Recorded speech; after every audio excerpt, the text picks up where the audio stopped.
Everyone here, okay. I now would like to call the February 24th, 2026 Longmont City Council regular session to order.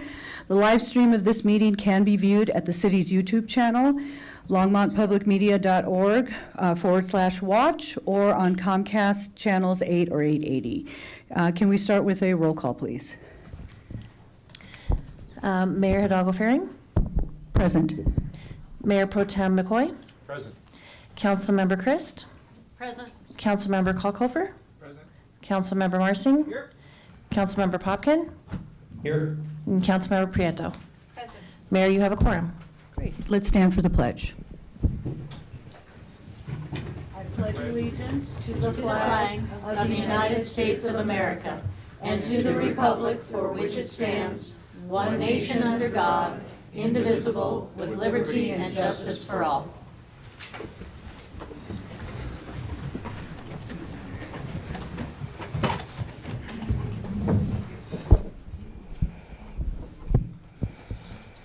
In accordance with the council's rules of procedure, the rules for public comment are as follows. Only Longmont residents and employees of the City of Longmont may speak during first call public invited to be heard. You must provide your address At the sign-up sheet before the meeting, or I will not call your name. Each speaker is limited to 3 minutes. Anyone may speak on second reading or a public hearing item, and you are asked to add your name to the speaker list for the specific item before the meeting. Anyone may speak during final call, public invited to be heard. Oh, this one's several pages. Okay.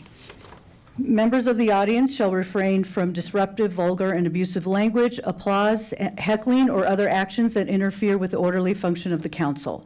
May I have a motion to approve the February 10th, 2026 regular session minutes? Okay, the motion has been made by Mayor Pro Tem McCoy. Do I have a second? Second. Okay, and so that's been seconded by Councilmember Marcin. Are there any questions or comments? And I can't see Popkin on mine. Where is he at? Oh, yeah, I see it. Okay, well then let's go ahead and vote.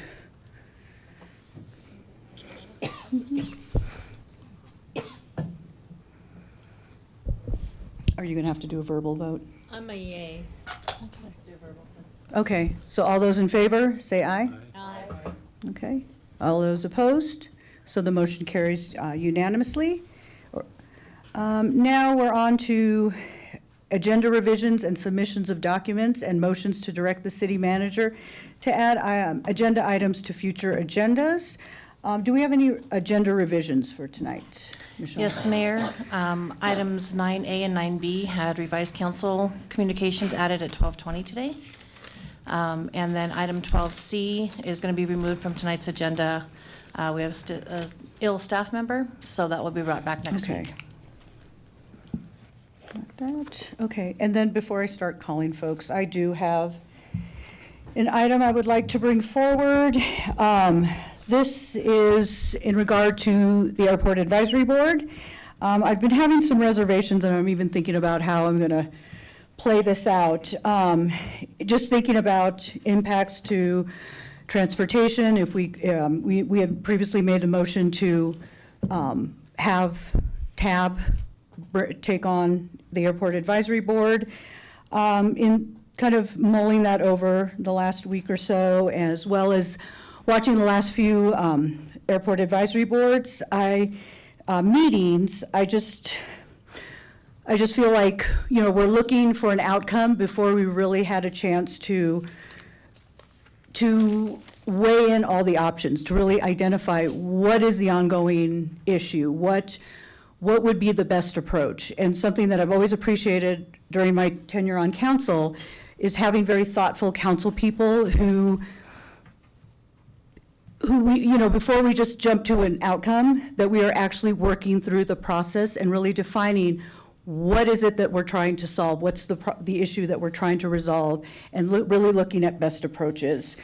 So that being said, so that in an effort to define what the outcome should be, I would like to make a motion that we, as a city council, assume the responsibilities of the Airport Advisory Board for the time being. Do I have a second? Second. Okay, and so the motion has been made by me, and it has been seconded by Mayor Pro Tem, and I'd be happy to speak more to it if anyone had questions. Go ahead. Councilmember Marcin. Thank you so much, Mayor. I appreciate the motion. And I think in the spirit of what you're trying to do, if I'm understanding it correctly, is take, some of the issue off of TAB and put it onto us, right? Yes. As we try to navigate what is frankly a difficult situation that we're in. I will speak very briefly about the last Airport Advisory Board meeting and my, frankly, how really difficult that was to watch as a community member, and how unfortunate it was to see a member of that board make the choice that he did to publicly mock another public official. That was not something that I think is within the professional standards of the boards that we expect. So as we consider the best practice, I think dissolution and moving forward with this on us Yes. as we navigate next steps makes sense. So I'm going to be supporting this motion. Okay, yeah, and so thank you for bringing that up. And it was actually that individual's comments that brought this to me.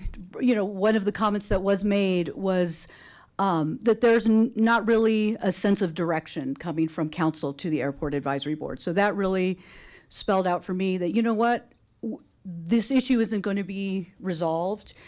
We're not going to be able to meet the needs of the airport without having defined, us as a council, really definitive, what we want, what our goals and objectives are, and have us be in the forefront of looking at the master plan and, and just even looking at what our code says.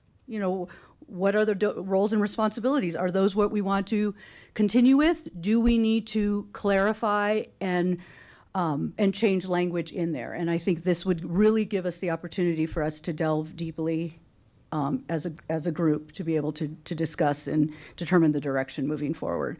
Councilmember Christ, and then between Christ and Kalkoffer, Popkin had his hand up. So, okay, go ahead. Thank you, Mayor. Can you give me a sense of what practically that will look like? Are we going to just become the Airport Advisory Board on the days that they meet? Are we going to just have discussions as a council We would to go forward? We with would have a different group? separate set meeting. So I'm envisioning how we meet as a Longmont Housing Authority. We meet on a separate day, a separate time.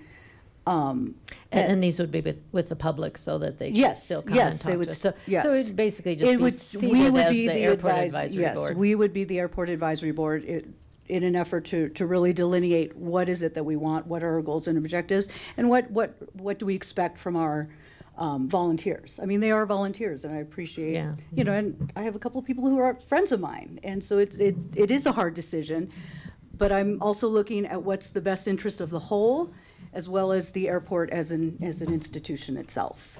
Yeah, I like the spirit of this, and Yes. that I think, it means we need to collaborate more and Yes, be absolutely. better leaders with Yep. our volunteers, and we appreciate And our that's what volunteers heartily. Yes. So it usually meets, is it the first Thursday of the month? And so that's something we would add to the calendar? I'm asking a practical question Not here. necessarily. I mean, we can look at, maybe we're meeting quarterly to start, or maybe we're meeting monthly to start. That's. Yeah. Depending on issues and, Depending on issues. Public demand. Yes, yes. Okay. all right, thank you. Of course. Councilmember Popkin. Thank you, Mayor. I think this is I understand where you're going with this motion, and I too had some reservations about kind of the impact this would have on the Transportation Advisory Board, but I did think that the merits of Mayor Pro Tem McCoy's motion last week deserved to be discussed and figure out the optimal solution here. So I appreciated his motion. I appreciate yours.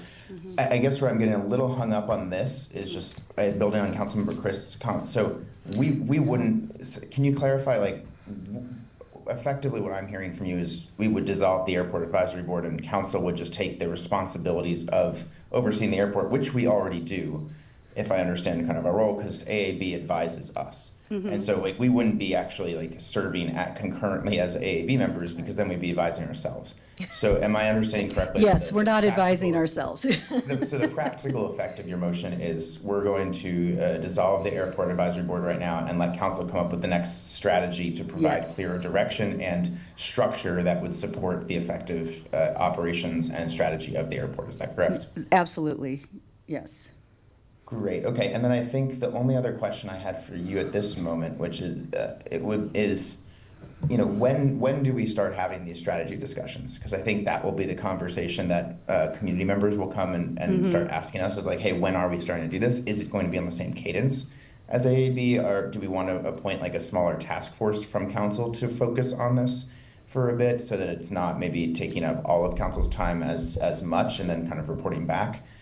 Do we want to add this to our retreat agenda? Just a few kind of tactical Yeah. questions to layer into this. I like your idea of the retreat agenda as an opportunity to discuss the formatting of what that would look like. And just have it be a brief conversation as we're going to be discussing our roles as liaisons anyways. I envision that we would just meet either quarterly or every other month, preferably on the nights of the Airport Advisory Board, but I think that's up for this body to decide and determine what's the best schedule. it would be pretty much effective immediately. And, when our board meeting would be, I think we can kind of look and determine a schedule moving forward. I hope that answered your question. I'm trying to No, think it if I really did. does.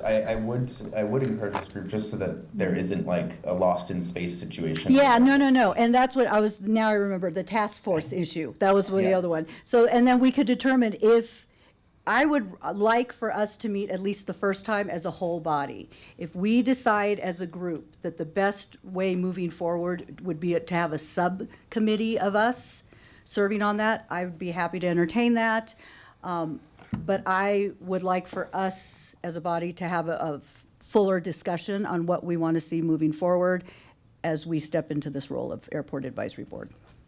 Thank you, Or Mayor. And airport I might board. just add that our retreat is about a month away. Yeah, it is about a month away, So it's actually not that far off. No. Mm-hmm. If we did want to dedicate, 60 to 90 minutes there to actually hone out a vision from this group. So just wanted to put that on the table. Thank you for your motion. Okay, So, Mayor, if I can Yes. jump in. Yes, I please. think technically, based on where council's going, we've been talking about a cadence, so Mm-hmm. there are different issues involved in this. So things like rates and so if you look Mm-hmm. at what the Airport Advisory Board's supposed to do, it's supposed to advise on things like rates. It's delineated within the structure of the ordinance creating the Airport Advisory Board. Those are items that could just come to council directly in a normal meeting. yes, And then the other piece is a conversation of what it looks like to get there logistically.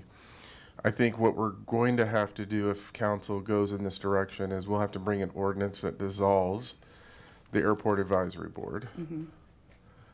Then the council can add an additional meeting if you wanted to set a cadence in terms of determining what does the future of the Airport Advisory Board look like. And that can include everything from composition of the board.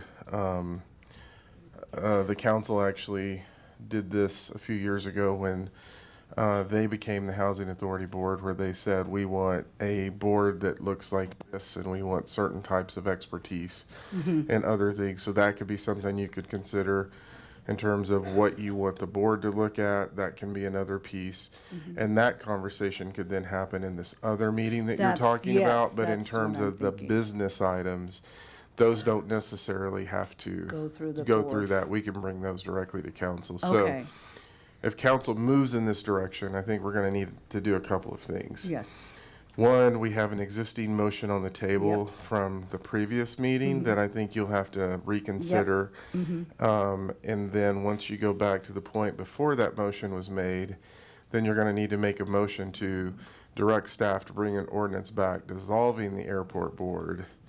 And then I think that sets the course for everything that you're talking about. okay. Did I miss anything, Eugene? That's it. And so depending on the outcome of this ordinance, we will be having to resolve the previous motion for direction. think Not you- ordinance, the motion. I think you'll need to have a motion to reconsider. Yes, after, No, before. before this, okay. Then that takes you back to the point in time before that This is where motion that was made. procedural timeline, I had my charts and everything. And then you would Trying to have to figure that make out. your motion to then direct staff to bring an ordinance back dissolving the airport board. Okay, and that then- would be tonight, correct? No, we would have to bring something back to you Backward to all. it, okay, Correct. got it. You could make the motion tonight to direct staff to bring back an ordinance to dissolve the Yes. AAB, which is what I heard the Yes. conversation. Yes, What I was having issues or struggles with was council assuming the duties when we have an existing airport advisory board Mm-hmm. ordinance.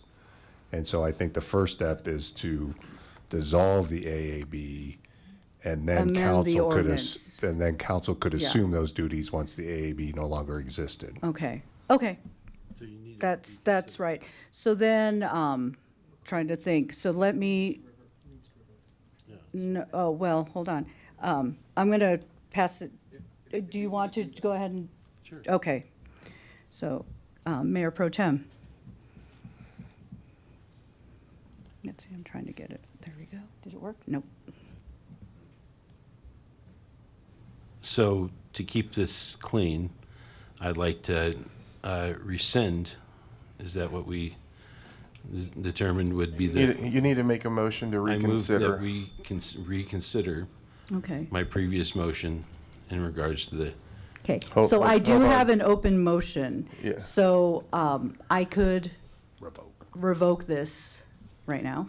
and your second says yes. Yes, okay, and my second said yes. And then now go ahead. And so the language needs to be that we need to, I move that we reconsider my previous motion from 2 weeks ago about the Airport Advisory Board. Specific language would have to be added in there. Okay, That's sufficient.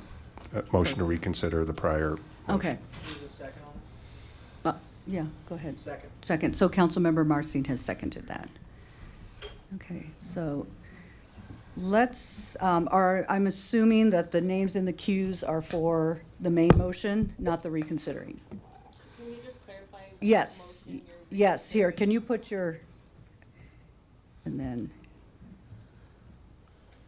go ahead, can you restate? Can you state which motion you're reconsidering? So at our last, was it regular? It was our regular 2 weeks ago. 2 weeks ago.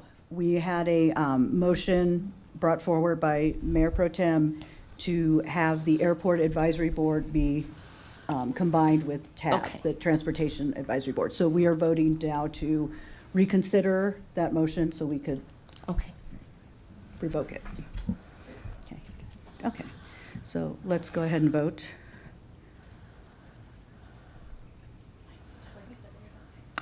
Marcin.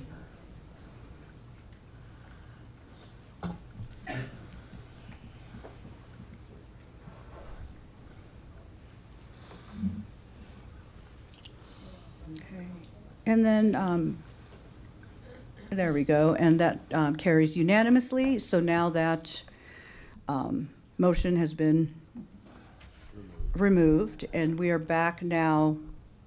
Mayor and council, if yes. I could just explain where you are. So Yeah, now yeah. you're at the point in time before you voted on McCoy's motion 2 weeks ago. Okay, So from what I'm hearing, not to say this is exactly what you should do. Yeah. McCoy could withdraw, have a clean slate, and then you could make a motion. I think where council was going is to direct staff to bring back an ordinance to dissolve the AAB. so, yeah, we are at the point to bring back an ordinance to dissolve the AAB. Right And now, McCoy's motion is still pending. is still pending. So he needs to So we are withdraw that. reconsidering it. So we reconsidered, now you want to, now we have to vote on, No, he can withdraw it. you can withdraw it now. made the motion, but you Would you like to withdraw?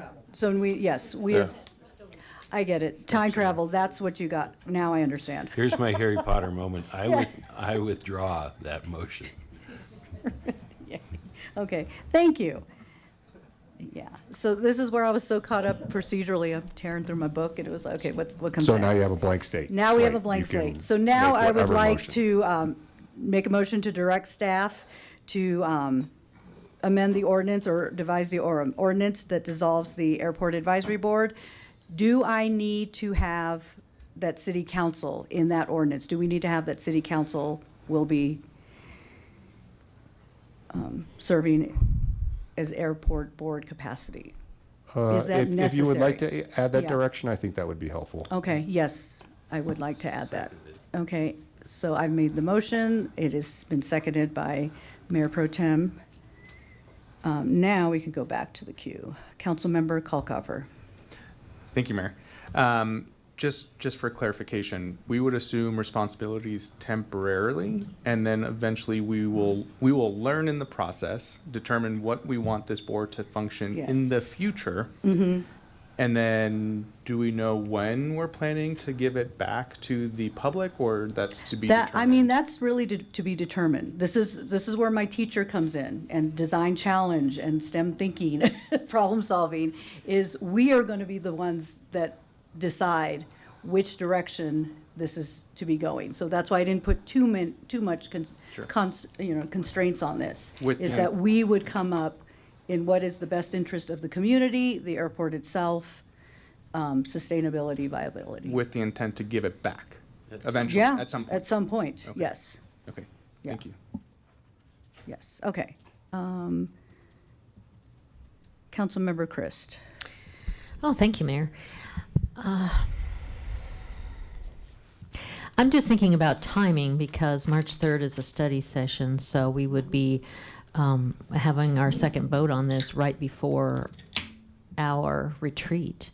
And I'm wondering if we maybe could just suspend Airport Advisory Board activity during March and have our retreat where we could more openly collaborate on this and have a full plan before we have an ordinance. Otherwise, there'd be a lot of discussion about We have the authority to do that.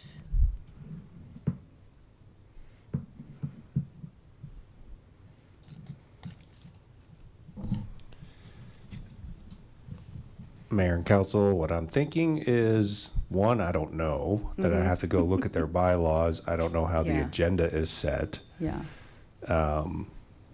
You know, there is an existing AAB ordinance. I always say council doesn't have a magic wand, but it does have 2 readings. So if you want to change what's in the code, it takes 2 readings. yeah. yeah. No, I don't think we should, we're Yeah, it not going to does. bypass the process. And, well, and I'm also wondering if we brought the ordinance through and then had our retreat, you know, if we scheduled it in such a way that we were actually having our last vote after we had some collaboration on it. But I think we have a lot we have to iron out in terms of when would we be meeting and does that work with our other board commitments? And also just to get on the same page in Yes. terms of what we're expecting with boards, which we're discussing at the retreat. So I would hate to have a lively discussion there that then changes our ordinance. And we've already had our second reading on it. So if we could schedule it so that the second reading comes after the retreat, I think that would be helpful. Logistically, are there enough days in March to do that?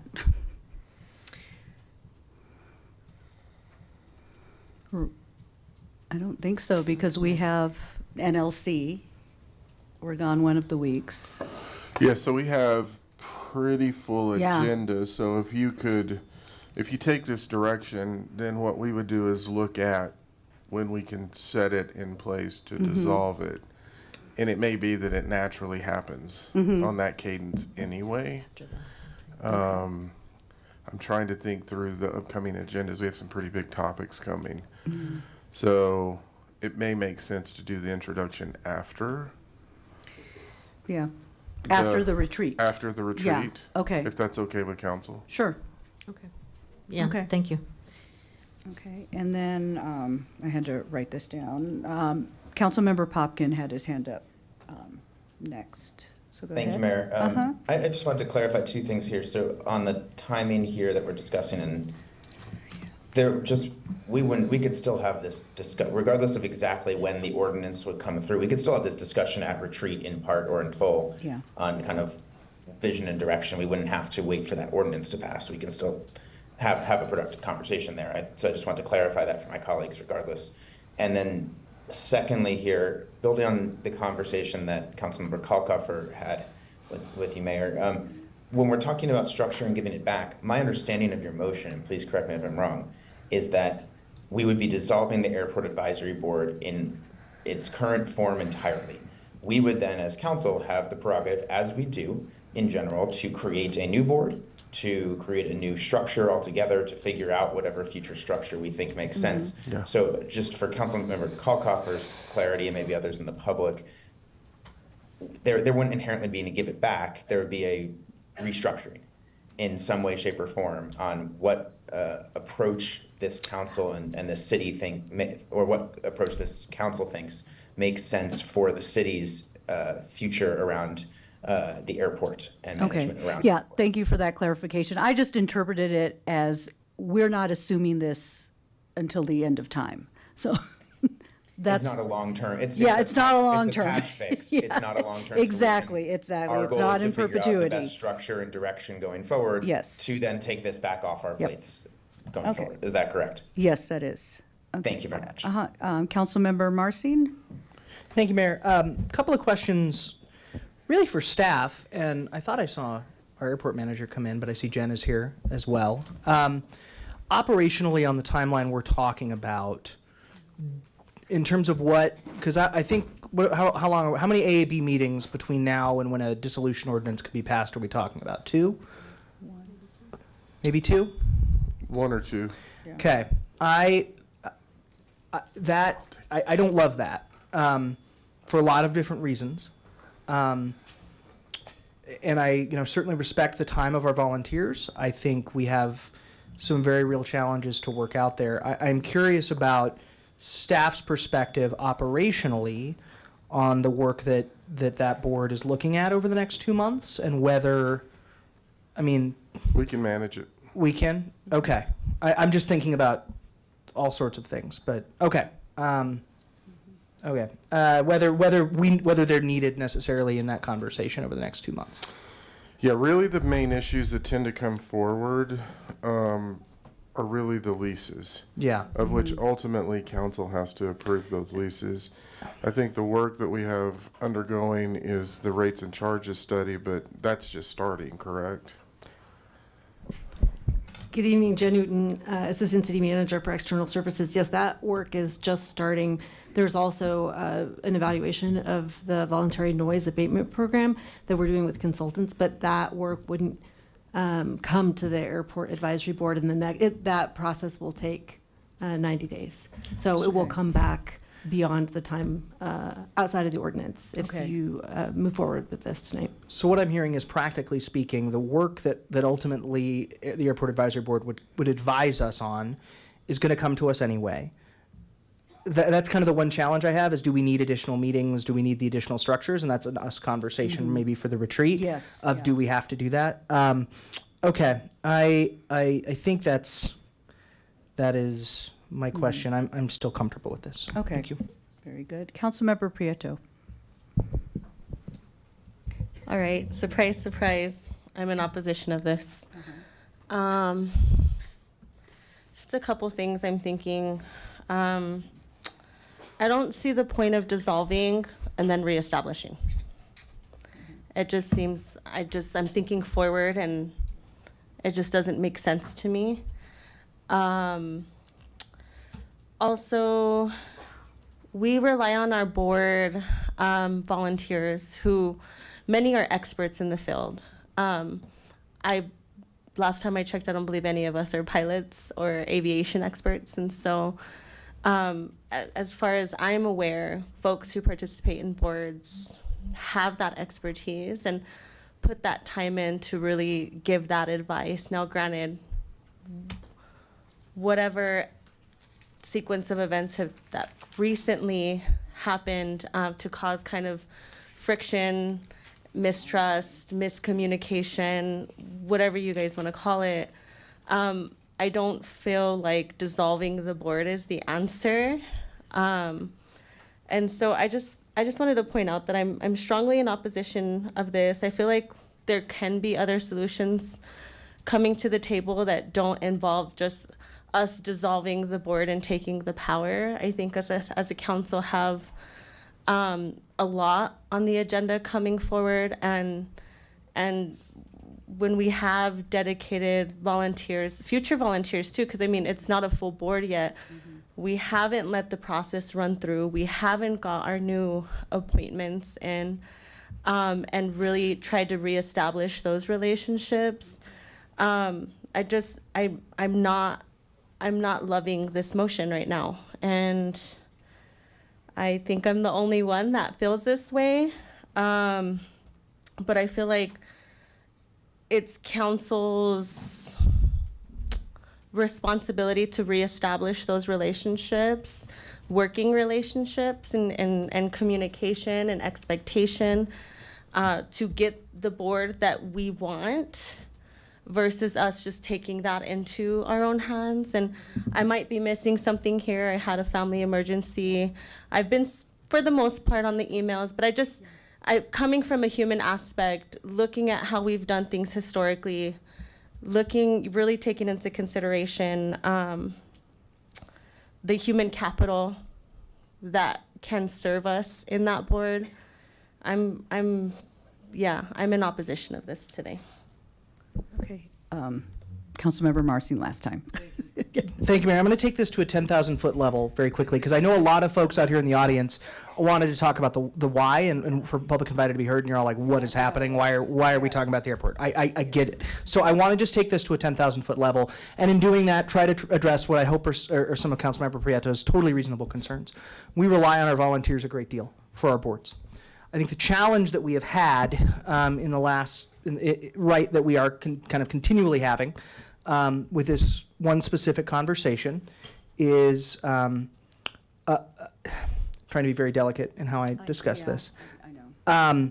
Is a board that is actively, in my opinion, often working against the direction of council, has gone as far as was published in the Times Call recently, one individual member making unprofessional, to say the least, comments about their council liaison. And, we have, there's some evidence out there of concerns about open meetings law violations and other things. I think the time, and to answer Councilmember Prieto's question about why dissolve the board, I think a reset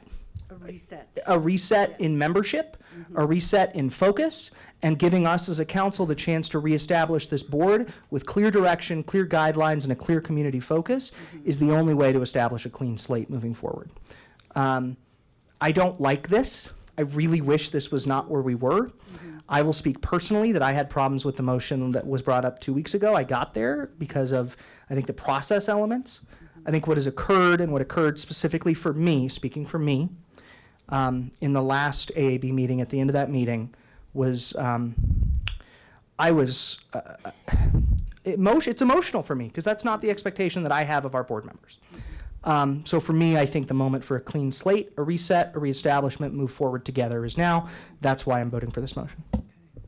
Thank you for the use of the word reset. I actually had that in my notes and I overlooked it, but it is really, it's taking that physical, just a reset.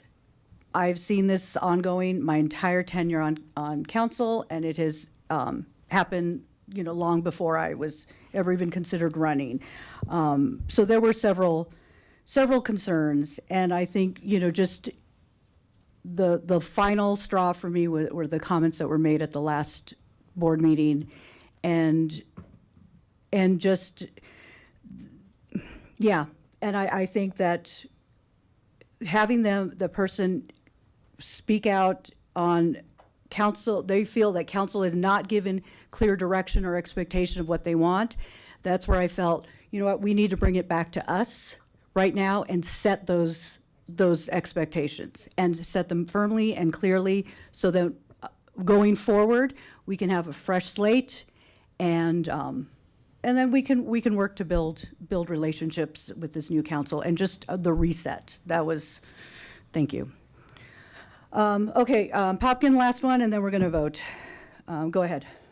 Thank you, Mayor, and thank you, Councilmember Marsing, for the 10,000-foot level kind of context for folks who maybe haven't been following this as religiously as some folks. There was one other thing that I just thought might enhance this discussion, and I can't see who's sitting at the table for staff, but Harold or Assistant City Manager Uten, can one of you speak to the air monitoring system, the AMS community engagement process that is starting to be moving forward? And the reason I just ask this, it's not germane to the structure of the motion, but it does speak to the fact that I do believe that we will be continue to get volunteer and community input, even as we're figuring out the structure to the advisory board. And I just wanted to maybe clarify that for the public as to kind of what else is happening that can help inform our decision making. Again, I can't see who's there, so I'll maybe open it up and see if Harold or Jen, you guys want to just add a little bit of context there.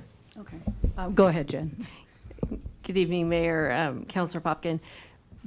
We are just starting the process to have AMS do this evaluation of the VNAP, and that includes looking at a number of kind of data and metrics, but it also includes having conversations with pilots and other stakeholders and neighbors. And we don't yet have that engagement strategy back from them because we've just gotten underway.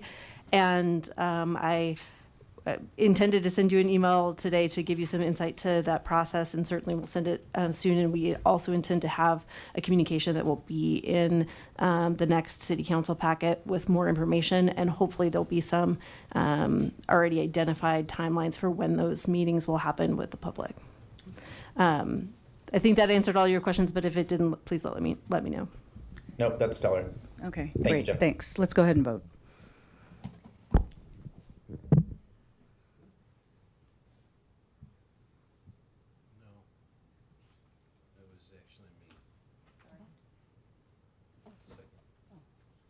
Oh, yeah, it was seconded by Mayor Pro Tem. I was like, no. What? What do you mean, you can't throw a monkey wrench on here? Okay. Okay, and that carries 5-2 with council members Christ and in opposition. Okay, so we are moving on. Oh, yes, we've got another. Okay. Councilmember Kalkofer, I forgot. I promise this is super quick. Yeah. Thanks, Mayor. Ooh. Oh, yes, I can't see my motion, but I'm going to be traveling for work on April 14th. This will add a second remote session for me. This is a work trip that unfortunately I cannot schedule around. So I'm making a motion so I can do remote participation for the April 14th meeting. Seconded. Okay, so the motion to approve remote participation for Councilmember Kalkofer for April 14th has been made by Councilmember Kalkofer and seconded by Mayor Pro Tem McCoy. Any discussion? Okay, great. Let's vote.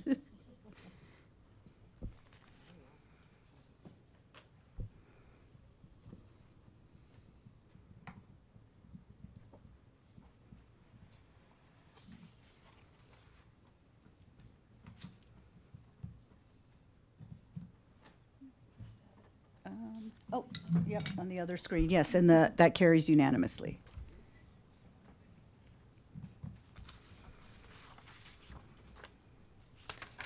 Okay, so we are now on to city manager's report. No comments, Mayor, Council. Okay, special reports and presentations, none. So we are now at first call, public invited to be heard, and we do have 22 names on the deck.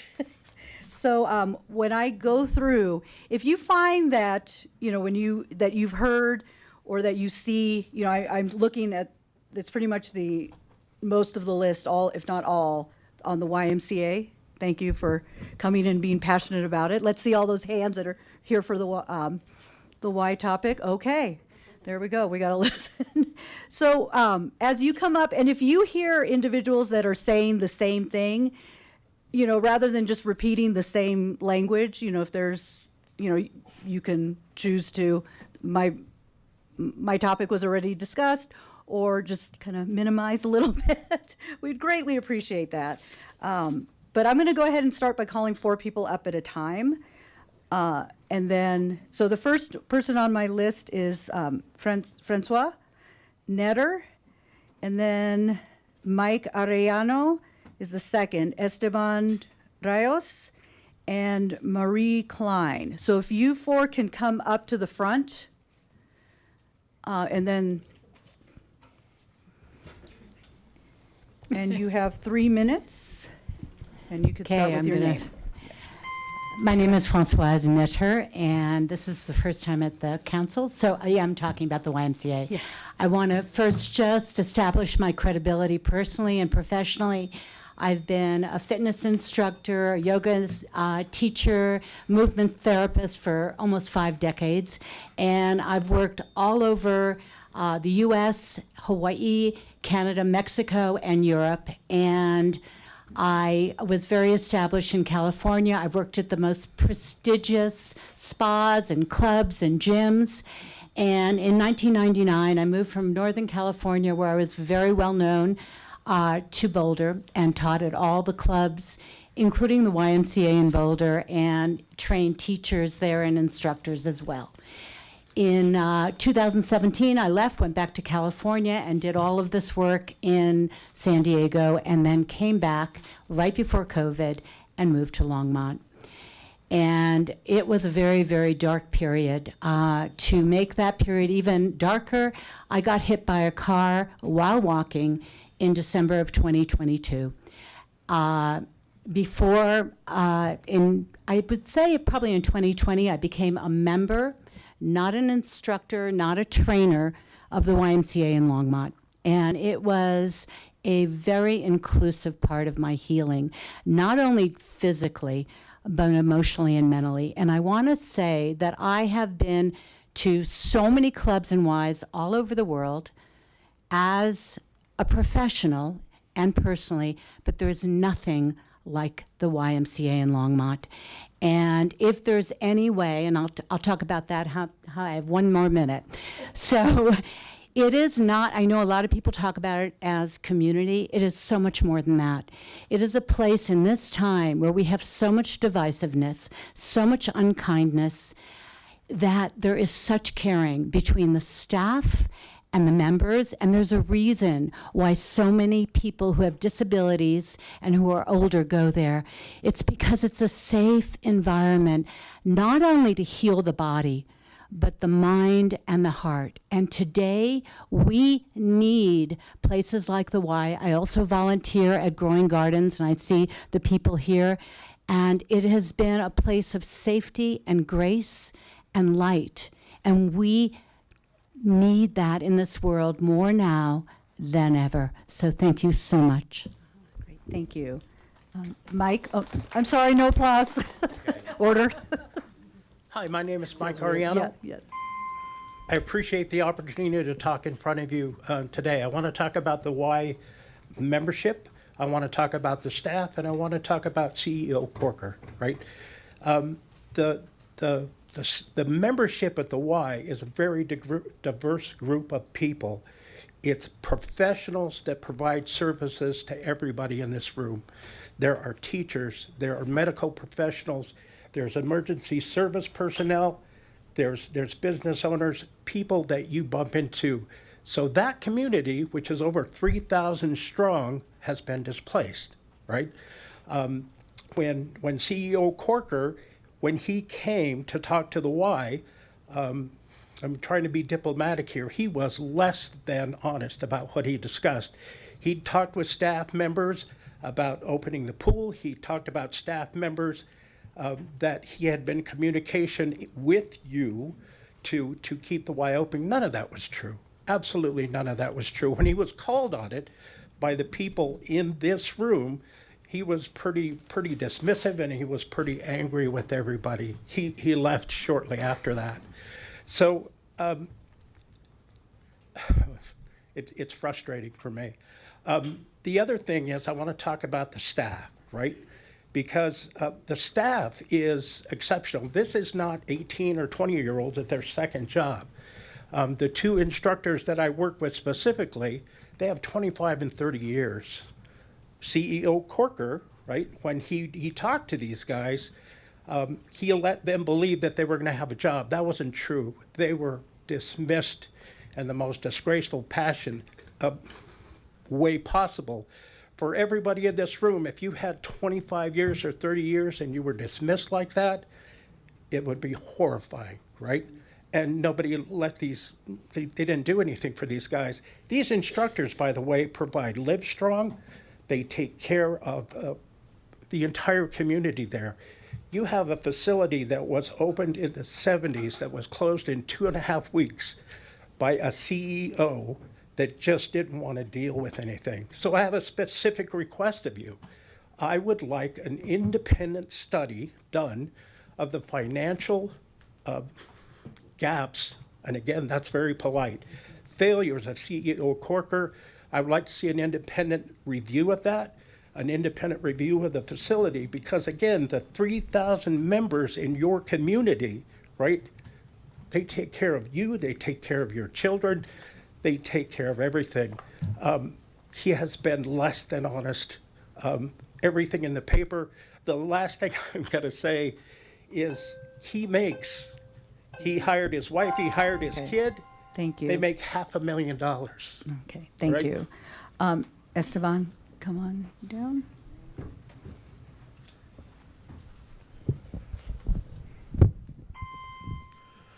Good evening, City Council members. My name is Esteban Rayos, and I'm speaking tonight not only as a board member of the Growing Gardens, but as someone who participated in these programs when I was young. As a kid, I remember coming to the farm, putting the hands in the soil, and harvesting food I had helped grow. That experience changed the way I saw food. It wasn't something that I just helped grow. It was the experience that changed the way that I saw food. It wasn't something that just appeared at the grocery store. It was something connected to the land, the people, and the community. Today, the same experience is happening every week at the Food Project Farm at the Lashley YMCA site. Since 2016, Growing Gardens has grown and donated over 108,000 pounds of fresh produce, about 90,000 meals, supporting families directly and partners like the OUR Center. At the same time, hundreds of the Timberline students visit the farm each year for hands-on field trips. This farm is not just about vegetables. It's about belonging. It's about health. It's about giving young people the same opportunity I had to feel connected to their food, the land, and each other. With the current agreement ending in 2027 and the future uncertainty, I respectfully ask you to consider a path forward that allows Growing Gardens to continue its work in partnership with the city of Longmont. I'm here because the program mattered to me, and I know it matters to the next generation too. Thank you for your time, and thank you for your service. Great, thank you. Next person, Marie Klein. And then if we could have Bonnie Prushnuk, Dean Lehman, Dale Lannon, and Tim Villard. If I said that correct. If I made a mistake, I apologize, but if you can come forward. Okay. Good evening. I'm speaking mainly on the part of the citizens, the senior citizens of this community. I realize there are many stakeholders in this Y. Seniors are a valuable part of this community. We shop locally, we dine locally, we volunteer and support many Longmont agencies and business, notably the Symphony. As was stated at the Coffee with Council, the life of the Centennial Pool is limited, perhaps 3 to 5 years. Knowing that, keeping the Y, refurbishing, getting it back, and keeping it in operation is very prudent and wise so that we don't have another problem in the next 3 to 5 years. We know that you did not create this problem. We are lobbying as much as we can with Mr. Coker and the board. But while you did not create this problem, we do expect you to be part of the solution. And we thank you for all of your attention to this. On 2 other points that I've heard are being discussed by council regarding the redesign of the flag, with everything else that is being discussed and needed, and also the history of the flag we have now, I think that's not necessary at this time. Also, this idea of charging for the 4th of July, if your plans are that big that you need to charge, then I suggest you scale back, because that's a ridiculous idea. Thank you. Thank you. Bonnie? Good evening. I'm here, And can you restate your name? Bonnie Prushnuk. Prushnuk, okay. Yes. Thank you. I'm here because I'm concerned about the. Can you move the microphone close to you? I'm concerned about the decisions that aren't being made by the people in power.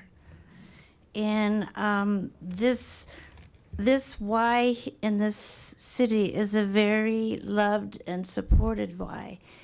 And it's a place where mothers can go with young children to get time for themselves. It's where elderly people feel safe to go and they can sit and have a cup of coffee and talk with their friends, which is mentally stimulating and helpful.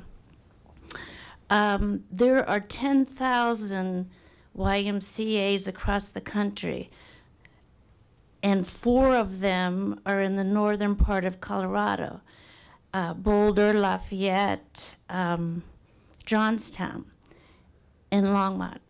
But Longmont is the only one that's being closed. And I think it would be a terrible tragedy to lose something that's been here since 1969, has taught many children to swim that live here, has instilled in them great core values. I was impressed by what the men talked about with the gardening. I think it's a wonderful program. But I hope that the council, I like the idea, since you could just take over the airport, maybe you could get a group to take over the Y until we get better management. Because if management is a problem, let's change the management.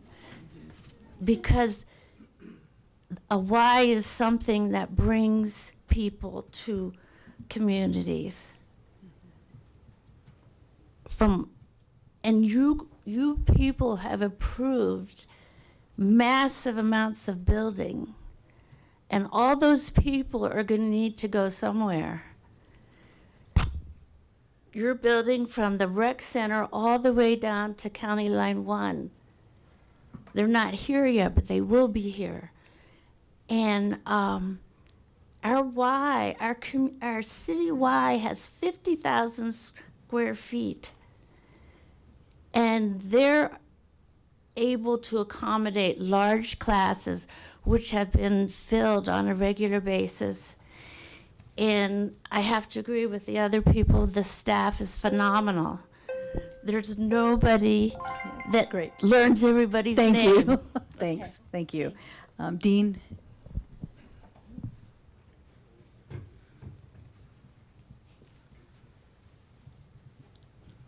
Good evening, Mayor and Council.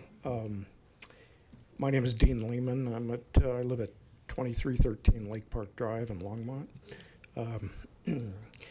I'd just like to say a couple of words about the Y, and I don't want to repeat all the people here, what they're saying, but this has been a tremendous community effort, and I think everyone knows that.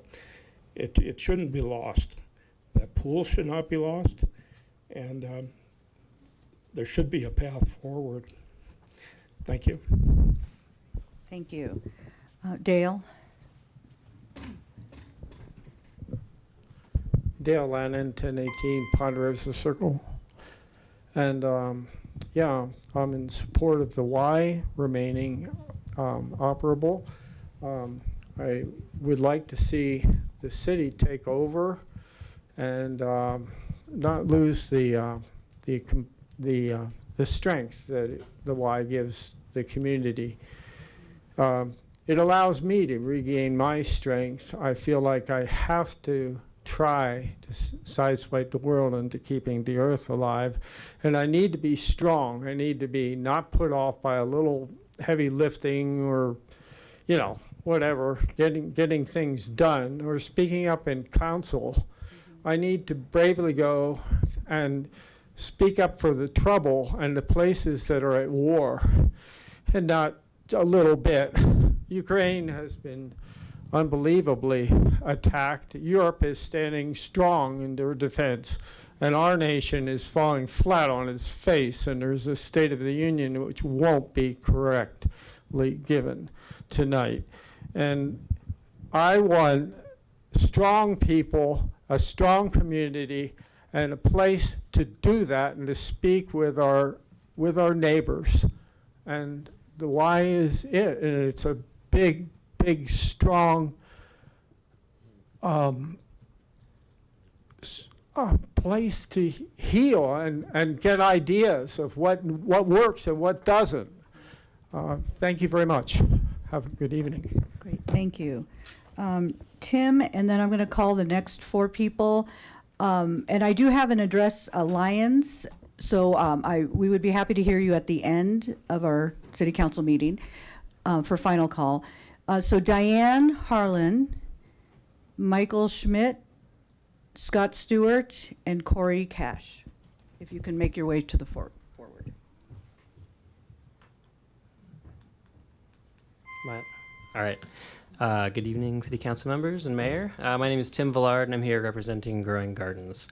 First, I want to begin with gratitude. Growing Gardens has had a strong and meaningful partnership with both the YMCA and the City of Longmont for many years. We're deeply appreciative of your support and the shared commitment to the well-being of our community.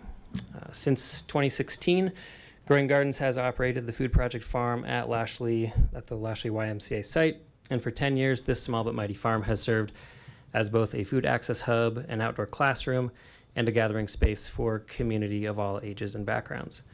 Through our partnership, the YMCA has provided land access, water, electricity, restrooms, and some financial support for farm operations. That collaboration has made significant impact possible. Over the past decade, the farm has grown and donated more than 100,000 pounds of fresh produce that has been distributed to Longmont residents directly or through community partners such as the R Center. This is fresh, nutrient-dense food grown here right in Longmont for Longmont residents. But the farm is more than food production. It's an educational space that serves Timberline pre-K through 8 students with bilingual, hands-on nutrition and gardening education. Each class across every grade receives 2 field trips each year. Over those 10 years, we've provided approximately 300 free field trips, serving an average of 450 students annually. That's thousands of young people that have gone to the farm, planted seeds, harvested vegetables, tasted fresh food, and learned where their food comes from. Experiences that shape lifelong health and connection to the environment. In addition, the farm serves as a gathering place for English and Spanish-speaking community members and farm volunteers, many of whom have been investing in this space and this project for years. Many of our farm volunteers have found us through their Y memberships. Other groups not affiliated with the Y, such as Brújula Comunitaria, come weekly during the summers to work on the farm and then prepare meals together using produce grown on site. The farm builds connection and belonging alongside food security.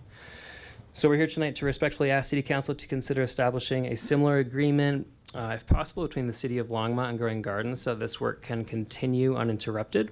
This farm represents 10 years of trusted relationships, proven outcomes, and deep community investment. Losing it would mean losing not only food production, but education, partnerships, and a vital community space. We believe this work aligns strongly with the city's priorities around food access, youth development, public health, and climate resilience, and we would welcome the opportunity to explore how we can continue serving Longmont together. So thank you all very much for your time. Great, thank you. So Diane? Hi, my name is Diane Harlan. I'm a little nervous here. I found out I had Parkinson's disease a year ago. I had a physical therapist, an occupational therapist who both said to me, Diane, find a support group. I was so scared. And so they said, check out your YMCA. I did. The only place in Longmont that has exercise program. There's a wonderful physical therapist that's willing to talk to us if we need questions answered or anything. There's about 30 people who I walked into that room, I knew none of them. Now we all know each other's names. There's always a smile.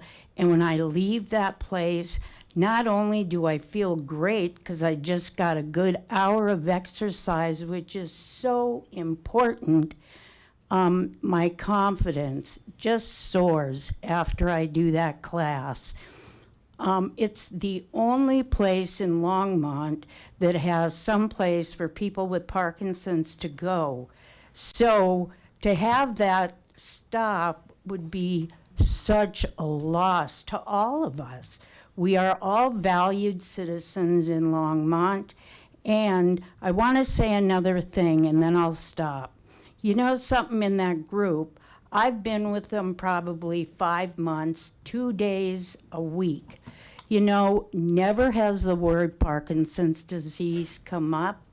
Nobody talks about it. We get in there, we go to work, we do our aerobics and love every minute of it.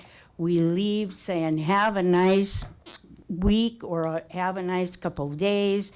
And it's just a terrific program.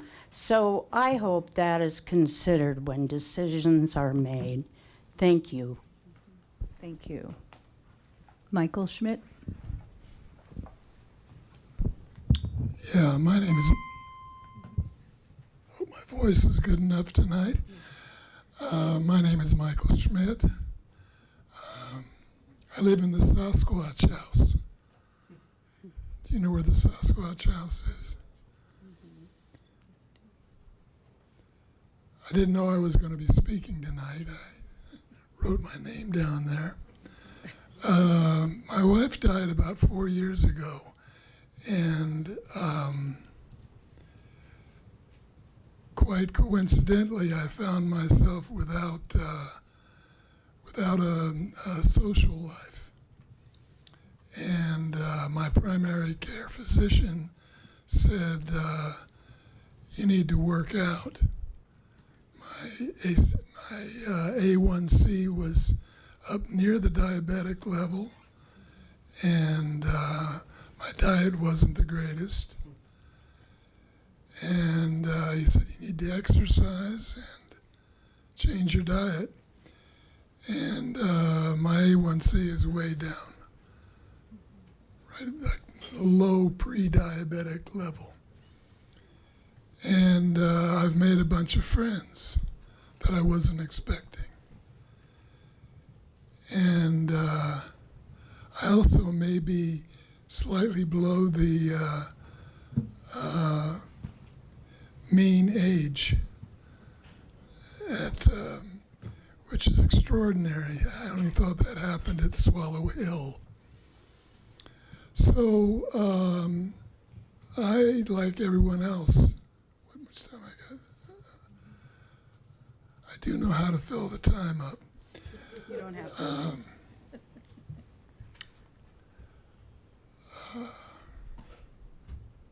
Well, that's probably enough. Give somebody else some more time. There we go. I hope we can come to some agreement. Thanks. Thank you.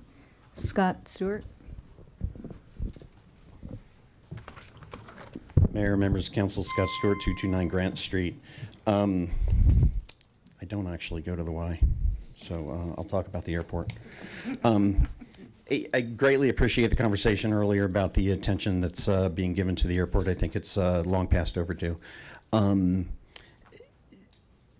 Please be aware, moving forward, there's two main organizations, the AOPA and the CPA, Colorado Pilot Association.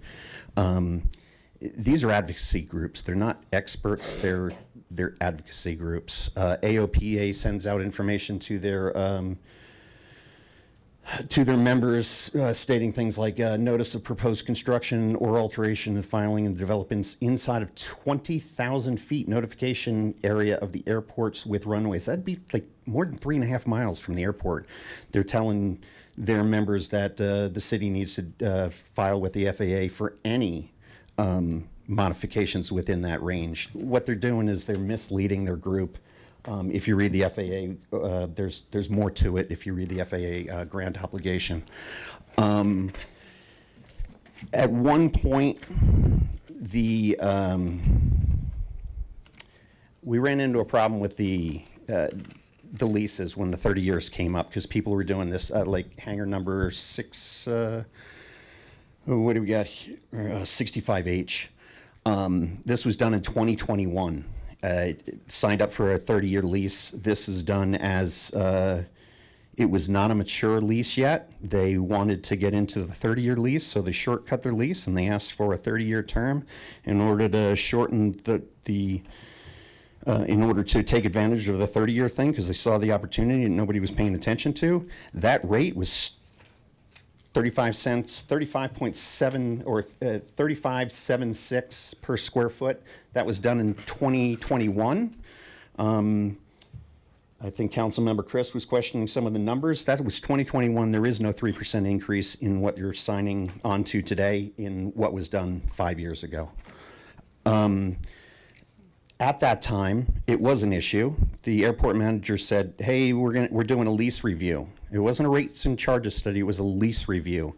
That lease review has never happened or has never become public.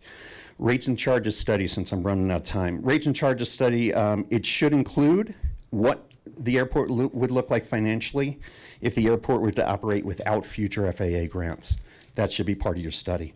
The saturation policy, we don't need a saturation policy. You just need for pilots to follow our pattern policy. Pattern policy is a half mile to 3/4 mile turn left, turn downwind left turn downwind at that. If you can't fly in that, it's just like a kid driving a car. Don't put them on the interstate if they can't follow the rules. Thanks. Thank you. Corey, and then as Corey's making his way up, Lance Whitaker, Kim McReynolds, Patsy Menner, and Steve Weddle. Good evening, Council, Mayor. I'm here to show support for 12A, the consideration of a contractor shop being evaluated as a zoning requirement. I have several businesses and recently went through the zoning process for an existing building that I did not modify the outside of at all. It was a 4-month process, literally from the day I started with the contact of planning to the day I got board approval. I've been a commercial property manager upwards of 3.5 million square feet in Boulder County, a significant amount in Longmont. And if I didn't have that background, I would have walked. I would have gone to some other community to do business. So my support is evaluating the requirements of a contractor shop, and that is not necessarily a major development application.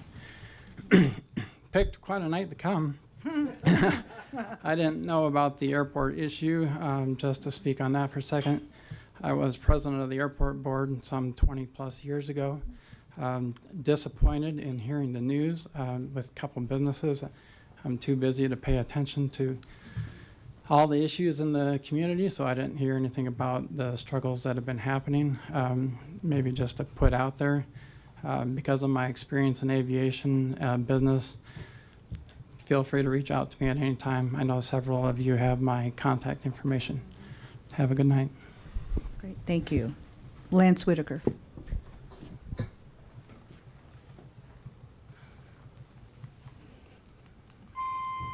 Hello, Mayor and Council. My name is Lance Whitaker, 1750 Collier Street, Longmont, Colorado. I'd like to give a special shout out today for Elaine. Keep pushing that iron. You're getting stronger every day. Today is National Trading Card Day. It is also National Tortilla Chip Day. George Thorogood and Steve Jobs both share the same birthday today. And that is the short list for today. Thank you and have a good day. Thank you. Kim McReynolds. Good evening. I'm Kim McReynolds. I live at 1372 Whitehall Drive. And I would say I've been in Longmont. My husband and I moved out here to help my sister take care of our mother. And this is the first time after joining the Y that I've really felt at home in 8 years. It takes a while to recreate community. So I know there's people I've met who've been at the Y for 40 years. Their children were there. They were there as children. But for those of us who have also arrived within the last decade, it's been a special place. So I want to thank the staff. They've been remarkable. It's just the kind of place that the YMCA of the U.S. would like to highlight, because the programming that's been created there, you really can't it doesn't just happen. You create it intentionally. And I think to be able to serve seniors so broadly, as well as families and children, that's truly the mission of the Y. And it's also what this city needs.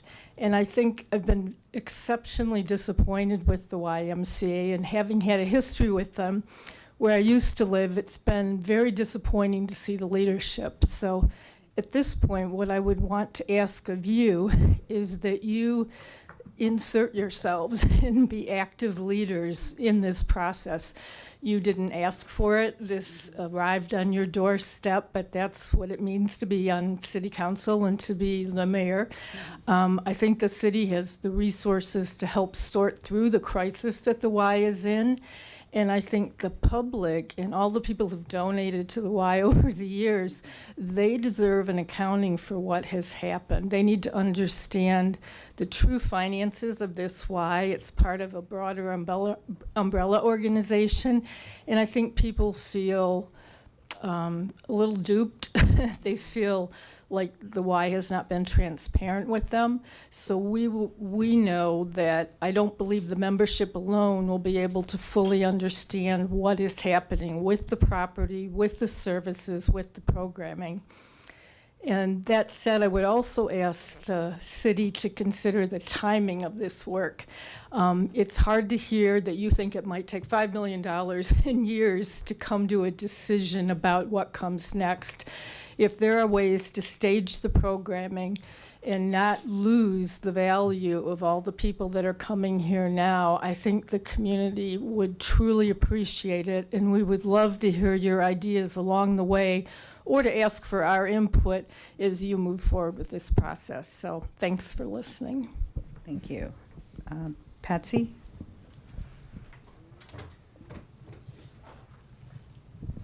Good evening. My name is Patsy Meyer. I live at 1113 Signature Circle. Is that okay? Okay. Oh, I got a late start. I just wanted to mention, and it has been mentioned before, that I've been a member of a YMCA for over 50 years, not here, but in Minneapolis, and I taught classes there and also in Rhode Island, in Middletown, Rhode Island, Newport, Rhode Island. And I've been a member of the Y here for 15 years since we moved here. And everywhere the Y is community, and it exudes community through the people who work there and through all of the members. It is a smaller group than any of the rec centers, Centennial. Also, they're wonderful places, but you feel more of a part of a community when you're at the YMCA. And I just wanted to, I know that it's been said many times, so I'll be very brief, but I do want to hope that you can help out to keep that community together, because community is important, especially after living through COVID and having community just completely dispersed.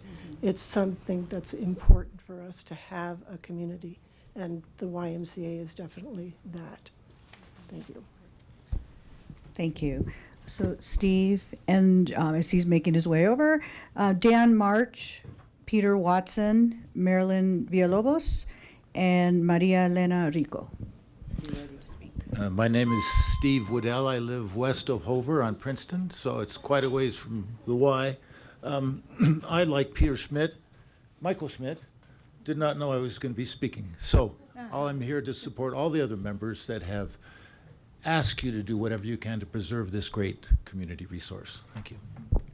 Thank you. Dan?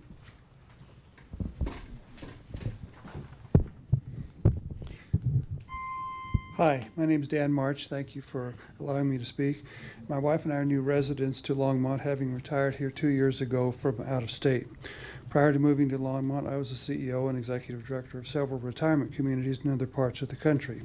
And in that capacity, I discovered the vital importance of active aging and creating communities where older adults may stay physically active and socially engaged. Having a convenient wellness facility where it was easy and enjoyable to exercise and meet others was an important priority for us in our selection criteria when we decided to move to Longmont. Once we retired in Longmont, my wife and I both ended up having back surgery, and the Y's facilities, its track and pool and classes were a vital part of our rehab. Thanks in large part to those services, we're healthy and active and able to engage more fully in our life here in the city, to spend money at restaurants, go out and shop, remodel the house, and go to the community college.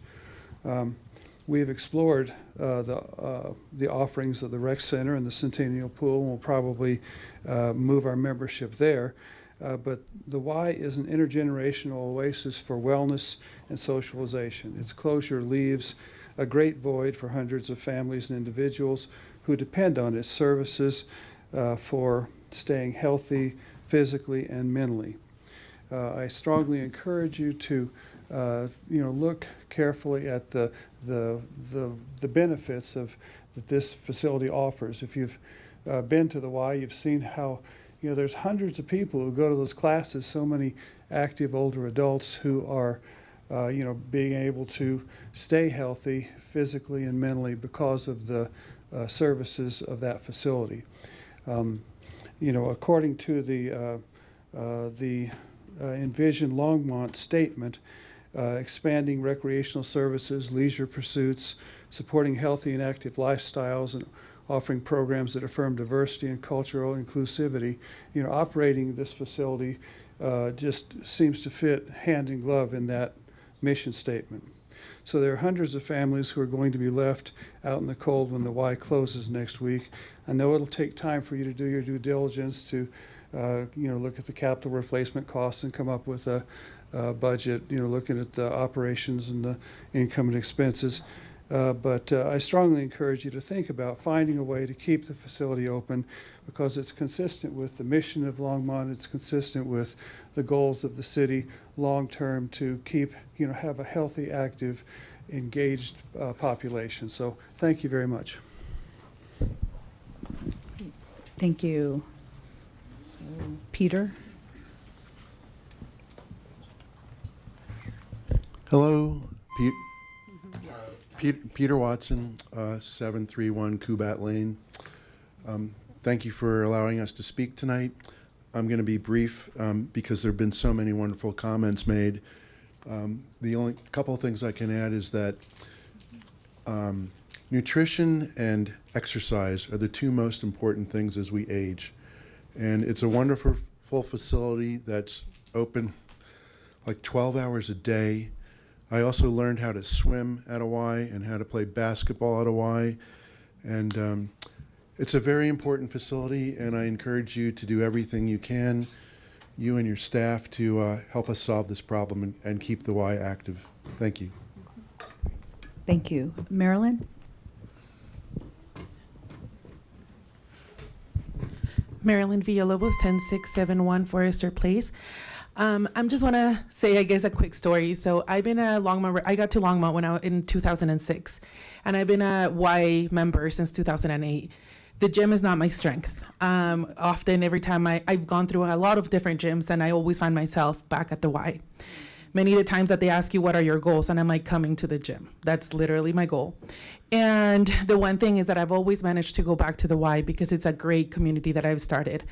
I went through high school here, was part of, the Longmont Youth Center, the Longmont City, the Youth City Council. I was part of all that, and I always was part of the Longmont YMCA. I think one of the things that is super important is to have that place of community, that place where I went off to college, I came back, I went back to a random class, signed up again, and all the instructors knew my name. Welcome back. We're happy to see you. We're happy that you're here. I remember my first class that I was able to go during the day was a Silver Sneakers Pilates class, and I thought I was going to do great, and I didn't. And the only reason why I stayed there was because all my fellow members were doing great, and I was like, I need to finish this. So I guess what I'm getting at, it is a place of community. It's a place where people have gone for rehab, where the pool is available, where there's so much just like support, not just like in terms of, a place to work out. I think that's the difference. It's a place where you go, where people tell you that you can do better, where people push you to be better. So when I heard about this news, it was really devastating. So I just hope that something can be done to continue this community. And yeah, thank you so much. Thank you. Maria Elena?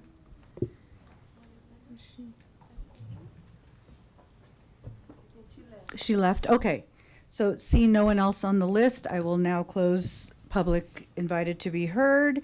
And, and actually before I call you, Councilmember Marcin, so in 2019, we had a ballot measure for a rec center. Did not pass. 2023, we had a ballot measure for a rec center. That did not pass. Next time something comes up, vote for it. And we'll do what we can do. Go ahead. Thank you so much, Mayor. Just quickly, I know it's a little bit out of the ordinary to discuss after public invited to be heard, but I just wanted to know, and get an update from our city manager for the folks that are here. We had a very productive, Mayor Pro Tem McCoy and I, coffee with council. Over 120 folks showed up, I think, to share your heart. And I know that a lot of folks are hurting. So Harold, can you just, a question, can you update the community, update us about where things are at, about how we got where we got? I think folks came out tonight hoping to hear something, and what can we share? Yeah. And what our role is. Yeah, and how this landed. How is this city council? And how that, yeah. Yeah, I'd be happy to. So the first, and I'd like to start off by saying, one, we definitely, I think the council and my conversations with the council, and as we've talked about it with staff, completely understand where the community's coming from in this process and can sympathize with their frustration, hurt, all the emotions going through this process. I think the first point that I need to make is that the city does not have control of the YMCA. And it is a separate organization. So in terms of the council's authority over the organization, there's very little. For example, I know there was a request to audit the Y. The city can only audit areas where we have a contract that gives us the authority, and it's really focused on that specific area. So do we have a contract? Yes, we do, for early child care. We're limited contractually by what we can do. So I think your question is, why are we here today? The Y approached the city of Longmont about a partnership. However, in reviewing that, we did not want to get into an ongoing contractual operation with the Y. There was a discussion about potentially acquiring the facility. We said, sure, we're interested. We'll have some conversations. But the key piece to that is that we needed to go through our due diligence process to ensure that it's financially viable. During the negotiations, the Y became anxious based on the pace that we were moving through our process, and really stated that, well, do we just need to put a for sale sign on the open market? That was a conversation with Mr. Friesner.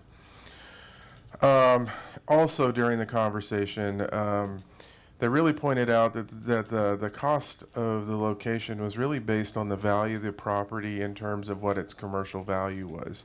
So what I mean by that is, when you look at property, you can value it based on the assets that are on it, or you can value it based on what it could be if it was converted to something else. And that's the key piece in this, is converting it to some type of other type of development. So based on all of that, unfortunately we're here today because of the information that was sent out to the staff and members of the Y in this process. We have evaluated the purchase price of the building. We have brought in architects, engineers, and others to evaluate it. And in that detailed evaluation, we've definitely highlighted some significant issues that are associated with that property. Specifically, I think we've talked about the roofing structure over the pool and some other areas in terms of its capacity to handle wind and snow loads. So for us, there's safety issues.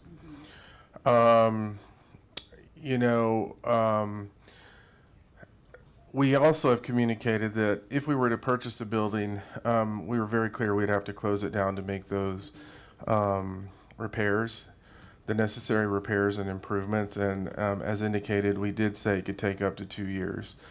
One of the challenges with doing it incrementally is, if you know there's safety issues, you really can't open the building. But more importantly, it adds to the cost of renovations when you parse it out.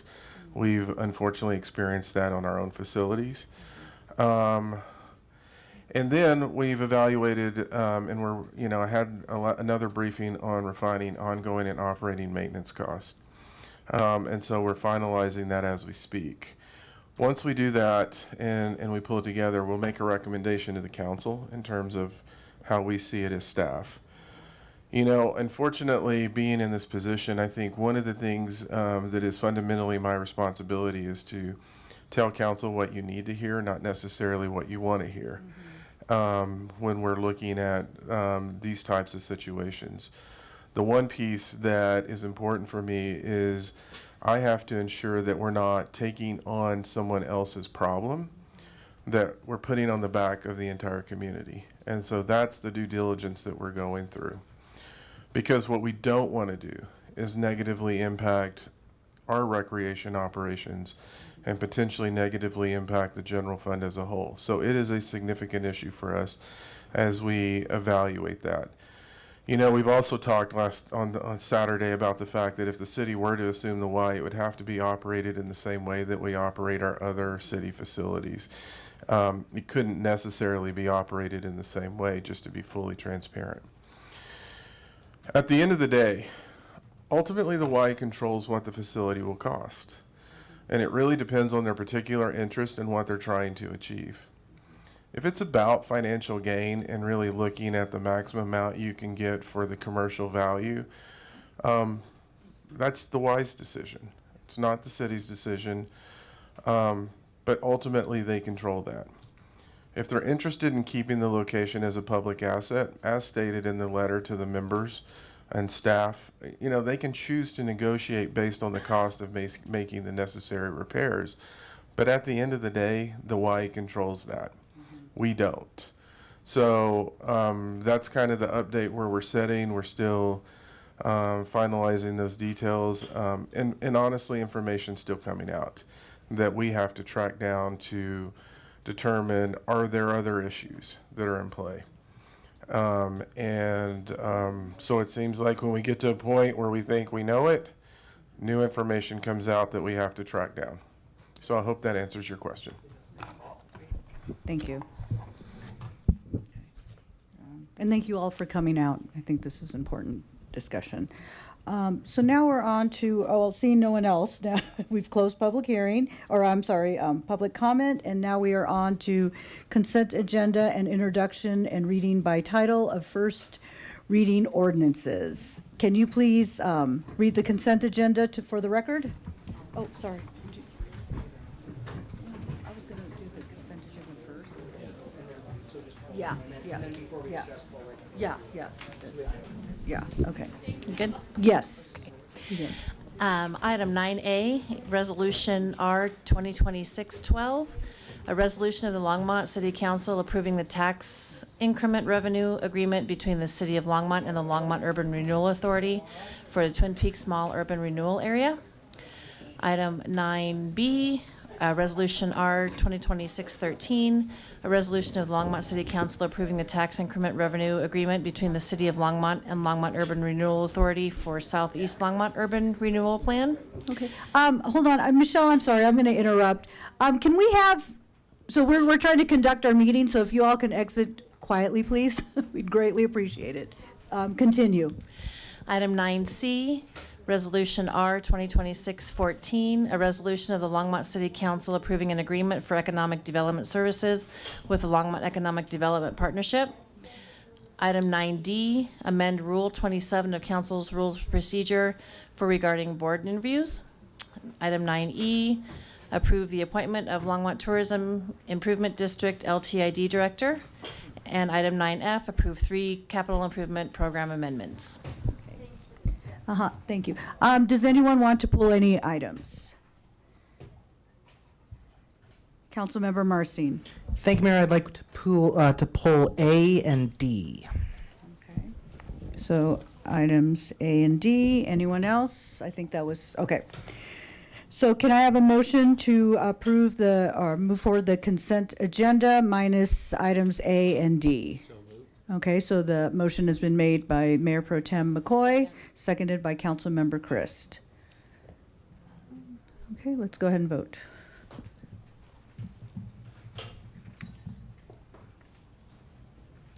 Okay, and that carries unanimously. So before going on to ordinances on second reading, do we all need a break?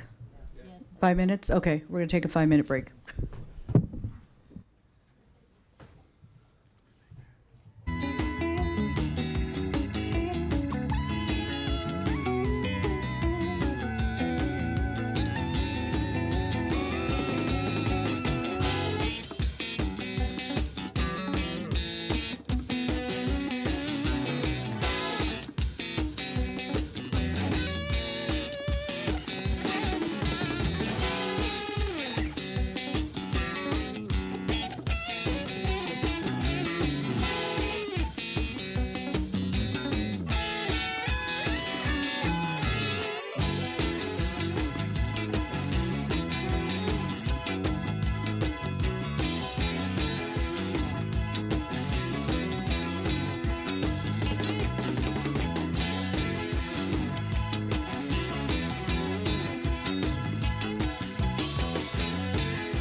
Okay, are we ready to reconvene?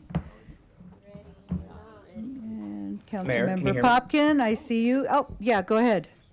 Is it possible that someone adjusts the podium camera so I can see the gallery a little bit better? It's a little pointing at the ceiling situation. Oh, yeah, it's always like that. Can it be moved? Thank you. Oh. Lawyers to the rescue. Thank you, Eugene. Oh, I don't know if it'll pop back up. Okay, nope. That's great. Close Appreciate enough. it. Is that helpful? Okay. Okay, so we are now on ordinances on second reading and public hearings on any matter. The first item is ordinance or O 2026-03, a bill for an ordinance making additional appropriations for expenses and liabilities of the city of Longmont for the fiscal year beginning January 1st, 2026. Are there any questions for council? Okay, nope. Nope, and there's no presentation or staff. Okay, so I will now open the public hearing on ordinance 2026-03. I see no one on the sign-up sheet. Is there anyone who would like to speak to this matter? Nope, okay, so I will close public hearing. And may I have a motion to pass and adopt ordinance 2026-03? So moved. Okay, so the motion has been made by Councilmember Christ and seconded by Councilmember Marcin. Let's go ahead and vote.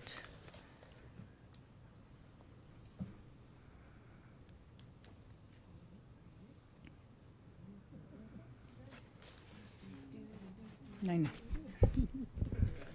Jeopardy song. Okay, so we're going to do a hand vote. All those in favor? Aye. Raise your hand. Okay. And nobody in opposition, so that carries unanimously. We are now on ordinance 2026-04, a bill for an ordinance authorizing the city of Longmont to lease the real property known as Vance Brand Municipal Airport Hangar Parcel H33, the premises to Dennis Tracy and Dwayne Root, tenant. Are there any questions from council? Okay, so, I know, yeah, is there anyone in the audience that would like to speak? I do see a name on here, Scott Stewart, and you will have 3 minutes. Mayor, members of council, Scott Stewart, 229 Grand Street. I brought this up a little bit earlier and the public invited to be heard. I think what we've got here is a failure to update rates as we go along. We were told 2 weeks ago that the lease template, we kept referring to it as a lease template. It sounds like the lease template was auto-filled with a rate that's at least 5 years old. The rate schedule and charges that is on the city's website actually reflects that, so this at some point should be reviewed. I don't know if this slows anything down tonight or what have you, and I'm not sure that it should, but this is the type of oversight that we need that has not been happening for the last 5 years or so.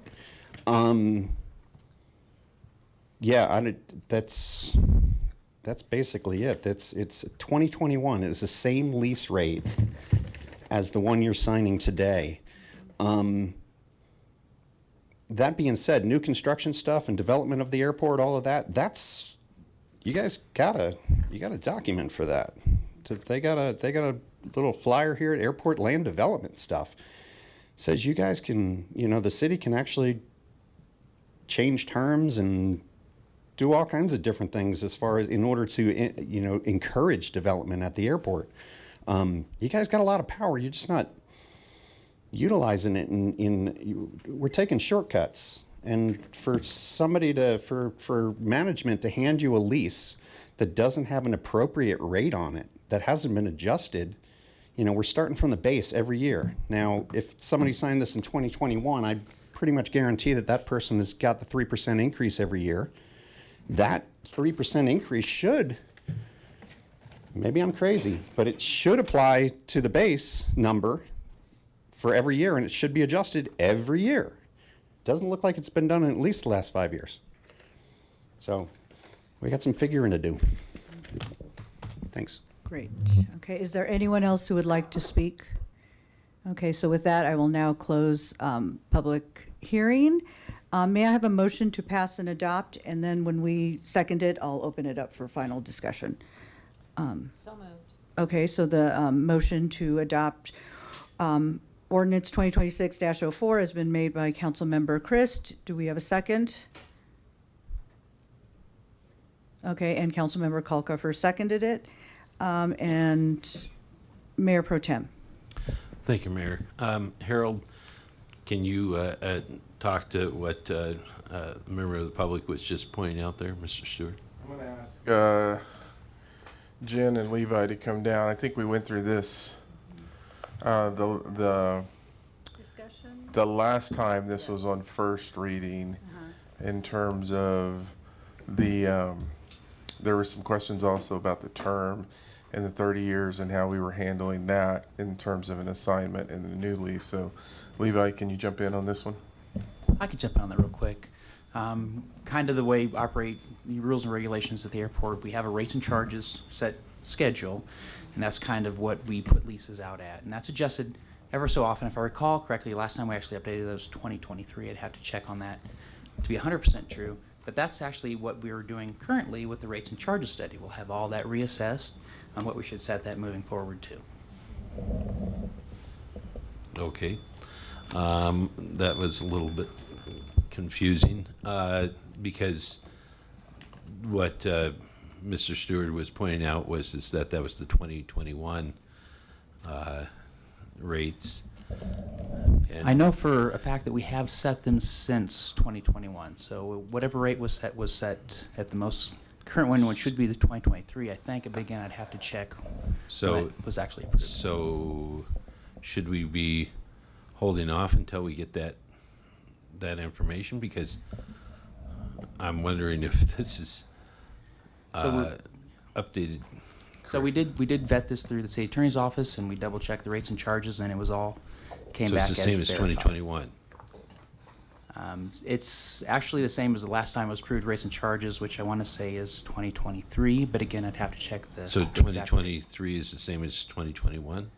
No, they were increased over that time span. Okay. Okay, thank you. So let's go ahead and vote.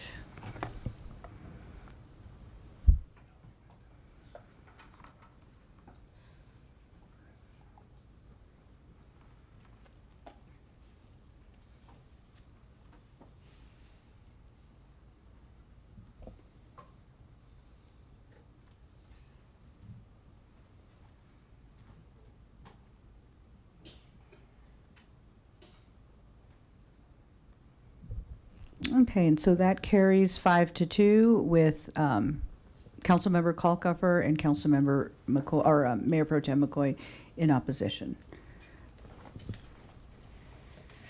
Okay, so we are now on to ordinance 2026-05, a bill for an ordinance authorizing the consent to the Advanced Brand Municipal Airport lease assignment for hangar parcel H14C to Book Family Trust.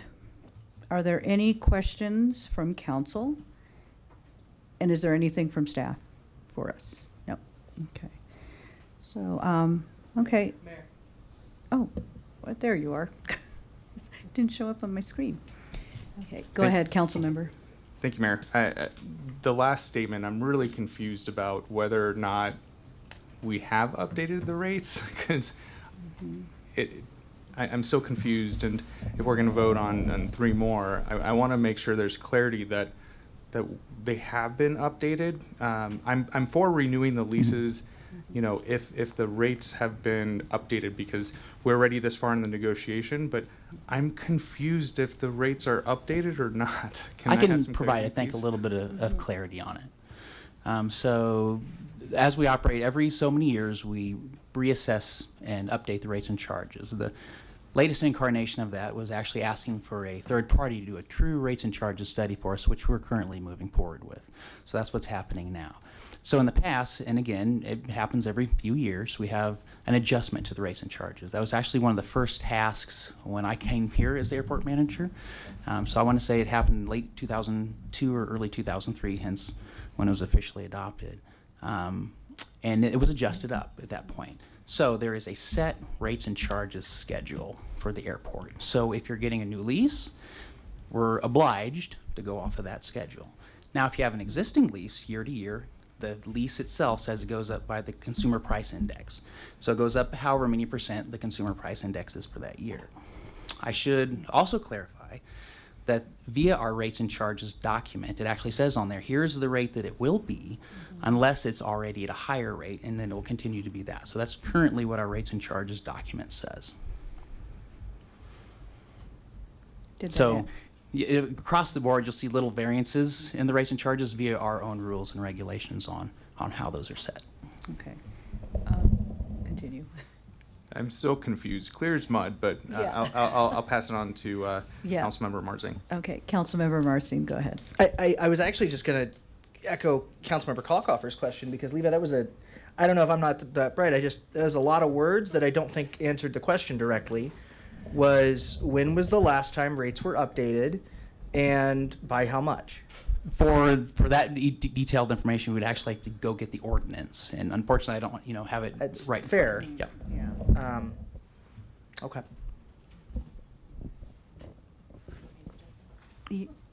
Oh, there you are. Yes, Councilmember Christ. Thank you, Mayor. So I asked a lot of questions of you in last session, Levi.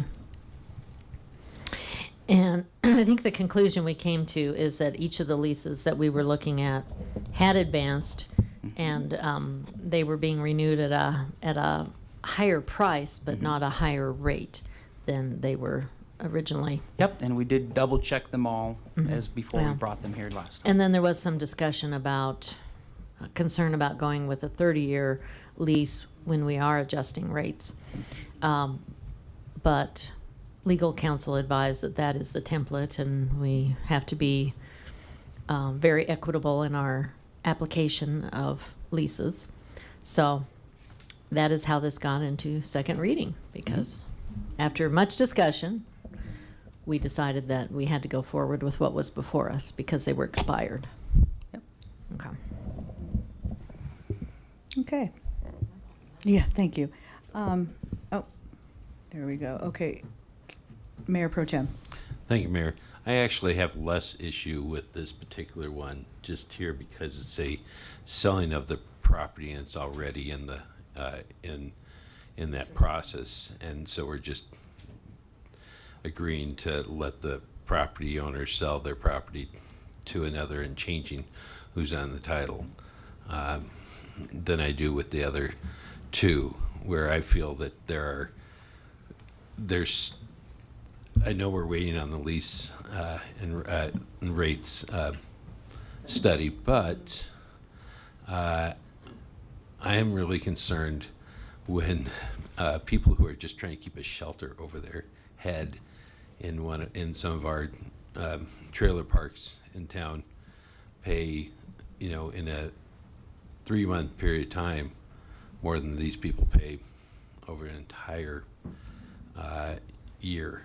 And I feel that there's a disparity between the haves and the have-nots, and I'm concerned about that.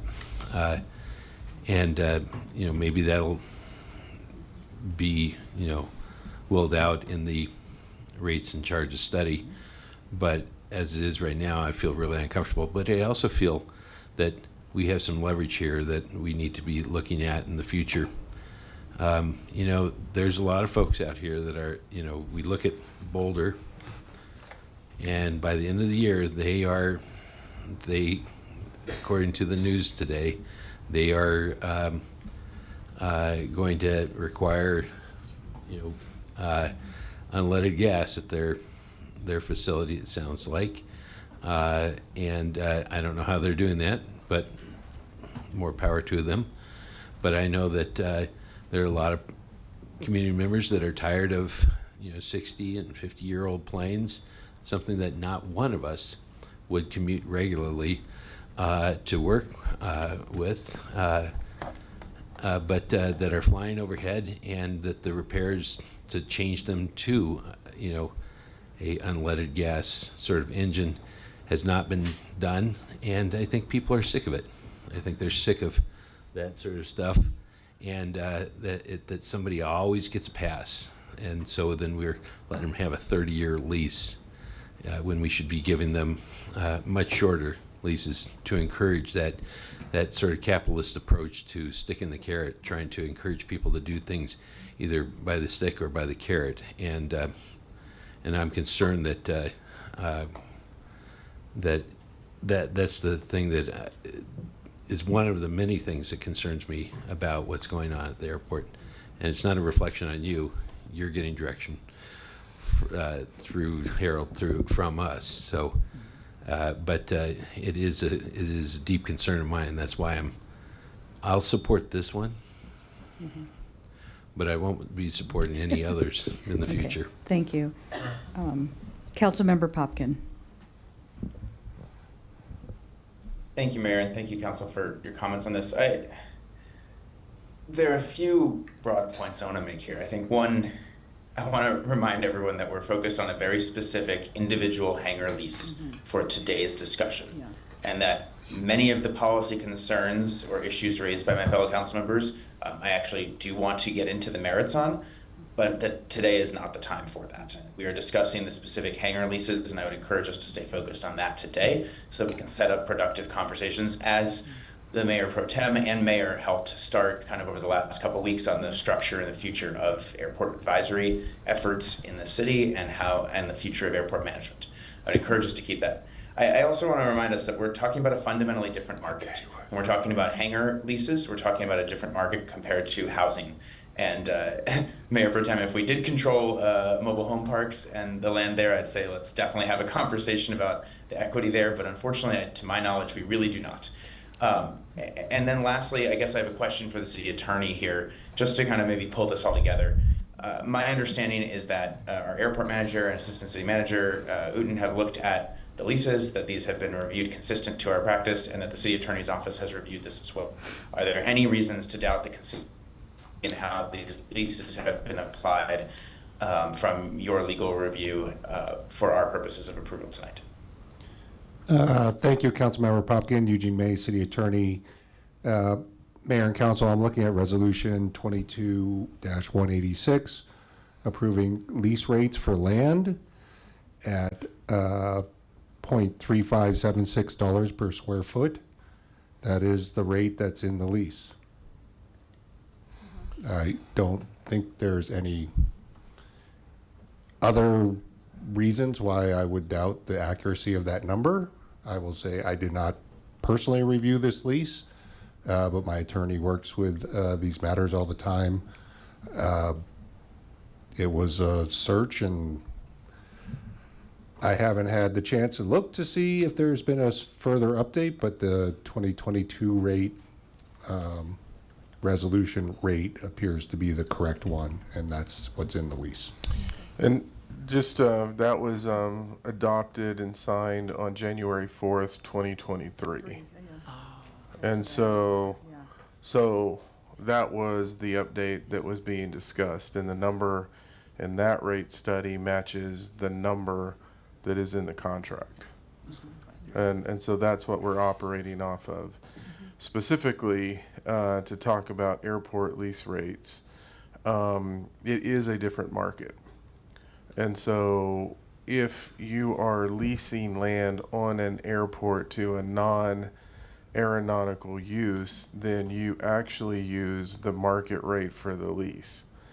If you're looking at an aeronautical lease rate, then you're not comparing against lease rates in the community. You're comparing against lease rates at other airports. And that's within the FAA's guidance in terms of grant assurances. And so that's another piece of the conversation. And then you have the non-discrimination clause that exists within the FAA grant assurances in terms of how you inherently have to treat everyone at the airport in the same fashion. And so it's really those grant assurances combined with the lease rate that was adopted. But the lease rate that is in the ordinance matches the lease rate that is in the contract. Great, thank you. Thank you, Harold. Thank you, Eugene. I appreciate that. The last point I just wanted to make was, I really think this council needs to be careful as we start to pick at individual agreements going forward. If we want to have a policy conversation, we should absolutely have that, but it shouldn't be over individual things. That's how we make people, prospective businesses and current businesses doubt like how we are handling Well, this. yeah, And whether we're it's public trust as well. Yeah, exactly. Yes. And so I think we want to be careful as we go forward about when we have policy conversations versus when we're approving things that are already in our policy and moving things forward. So I can't tell if other people at the mic, otherwise I'd call the question. No, you know what? I still have to do public hearings, so I'm going to go ahead and open up oh, never mind. We have one more question. Go ahead, council member. Very quickly, thanks, Mayor. The reason I voted no for the first one is because I was unclear if the rate on the lease was correct to what is in our ordinances. But now that it's clear, I'm okay moving forward. But if there was a discrepancy with what is in our ordinance versus what is on the lease, then I had problems with that. But since we cleared that up, I'm good to go. Okay, great. Thank you. I would like to now open the public hearing for ordinance 2026-05. There is no one on the sign-up sheet, but is there anyone in the audience who would like to speak? Okay. Come on down. Mayor, members of council, Scott Stewart, 229 Grant Street. We were told 2 weeks ago that lease rates adjust with the CPI annually. Have we not had a adjustment in the CPI for the leases in the last, 3 years? It's just confusing. We're starting at a point that's 3 years old. Have we not increased any of the lease rates? We've got an airport that's struggling for money that asked this council for 50% discount to the administrative transfer fee. That's money that should be going to the general fund. We need money in the general fund. The airport's receiving a discount for services provided by taxpayers, and we're not doing increases as we're supposed to within the airport has great rules and regulations and policies and stuff. Somebody got to sit down and read them. I've read them. I'll read them again. I'll keep reading them. Anybody wants to have a conversation and correct me, please do. We're not doing what we said we're doing. 2 weeks ago, we were told to adjust with the CPI. 3% was the number that was given. The rate that you're getting, I think you passed this. To Councilmember Popkins' point earlier, this should not stop this thing. Approve it. Get it going. But understand, you got a systemic problem with what's going on at the airport and has been going on at the airport. Thank you. Okay. Thank you. Anyone else wishing to speak? Okay, so seeing no one else, I will go ahead and close the public hearing. And can I have a motion to pass and adopt ordinance 2026-05? So the motion has been made by Councilmember Culkoffer. Do I have a second? Second. Okay, and Councilmember Christ has seconded it. Let's go ahead and vote.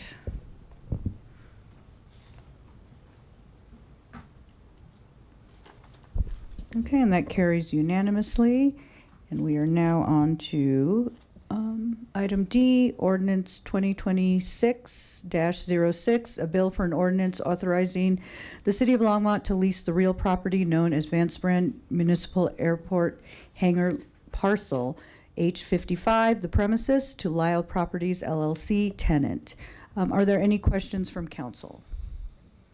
Okay, Councilmember Marcy. Thank you, Mayor. Just very quickly, question for staff generally. How much has CPI gone up? Like if we're basing a lease rate in 2022 and it's January of 2026, theoretically, what would that adjustment have been? My quick Google search gave me a number that is different than 3%, so I'm curious about the staff's. Oh, my time's expired. Yeah. Appreciate that. Thank you. Yeah. So a couple of things. So I think we're mixing a couple of. So there's two pieces to Please. this. Yeah. Help me understand. I'm reading the lease right now. Lease rate by adding an inflationary adjustment which shall be equal to the inflationary increases defined by the most current consumers price index of all consumers for the Denver area, Lakewood metropolitan area.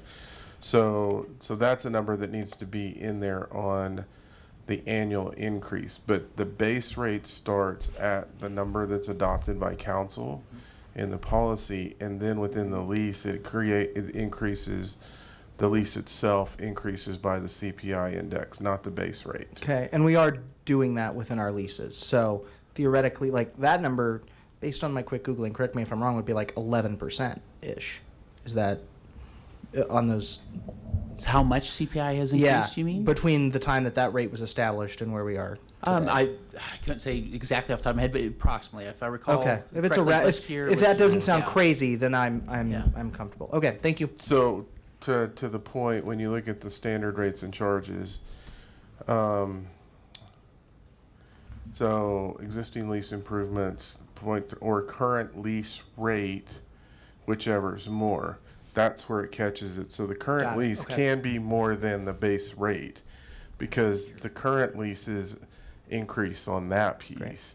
And that's the nuance in the details in terms of where you start. Great, that's helpful. Thank you so Yeah. much. Great. Anyone else? Okay, so now I would like to open the public hearing for ordinance 2026-07. Is there anyone, oh, we already did public hearing, right? On this one? No, we did not. It's all these hangar leases. That's all meshing together. Okay, is there anyone in the audience who would like to speak to this matter? Thank you, Scott. Okay, so seeing no one else coming forward, I now close public hearing. May I have a motion to pass and adopt ordinance 2026-06? Okay, so the motion has been made by Councilmember Kalkofer. Do I have a second? Seconded by Councilmember Christ. Let's go ahead and vote. Oh, I'm sorry. Oh, I didn't see you. There we go. Go ahead, before we vote. Go ahead, Mayor Pro Tem. Thank you, Mayor. You know, I really don't want to harm anybody.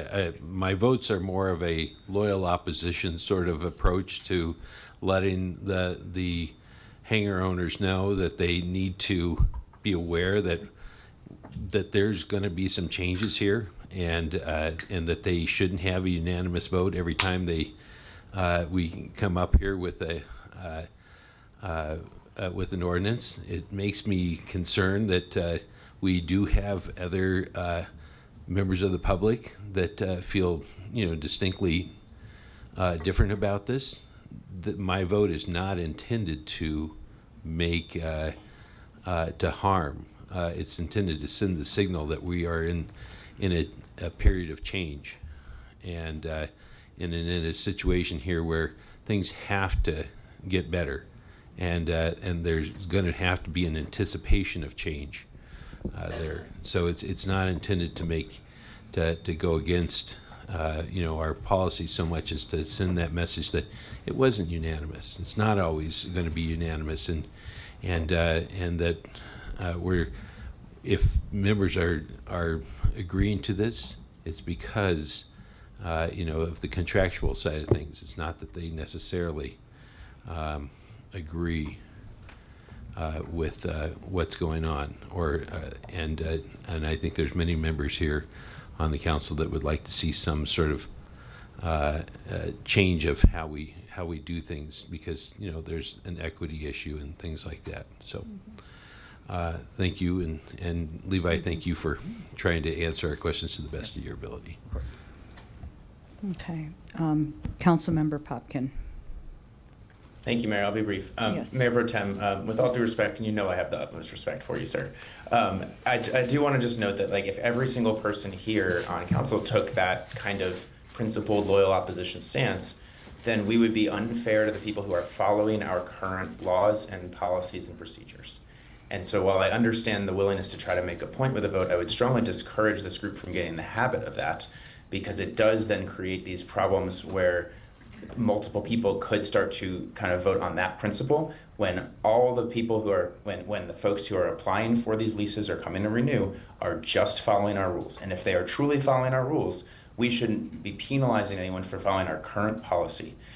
If or when, it sounds like it's a question of when, we decide to update that, I fully encourage this group to have a very spirited conversation and a very intentional conversation about what we want the future to look like for this. But I really, really would discourage this group from making a habit out of principled votes on a broader policy issue than the topic in question. Okay, let's go ahead and vote.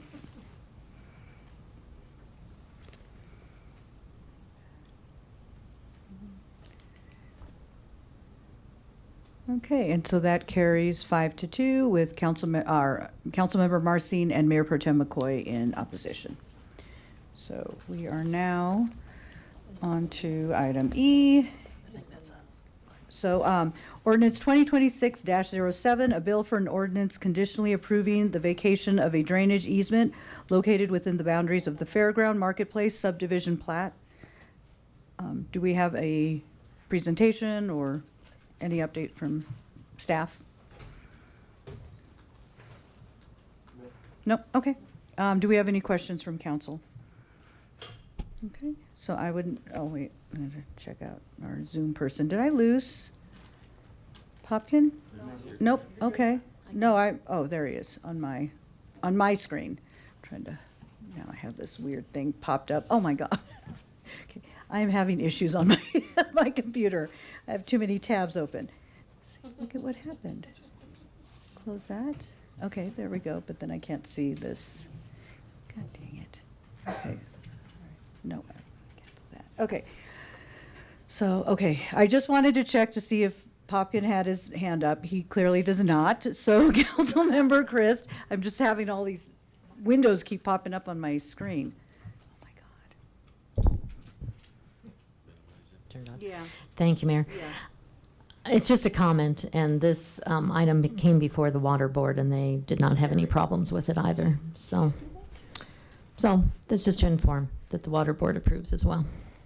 Okay. Very good. Thank you. And public hearing.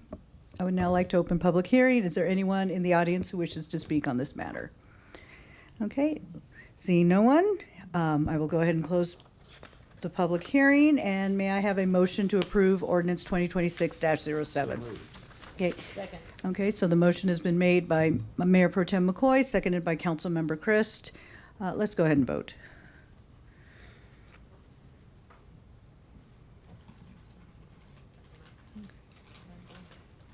Okay, so that carries unanimously. We are now on to items removed from consent agenda, and I believe we had item A, and that was made by Councilmember Marcin, is that correct?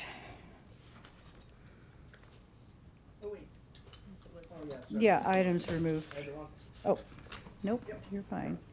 Resolution 2026-12? Okay, go ahead and put on your mic. Thank you so much, Mayor. And it looks like we have staff here to walk through a presentation. So Mayor, Laura's here. Do you want to do that? Do you have a presentation, Laura, or do you have? Amazing.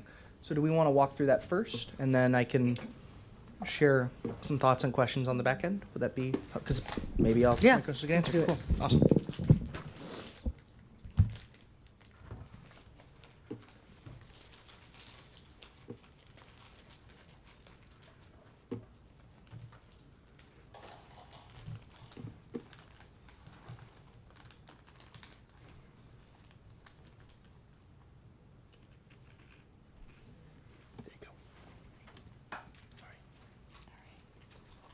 Good evening, Mayor and members of City Council. I'm Laura Moody, Redevelopment Director and the Executive Director of Longmont Urban Renewal Authority. I will be presenting on 2 intergovernmental agreements. Actually, one was pulled, one stayed on consent, between the City of Longmont and the Longmont Urban Renewal Authority. So we'll start with the idea of tax increment financing, TIF. And so tax increment financing is the added taxable value of the improvements of the development that is created by this new private investment. It is generated from the existing mill levies imposed by these taxing entities. It's established through negotiations with the taxing entities. It has a maximum of 25-year collection period. And then what is it not? It is not a new tax, and it does not increase tax rates on properties. Hey, Laura, let me jump in real quick. At its base, I think it is not money that we're currently collecting from the property. And so I think that's the big piece. It's a lot of times you will hear us talk about a but for. It really is, but for the project, you don't have the money. And so if the project doesn't go forward, then you're generating no tax revenue. And I will get to that in just a minute, where we look at the existing property tax on the existing property and then what that will impact moving forward. So tax increment financing, you'll hear the term base and you'll hear the term increment. And how that works is the base is the assessed value of the property without the property improvements.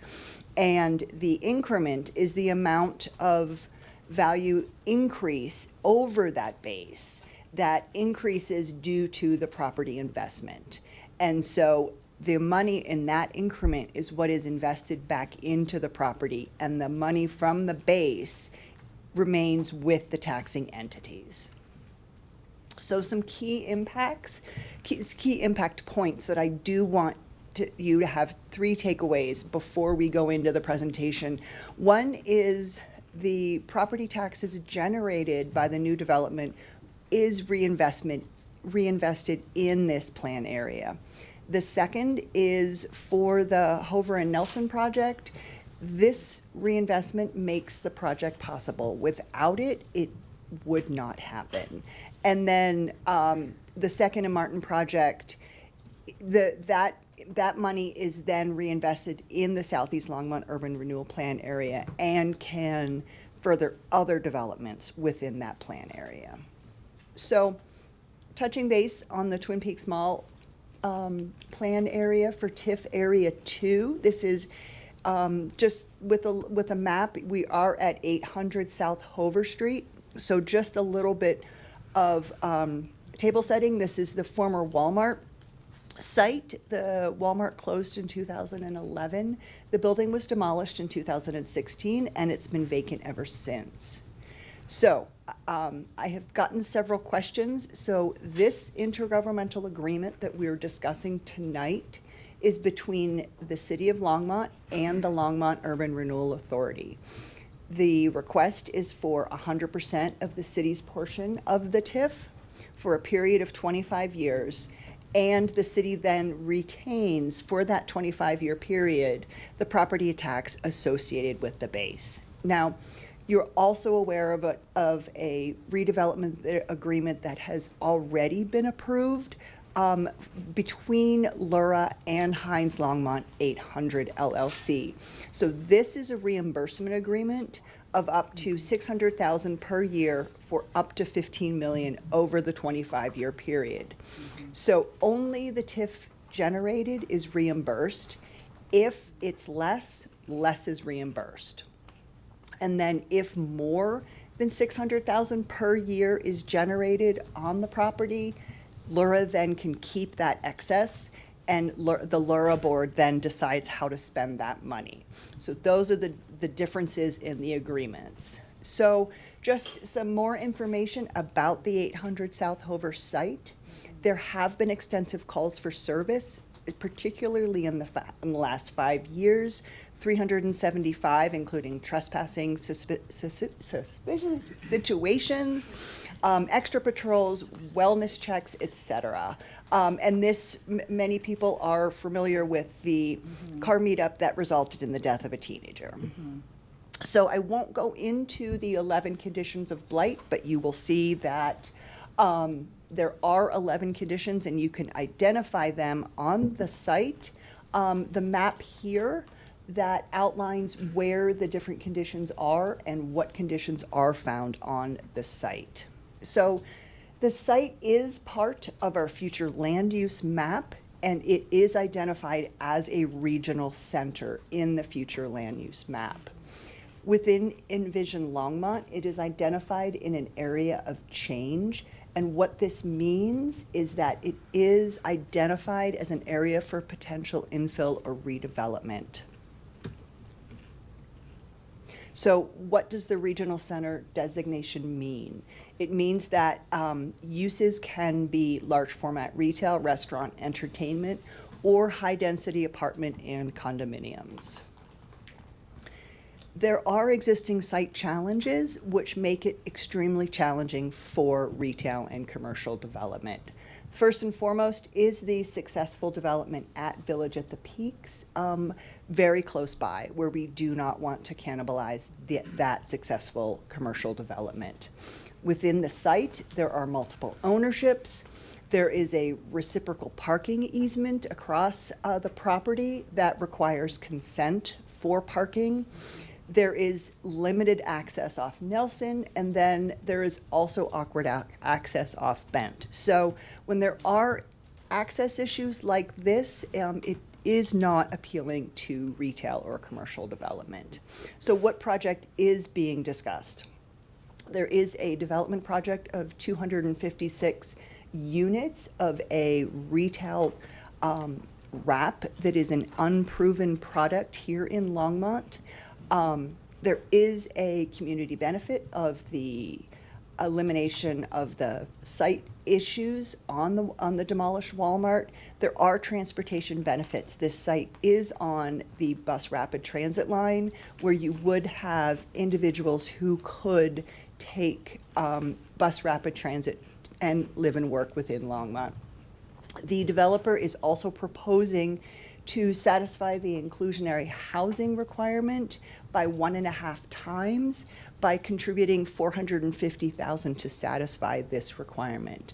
And finally, we heard this morning at the LEDP event that houses are where jobs sleep at night. And so this would be where Longmont residents could live and take transit and live in this walkable environment for these community members. So what improvements are being proposed?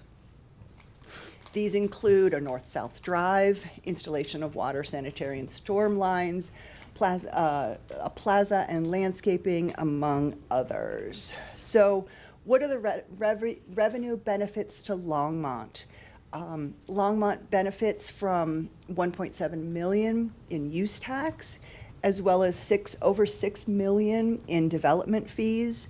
There are benefits of sales tax revenue, and these estimates are the proposed residents who would be living in these 256 units. This is what they would be spending as they would be shopping within the city of Longmont. And what I mentioned before is the property tax. So it would be estimated that the city would gain $13,000 per year of that base, and then that would be estimated to be approximately $30,000 that first year for Lura for the increment. And what was just mentioned, this is an increase because the existing property tax revenue for 2025 was $6,700. So that is the projected 25-year TIF analysis for the redevelopment. And then finally, just the recommendation, and that we would, our recommendation is to approve the resolution approving the intergovernmental agreement for tax increment revenue sharing between the City of Longmont and Longmont Urban Renewal Authority in TIF Area 2. Can I answer any questions? Okay, so I'm going to give it back to Councilmember Marcin. He pulled the item. Thank you so much, Mayor, and thank you, Laura, for that presentation. I know there's been a lot of back and forth around the community about this specific project of late. And I just want to kind of frame my own thinking here before I ask a couple questions, which is this is the first time that I, as a member of council or a member of the Laura board, have had the opportunity to vote on and look at this specific project. I think the last time it was considered, I was sitting out there. So I'm approaching it with maybe a different perspective than my fellow council members who were here, and also the perspective of having just heard very loudly and clearly from our community where they are at on a project that I think, from a community perspective, is going to present a certain way. Just want to be really clear that these TIF dollars, and the reason I'm asking these questions is not so much about TIF. I understand TIF. I think TIF is the right financing mechanism for this. My concern is with the end product that these TIF dollars are gonna allow, and it's the only time I'm going to be able to discuss it. So, remind me one more time, how many total rental units are we talking about in Phase 1? 256. And that's a 200. So we're talking about a 256 apartment development on Hover and Nelson, roughly, in an area that, as my fellow council members are well aware, has been seriously stacked with those kinds of developments. We've all heard about it from the community over the last several years.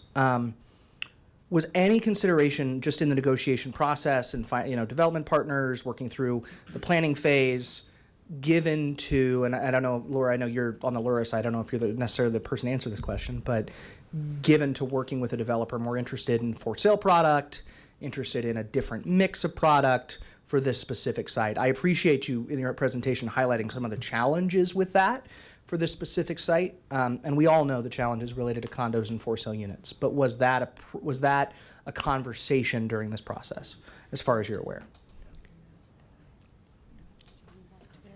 I think, at least in the conversations with this group, I know from the urban renewal perspective, that was something they talked about. Yeah. And I think what they indicated is that it wouldn't pencil out financially.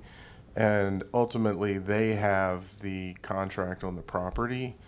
And so it's really dependent on who the owner of the property is and the contract that they have with the buyer in terms of who we negotiate, because similar to the conversation, we don't control that. Yeah. The property owner controls that. Yeah, and I appreciate that. And I think, just from my perspective, had I been able to be in the Lura conversations, had the planning process been something that I, would have had a say in, I would have thought differently about this. From my perspective, this is a vote essentially to allow the financing and development of another large apartment complex in an area that's already oversaturated, and our residents have said very clearly where they're at on that. And I appreciate your work on this, Laura. I'm gonna vote no on financing, on these TIF dollars. I want this site to be redeveloped. I think had the projects that have gone on in that side of the community had not been there in the last few years, my thinking would have been different. I think right now, as a representative of the community, I have to vote no. So thanks. Councilmember Popkin. Thanks, Mayor. Laura, thank you for the presentation. I had one or two clarifying questions for you, and then maybe a couple comments to make. For members of the public who aren't following all of the TIF definitions super closely, is TIF a tax incentive? No, it's enabling development to pay its own way. Thank you. And is it a subsidy using city funds? No, it's not a subsidy. Is it a rebate or a grant or any other kind of incentive structure like that we're taking out of our other funds? No. As in, are we taking it away from other purposes that we could be applying it to if we use it for this project? So TIF has very specific guidelines on what it can be used for. It must be utilized for public improvements. So there are very specific guidelines on how it can be used, what it can be done, and how it is used to mitigate, reverse, prevent blight.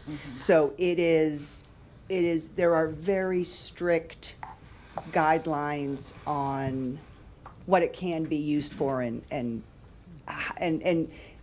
that mitigation of blight is the prime directive there. That is really the reason of what we're doing within urban renewal. So, it's. So to come back to my original question, just for the sake of time here, are we pulling funding from other areas in our budget to pay No. for these improvements? No, and I think that goes back to my first comment is the funding for this is only available because of the project. If the project doesn't go forward, there's no funding to put in the increment. Thank you, Harold. Thank you, Laura. So not only is there no funding to put in the increment, there's no funding to help address the public safety hazards on the site. There's no funding that is stimulating the businesses in the Village of the Peaks commercial area generally. There is no funding to support workforce housing there that's connected on the future bus rapid transit lines. Like, this project enables those things. It doesn't pull money from other purposes, correct? Correct. And then this project is also, if I understand the development agreement correctly, adding a 150% of the is paying 150% of the fee in lieu for affordable housing, correct? That is correct. And And that- I just want to go back to your question of pulling funding. It is bringing more money to the city. Like I said, the property tax in 2025 was just over $6,000, and due to this project, the first year of property tax revenue of the base will be nearly double that. So the city will see $13,000 in property tax. So the city is benefiting from this development. Yeah, that feels small to me when we think about it in this context. Can you remind me of the redevelopment fee, or like the development fees that the applicant is paying that also go to the city? Correct. There are over $6 million in fees that will be paid to the city as well. So that, yeah, and that's a little bit more substantial than just the kind of 13,000 increase there. Correct. Substantially. The other clarifying question I had, so the Walmart site, and correct me if I'm wrong because this was before my time here, but the Walmart site closed in 2011, correct? That is correct. Has there been any serious efforts to redevelop this since before this project? I can jump in on that. Since I've been here, I joined in 2013. There was to my knowledge, there was only one potential project that was brought to our attention on that location. Unfortunately, because of the ownership structure on that parcel, that project didn't move forward, and that existed when the Walmart building was actually still in place. Because That was pre-2016 even. Pardon? That was pre-2016, I think, before the building was demolished? I think so. So before the building was demolished, there was one interested party in that location. And the issue with that location is really when the building existed, it was odd in how it was approved because you have two different landowners, and one of the landowners owned the building, and so the two didn't necessarily agree. And so while the building was there was nothing that really could move forward. Since that date, I have not been aware of anybody else that's interested in that location. Laura, are you? Thank you, Harold. And to be clear, like that, you haven't heard any interest through perhaps a period of the historically lowest interest rates for financing construction projects in recent history, correct? No. Thank you. Okay. So I guess where I'm trying to get at is. Yeah, I was going to say, get to your point quick, because we have a lot of people in the queue. So. Yeah, so I fully sympathize with some of the points that Councilmember Marsing made. However, I want to reiterate that what this project is fundamentally different from some of the other housing projects that we have seen come up. It is aligned with a lot of the plans that we had a lot of community input on. And it costs us more money if projects don't move forward, and this one does align with so many of the goals that we care about. And there's a major challenge right now with state law that is preventing for sale housing, which I know myself and most of this council also care about. And we specifically did inquire about that during this process. And in fact, this project does contribute to our affordable housing fund that we can use to help invest in future for sale housing, and they're contributing more than they're required to. So I'll pause for now before I make a few other points, but because I do want to hear what my fellow council members think, but I do want to remind us of the context of how we got here over the last 15 years and why this project is not, maybe the cookie cutter thing that some people might think it is. I've had many conversations with residents throughout the campaign season after that about what this project is doing.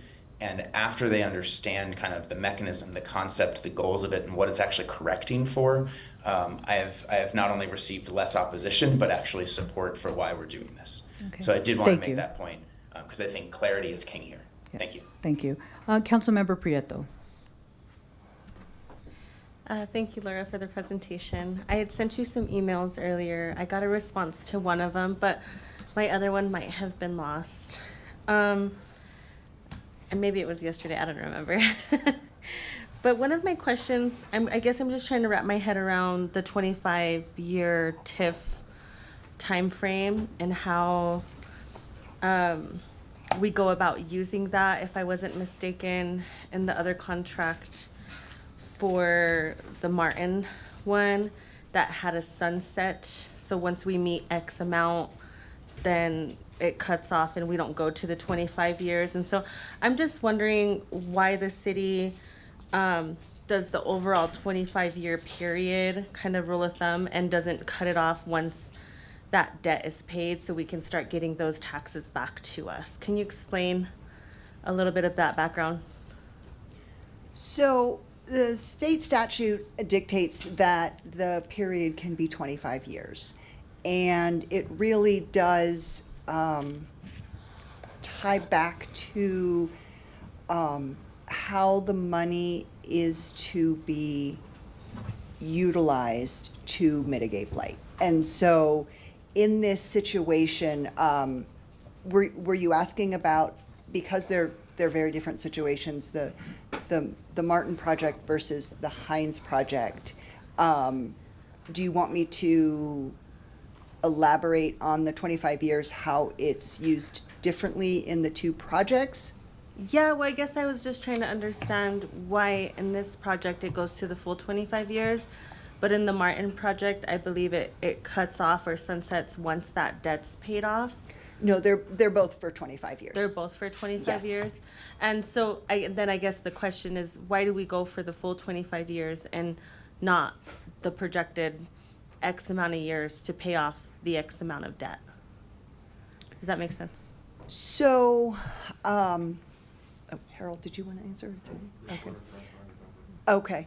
So the redevelopment agreement with the Hines project, it is a $120 million project. So there is no repayment of debt. It's just contribution to expenses. And so the way the contribution is broken out, it's reimbursed over that 25-year period to get to that total amount of reimbursement. And how that is allocated is that because the property taxes are generated on a yearly basis, the reimbursement then goes in a yearly basis to get to that total amount of those public improvements. Does that answer your question? Somewhat. And Okay. I think, because, I think the argument that this, and what we tell our constituents, or like the explanation we give is, without TIF, the project is not possible. Correct. Right? Correct. But in some of the situations, it doesn't sound like that argument stands. And so I just want to make sure that we're not just giving the tax away, that it is actually that reimbursement or filling in the gap, but and making sure, like, if it doesn't need to go to the 25 years, then why do we go to the 25 years when we could be getting that back into maybe general fund or other things? And maybe I'm misunderstanding this, but I was just wanting some clarification on that and understanding. So on this one, you have two different pieces. There's two caps that actually are in place. There is the total cap of the funding that goes into it, and then there's the yearly cap of the funding. And so they're capped on a yearly basis at $600,000. And then, so if they generated $800,000 in increment, they only get $600,000. If they generate $400,000 in increment, they only get $400,000. So when you're running the cap to the full 25 years, that's projected, I believe, on the 600,000 for 25 years. So they have a maximum cap that they can get, and then they have a yearly cap that they can get.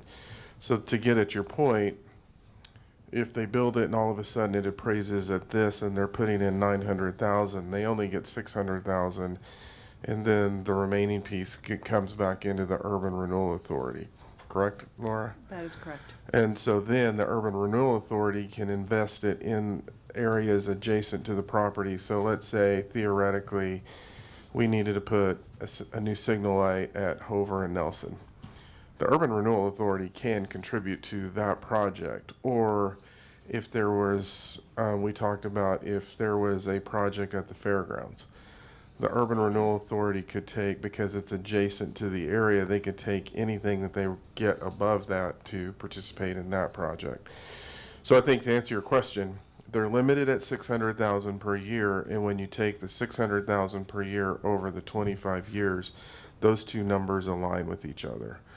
Now, on the other side of the equation, when you look at different projects, if you're looking at urban renewal authorities to, let's say, we're trying to build a public project transit station, for example, we may be the ones that issue the debt to construct a transit station. So then that one's written in a way that if we incur debt, and for some reason, if we pay the debt off early, then it stops. But that's related to debt that we're issuing. So there are two different agreements that are trying to accomplish two different things. Okay. Did that answer your question? Yeah. Okay. You did a better job. Yeah, no, it was, and it gets really confusing, and I guess the due diligence that I want to make sure is, yes, like, and I think Laura is almost one and the same with the city, like, it's a very close partnership, and so just making sure that it's not just all going to Laura, and the city's actually getting its tax back to put into our public funds so that we can pay for things that we need and have the flexibility to pay for whatever and not necessarily hands tied to a specific area or project, so. And I think to that question, so think back last year when we were, well, and it could be this year, we're not far enough into it now, but when we were having sales and use tax issues. So when you bring the sales and use tax that they're putting in as part of the permit fees, that's also adding a different source of revenue to the system. So if, let's say that project happened last year, our gap in terms of sales and use tax may have been smaller because of the fees that they're paying as they're coming in. That is a tax, it's just a different form of a tax that comes into the system. Thank you. Okay, Councilmember Christ.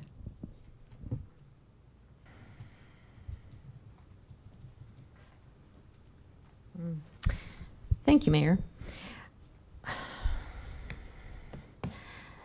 So I was one of those that sent you an email, but I was really just curious. And one of my questions was, you know, how are we going to spend the extra money that's about 3.3 million, you say, and that will be above what Heinz takes out of it. And I just look at this as a big investment in the community, because basically what we're saying is that that we're going to keep the original property tax, and you say as we begin to develop it, that will actually double to be $13,000 a year. So That is correct. that's a win right there. Correct. And then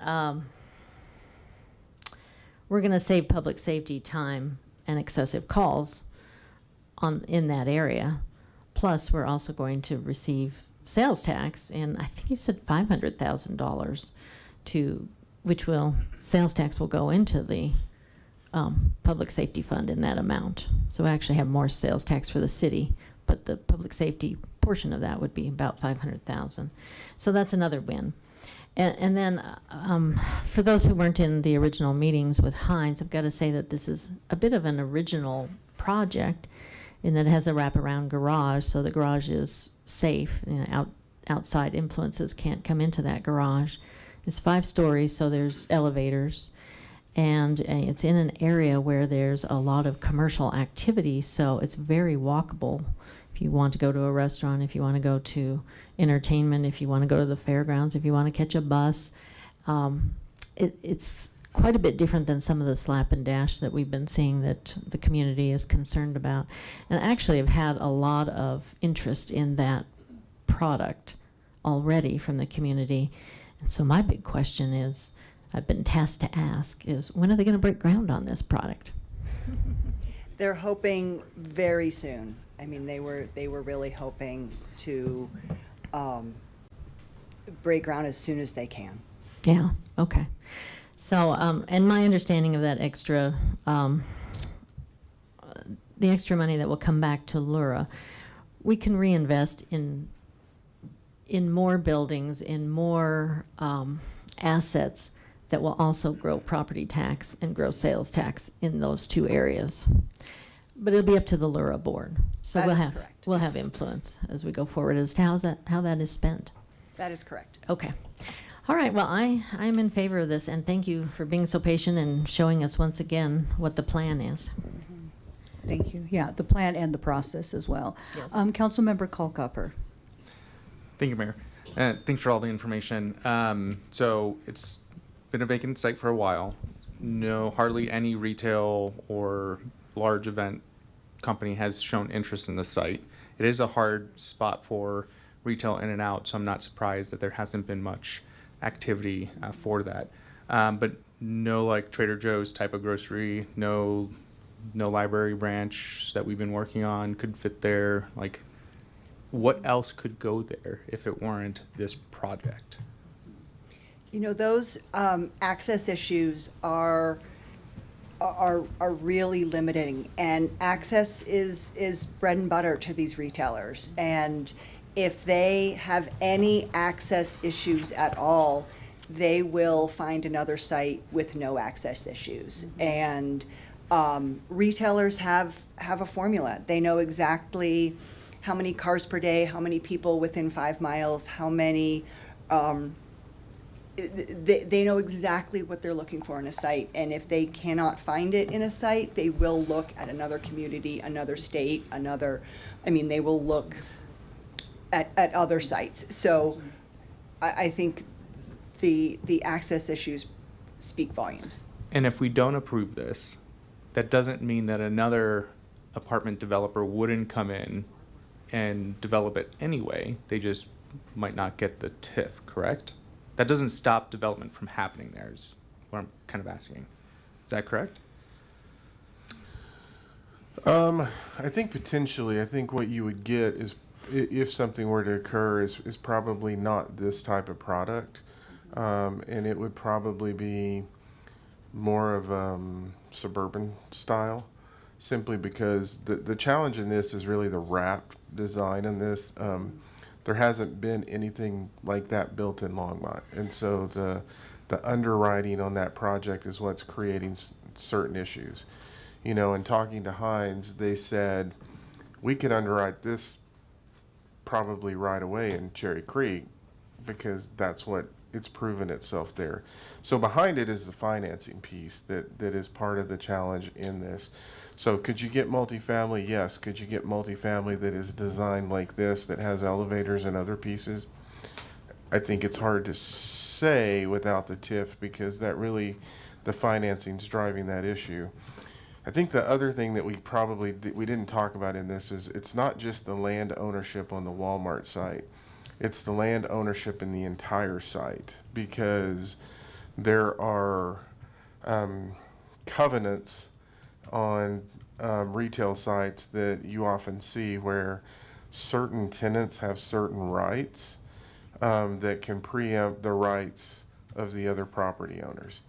And so in this case, when you think about Hobby Lobby in particular, it's sight lines, it's access, it's these other issues. And so I think that piece of the puzzle is also making the site very difficult, which retail then becomes a problem, because I don't know this agreement per se, but I have seen other agreements where they also can say yay or nay to who comes in. Now, on the retail front, to Laura's point, you know, we can say we want this type of retail, or we want this in the community. Kind of when I said earlier, tell you what you need to hear, not necessarily what you want to hear. The reality in the retail world right now is that they have been under fire probably for the last 10 years. And their decision-making process is probably more refined than anything that I've seen in my career. And in most cases, where people are bringing retail in a lot of areas that are adjacent to us, they're actually having to participate in sales tax sharebacks in order to get the retail, which from my perspective becomes dangerous, because then what happens when it's not working? And so it is a very competitive world, and really the biggest problem with that site is access, visibility to Hover in terms of the building that's in front of it. And you know what we're hearing is it's just not a desirable location right now for retail. And we've just seen the hit since I've been here. We just kind of have seen what's happened in that location. Mayor, I'll be quick. What is our current vacancy rate in Longmont? Is it somewhere around 5-6%? I have that slide, I think 3%. 3%? We saw that this morning, didn't we? we saw some information. Low vacancy, 3.4% within the city of Longmont. This is from our housing people today. Okay. And any ideas on what the rent price might be? No? Do not know. No, that's fine.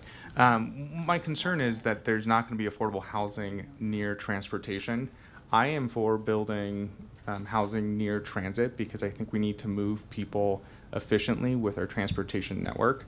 And I'm sad that there won't be any affordable units here, because this isn't a major transportation corridor, and it's surrounded by many shopping centers. And I feel like, sure, we're getting money fee in lieu to do something else somewhere else, but I don't want to push people on the outskirts of town where we don't have transportation to help them get to their jobs and their services. This is to my core where I want density in transportation corridors, but I really want to see affordability near these corridors, and I don't know where I stand. I'm conflicted. So, thank you. Thank you. Oh, Councilmember Popkin. Thank you, Mayor. I'll try to keep it briefer than my other comments. There are a few things that I want to maybe set the record straight on here. First, I share Councilmember Kalkoffer's struggle a little bit in terms of really trying to prioritize affordability along these corridors.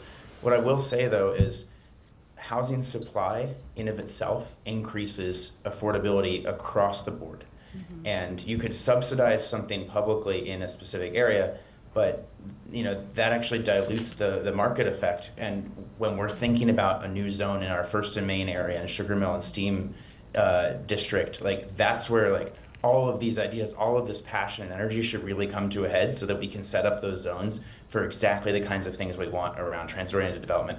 This project is a particularly unique creature because it's correcting for some defects on this site, some blight conditions on this site.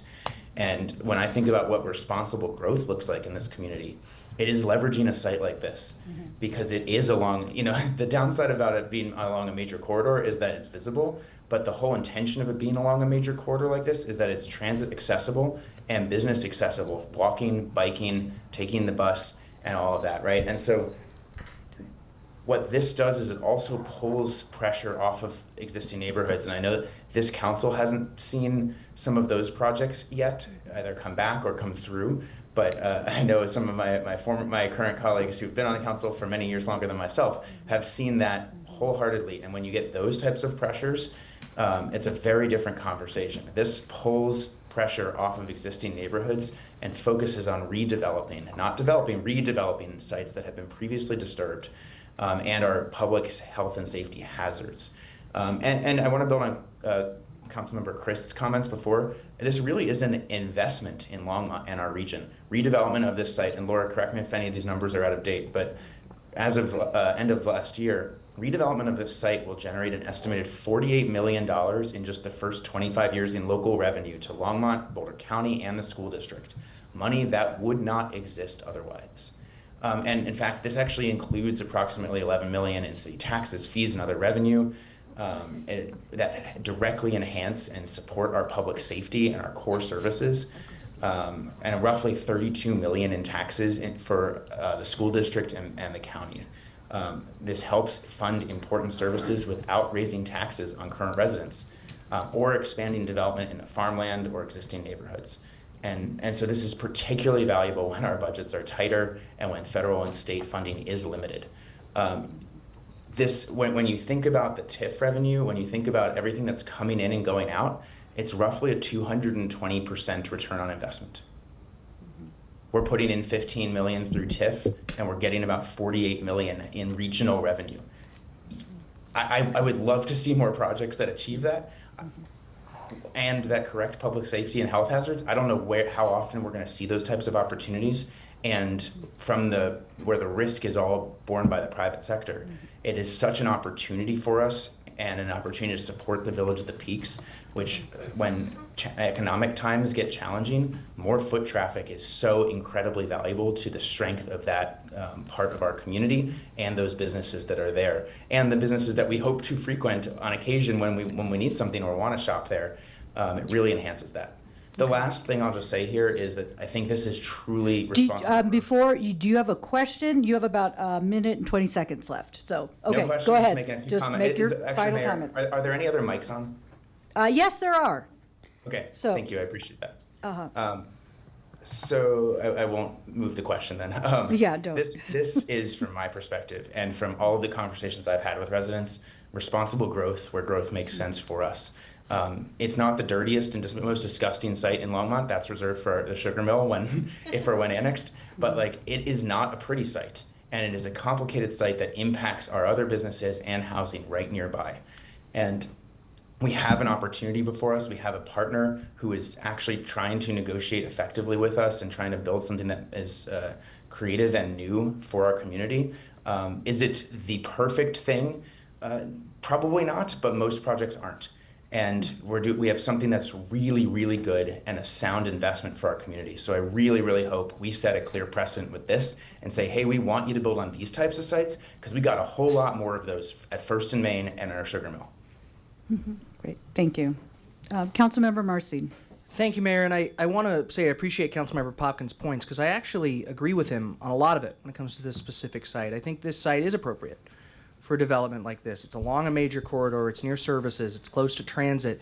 From a planning standpoint, I get it. It makes sense here. I really wish this had come forward 5 years ago because I agree on virtually every point that Councilmember Popkins raised with this specific project. But I think we're talking about an area of the community that our residents are screaming at us about when it comes to the hundreds of high-density rental units and high-density apartments that have been added in this quarter-mile area in the last 5 years. As a council member, I believe I have to take a broader view here. I think at one point during the campaign, I heard almost everybody who was running say that they would like to see prioritization for for-sale units and fewer apartment developments. I do not believe I can honestly tell my community that I'm doing that and not voting for more apartments if I am in fact about to vote for more apartments. Our residents are screaming to slow this down a little bit and to be very thoughtful. I appreciate the project on its merits, but our community needs ownership opportunities. Our community needs chances for folks to put down roots, build equity, and see Longmont as their long-term home. When we invest publicly in redevelopment by approving a mechanism like this that's going to enable a development, I think it's fair to ask if we're advancing the right balance in our housing mix. And I don't think this does that. I don't think another 256 market rate and above market rate rental units with no affordable on-site units that this TIF will allow to be created is what our community is asking from us. So for that reason, I'm not going to support the item tonight. Okay. Councilmember Colcufford, I believe this will be your second time, correct? Okay. Thank you, Mayor. Yes, and I'll be quick. I did speak with the management for Village at the Peaks, and they have been having issues with that area. And I appreciate everything that everybody on this dais has said tonight, and I appreciate what Councilmember Marsing said. Yes, we have heard from our community, almost all of us, that we have too many rental apartments. But I'm also looking at it from the opportunity of redeveloping this area that has caused our businesses at Village at the Peaks a lot of heartburn.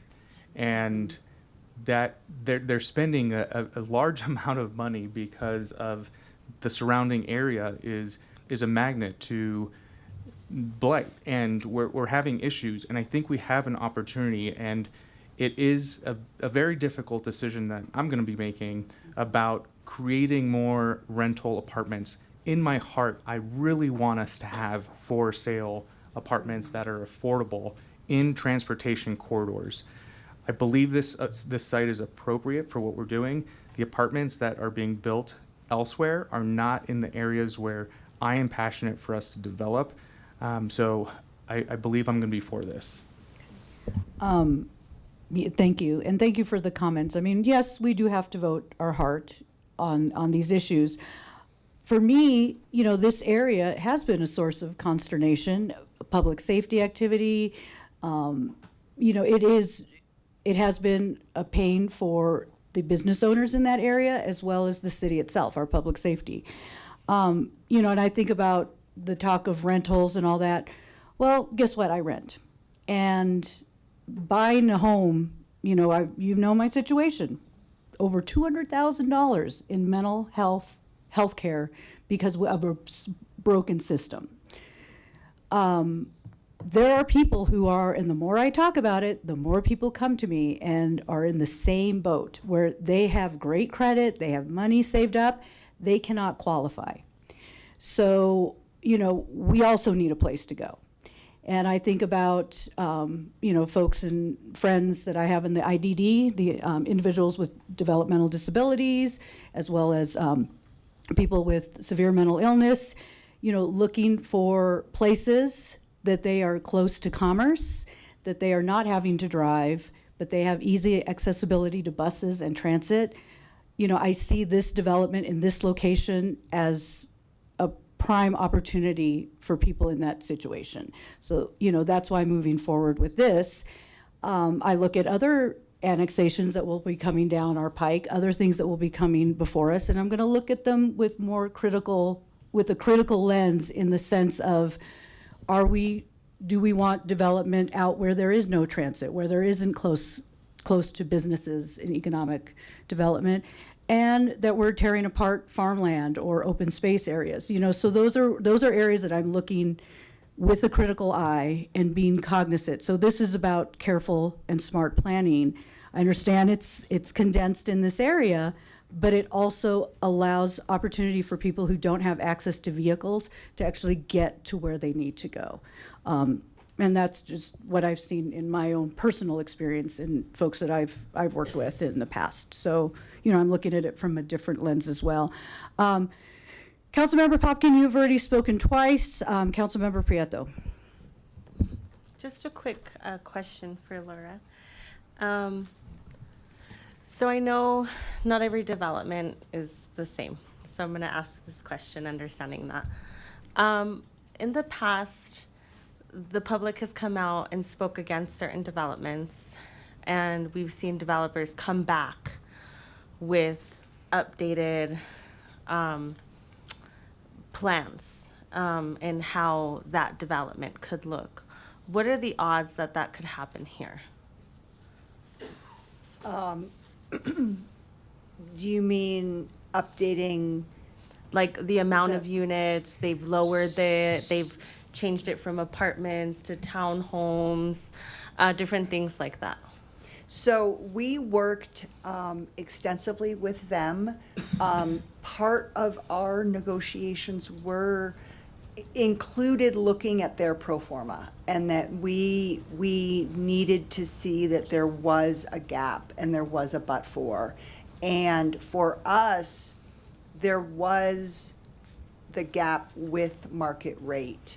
And we asked about if they could add affordable units, and they just couldn't make that pencil. And in exchange, they offered the 1.5 times of the inclusionary housing fee. So that was their offer to be a good community partner. And so, because they could not build affordable units and make the pro forma work, they offered that instead. Okay, and I understand the affordable piece. I guess I'm just asking about like design. You know, why 250 apartments and not, you know, a certain amount of townhomes or. So I think we did have that conversation, and it really gets down to the pro forma. Okay. In terms of when you, so now I'm going to put the housing authority hat on. Okay. So when you're looking at these projects and you're looking at the total construction cost, you're also looking at what the rents are, what the rents generate over time. And the issue is they couldn't make it work financially. Okay. We had them work scenarios where they did put affordable housing on it. And some people have asked, well, why can they put more money on the front end versus affordable housing units? It's because the rent structure out over the life of the loan costs significantly more than if they put it on the front end. And so I think that's really the issue. It is a financial underwriting issue on this project. Okay, thank you. Okay. So let's go ahead. May I have a motion? Okay. So Councilmember, or I'm sorry, Mayor Pro Tem has moved. 9A. Item 9A. Do I have a second? And Councilmember Popkin has seconded it. Let's go ahead and vote.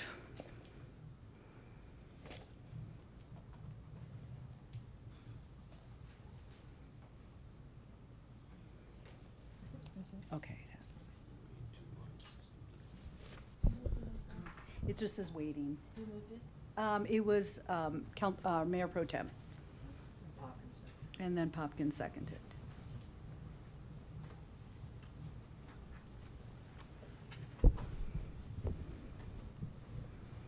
Okay, and the item carries 5-2 with council members Marcin and Prieto in opposition. Okay, now we're on to item D, amend Rule 27 of City Council's Rules of Procedure regarding board interviews, and that was also pulled by Councilmember Marcin. Thank you, Mayor. Hi, Don. Good to see you. Good evening. Do you have anything you want to say at the top, or just questions or thoughts? Or Good hello? evening is all I've got. Okay. Thank you. Awesome. I just wanted to, I know it was a lot of sausage making last time, and I just wanted to thank folks for kind of the conversation that we had around this. I pulled this because I wanted to just bring up a topic one more time for our consideration before we finalize our approval on this. And that is kind of this question that I continue to have about boards and echo chambers. About, you know, we have had this challenge that we discussed earlier tonight, where very technical boards approve folks from within that circle, and we don't often get the community impact or community input that maybe we as a council are looking for. So I do not want to remove boards from the interview process. I actually really appreciate and desire the place that boards have in that process. I think where we wound up in the interview panel, I actually think that's a good outcome. The one thing that I'm still struggling with personally, I want to vote for this. I am still struggling with the notion of formal recommendations being provided by members of the board. I'm still struggling with that. And a number of my council teammates have rightly reminded me that we are not obligated to vote for recommended candidates. That is true.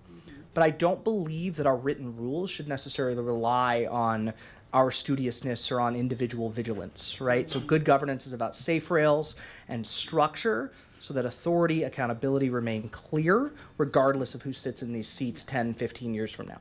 So what I don't want to see happen is a situation where we get ourselves into another issue because we've created yet another echo chamber because boards are able to firmly recommend and then future councils perhaps rubber stamp those recommendations. So I'm gonna take a shot at this. I have an amendment that deals with 3 lines in this, and I've shared it with staff. Section? It's Rule 27F, and then Rule 27F2. So, and I shared this with staff, so I think they have a copy. It's actually an amendment that's kind of in 3 parts, but what it would do is essentially eliminate, and this is the discussion, is the formal recommendations piece. That would strike, this amendment that I shared with staff would strike the phrase "and provide a written recommendation to council." It would strike the phrase "but final recommendation shall be made by the board as a whole." And then it strikes all applicants and interview materials for, it adds the following subsection, excuse me. It adds a subsection that says essentially all applicants and interview materials for all eligible applicants, including interview recordings, score sheets, or other documentation, shall be forwarded to City Council, but the board shall not make a formal recommendation. And I would entertain a second for discussion, at least. Seconded. Thank you, Mayor Pro Tem. I appreciate it. Could I add one Yes. thought to your motion, Thank you. Councilmember Thank you. Marsing? Thank you. I did note one other spot that Yeah, we've did I miss it? overlooked. Okay. It's 27F5. Towards the end of there, it says, together with written recommendation from the board. Yeah. So I would just, I would take in that as well, keeping- just to have the conversation. So, I believe that council, as the appointing authority, should be clear and unambiguous in how we approach this conversation. I love that boards are going to help evaluate these candidates. I love that we've empowered them to take that process on fully and to ask the questions and develop the feedback that they want to bring. But I really believe if we want to avoid some of the challenges we have had in this recent period, one of the better ways to do that is to make sure that council is the ultimate appointing authority, is the only, frankly, appointing authority, and not the board itself. That would also return us to the norm that existed prior to that rules of procedure change, something that council has done in the past consistently. So that is the motion that I have, the amendment. Councilmember Christ. Well, this is perhaps the right time to bring it up, as I have another adjustment for, let's see, Section F, number 3. It was my understanding that the video would be available to all of council. And so I was going to add or change the language in number 3 to be recorded with video and audio that is made available for council review. And strike whenever possible. And strike whenever possible. Mayor, as a point of parliamentary procedure here. Yeah, I know. I think we probably need to wait. Yes, yeah. But that is why I had my light on. Okay, So we can got do it. it separately. Okay, well, let's just speak to the Yeah, we have a motion on council a member. current- Yes, got it. Yeah, thank you. I generally agree with what Yes. you're saying, Councilor Marsing. Okay. So, did you have any comments to what he Yeah, I'm just saying I generally agree with- Generally agree, okay. with So those comments. before, I'm going to kick it back to Councilmember Marsine, because it did look like you were not done with your amendments, or are you done? I was gonna do a separate amendment that does exactly what Councilmember Chris just Okay. talked about, because I caught that as well. Okay, So, so, yeah. Don, would you like for us I'd to rather vote put on these second. separately or as a unit? We're saying separately. Okay, well, hold on, I'm going to ask Dawn.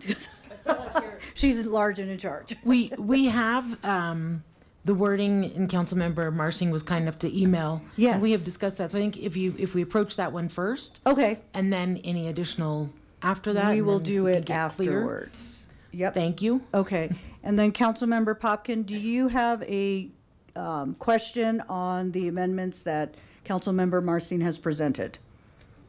Yeah, not so much a question as a comment, but discussing that specific amendment, yes. Okay. Okay, I appreciate the spirit of what Councilmember Marcin is coming at with this. I think we actually had this conversation somewhat at length at the last time we discussed these rules and procedures. And I worry that we are, in our quest already to reapproach one of the perhaps board's most in question of why we're making some of these changes, I worry that we're overcorrecting here and disempowering all of the other boards that are really putting in their time and spirit. And to Councilmember Prieto's comment earlier today, that are volunteering their time and energy and passion for service to our community and city. So I don't think Councilmember Marcin is intending to disempower anyone here, and I think he's just trying to kind of put in some guardrails, which is commendable, but I don't think they are necessary. And I think the guardrail that we put in place by having the council liaison be part of the interview process for each of these is an update and a guardrail in of itself to some of the very concerns that Councilmember Marcin adequately and aptly has raised. So I think we actually addressed some of that. I worry about disempowering a board on an advisory role anyway when we are truly the be-all, end-all decision maker on who gets appointed. That's all I have to say. Great. Thank you. Do we have any comments, questions, or are we ready to vote on amending the language? Okay. So the motion was made to amend Rule 27, Section F. I think that was the only. F2. Okay. F5. And F5, and F5. And add F6. And add an F6. Okay, and the motion was made by Councilmember Marcin, seconded by Councilmember McCoy. Let's go ahead and vote.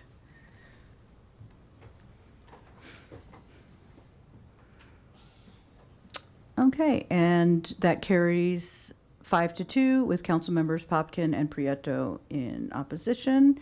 And then go ahead, I think, did you have a second motion? Councilmember? Okay. Councilmember Christ, go ahead. So I would move that we change the text on section F3 to read, be recorded with video and audio that is made available for council review. And I did send this text to Michelle. Okay. Do we have a second on that amendment? Clarifying question. Okay, well, I'll second it, and then let's open it up for discussion. Mayor Pro Tem?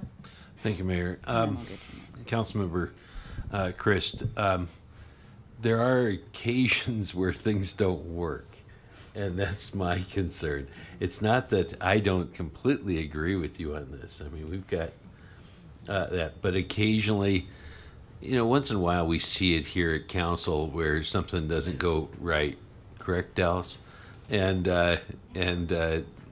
you can talk to Sergio at Longmont Public Media, who would also agree it's a little bit beyond their control. I kind of felt like that was the intention of this. It wasn't like they were going to be like, hey, this week we're not going to do it. It's like if something goes wrong, then we wouldn't be in violation of our own ordinance, sort of thing is my only thinking. And it's not that I don't see your point. I do. I think it's a very valid point. But and I think most of them all are. But then we just also went into this thing of how we're contractually working with Longmont Public Media, who does a lot of this recording, and it's not. I mean, they don't do this part. Okay. Because I'm trying to think, okay, so it wouldn't have an effect on that. Okay, I just didn't want it to be one of those situations where it's like someone's sick, didn't get to this board or commission to record that. Sometimes things don't work. You are absolutely Yeah. correct, Mayor Pro Tem. And I guess maybe if there's some sort of way of not having this in violation, if something doesn't go right, I'd like that to be considered. Okay. Might I ask a question of Councilmember Marsing? Yes. My laptop died, otherwise I'd look at this. Could you read the additional wording, section 6 that do you have that in front of you? Yeah, I do. My thinking was that covers the addition that. The one we is- passed a second ago? Yep. Okay. What you had, and this, related to this tech issue or related to the one we just passed? Sorry. That we just passed. All the application, addition- mhm. all applications and interview materials for all eligible applicants, including interview recordings, score sheets, or other documentation shall be forwarded to City Council, but the board shall not make a formal recommendation. And if I. And that underst- includes interview recordings. And it says recordings. I thought we added recordings there, Yeah. so I was wondering if that did not Yeah. cover with the motion you're trying to make here, or. Maybe council, sorry, is it okay, Mayor, because this was going to be if I'm recognized or no? So, you're still recognized. Oh, but- thank you. Yeah, I just had a question for Councilmember Chris. I wonder if we could yeah, go ahead. potentially make this simpler and just strike whenever possible. So do you have a friendly amendment for Is her? that, yeah, a friendly, and if you would accept that as an amendment to strike whenever possible from 27F-3. So we just take out that whenever possible language so that the clear intent of the policy is that. Be recorded with we re- video and audio. Yep, yeah. Okay. Yes, I would agree with that amendment. Okay, so we have an open motion to amend F3 and strike the language whenever possible. Okay, so seeing no one else in the queue, let's go ahead and vote.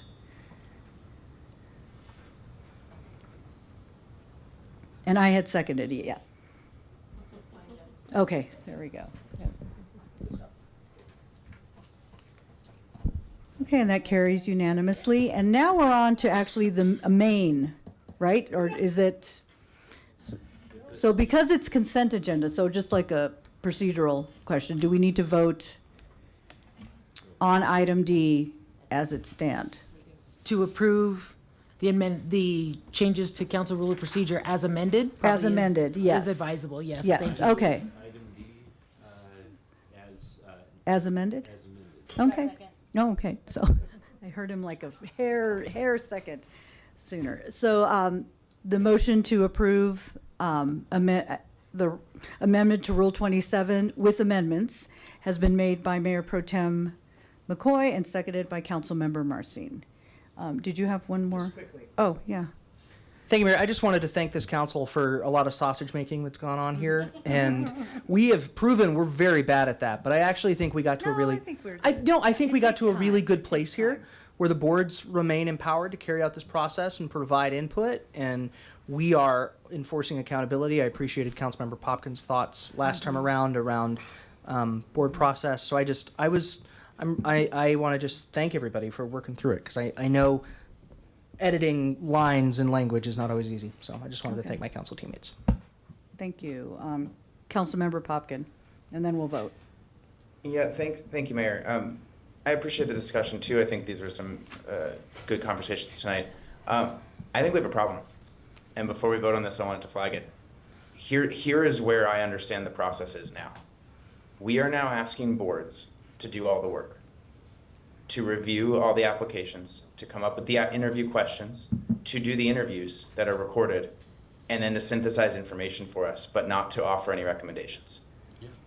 And that gives us just their information from doing all of the work. We intentionally cut out our role in this process from interviewing them last time for efficiency and because we thought we were going to have the council liaison kind of oversee some of this just to make sure that there wasn't any funny business. And now we're in a situation where they're doing all the work but don't have actually a voice in this. And I think we've created a problem for ourselves, and that doesn't sit well with me. I'm not sure how to solve this because we just voted on an amendment there, and it just we're trying to respect and attract and recruit more volunteers from different parts of our community, and now we're in a predicament where we're stripping them of their say of who is working with them on these boards. I appreciate Councilmember Marsing's concern about an echo chamber, but we've seen, to my knowledge, like one instance of that, maybe two in like the last decade. And if that is a bigger problem than I know about, please correct me. But I think we're actually addressing the meat of it with some of the separate work that we're doing. And I think we're creating a situation where our current board members don't actually have a voice in this. So honestly, I love so many of the changes we just made to this process, but I don't like what the sausage is going to taste like now. And so I'm going to have to vote against this because I think it doesn't help the board members help advise us best. And that's literally like their intent. So that's all I have to say. Thank I think you. we have a real problem. So I do want to, I think about, I've been on council since we made the change from the council doing the interviews to the process that we are now changing. So we do have that option to see, is this working? Is this the best format, or do we need to come back in a year and reevaluate this? I feel all right with the changes we've made, but I would like, let's see how this plays out, because we know the system we were working with did not work. The first few months that we did it, I gave it a chance to see that it would work, and coming in with an open mind, and it was a couple of rounds of interviews, and then we realized, okay, it's not working for us, and it's causing more of a consternation than a resolution. So I'm going to go ahead and pass it to Councilmember Prieto, and you've spoken twice? You've spoken once on this. Okay, so I'll give it to you, and then Prieto. Oh, no, it was, he was the next one. Thank you. Yeah, I just wanted to respond to Councilmember Popkins' point, which is well taken. I just strongly disagree that we're not, that we're just asking boards to do all our work and then not empowering them. There's nothing in here that says that they can't, they shape the questions, they shape the feedback that we receive, they shape all but a formal recommendation. That's the only thing in the code that we've changed is to say, we're not going to get on our packets anymore the big bolded name that says this is the person the board says you should choose. I don't see that as the board doing all of our work. I think it is up to us as individual council members to do our due diligence, to provide and review the resources that these boards are going to give us, and to make good choices that ensure that the community is well represented, where council remains the appointing authority, rather than I think where, I'll leave it there. Great, thank you. Councilmember Prieto. So I'm agreeing with Matthew here. Councilmember Marsing, I just came off of a board, and there were nights I was thinking, like, I'm putting all this time and effort in. and there were times where, like, I felt like, is my voice valued? Even as just a recommendation. And then we're taking that away from them. And those were real conversations that I had with my husband, with family, just around like my expertise, the time that I'm putting in. We did applications, we screened applications, it was extra time. And so I'm 100% in agreement with Matthew here. Again, I'm coming from somebody who served on a board most recently for the last, 3-4 years. Having felt like even, in some of the language, like even how they would put it, just like it is just a recommendation, like you guys don't, even some of that language felt kind of like, okay, well then can I be utilizing my time somewhere else where I feel maybe I have more impact and say? And so, I know it doesn't seem like that to you, Councilmember Marsing, but it very much is that. And I can't speak for all board members, and neither can you, right? You can only speak from your perspective. But what I can say as a board member is I felt like that many times where I questioned my value on that board and whether it could be, I could be utilized somewhere else. And so I'm gonna be denying this. I feel like the recommendation piece is huge. I just argued with Mayor Pro Tem about the voting and the say, and remember, with the board appointment, because it is that important to me as a person to have a say, to know that my voice is heard, to know that the time and effort that I'm putting in is actually going toward, it's moving something, even if it is just a recommendation. And so I just want you to understand it from that aspect, and I'm hoping the other council members see it from that perspective as well. Hear it from someone who just served on the board for a really long time. Hear it from someone who put that time in, and vote against this as well. So. Okay. Thank you. And just a last note, we're dissolving the airport board. Yeah. So I don't know why the extra and additional the changes are being made at all. Thank you. I think it was looking at the process as a whole, not necessarily one board. Councilmember Kalkofer. Thank you, Mayor, and thank you, fellow council members. There's a lot of great debates tonight, and my mind is spinning a lot. And for 1 minute, I think I know where I stand, and then somebody else speaks, and then I'm kind of on shaky ground again. I also just came off of a board, and we recently did interviews, and you're right, it was empowering, and I felt proud to do the recommendation. But I don't know, the boards would still do the ranking and provide their input, correct? They're just not formally saying, hey, these are the people. So they are still ranking it and ranking the candidates, and we can see where they're leaning towards to say, like, hey, like, this person we think is a strong fit. They're just not formally highlighting names to say, these are the people we want you to select. So I think what my understanding was, and I'm going to interject in here, my understanding is when that cover letter comes to us, and correct me if I'm wrong, but that they would have a list of, all the applicants that they interviewed with, first, second, third, fourth, in that order.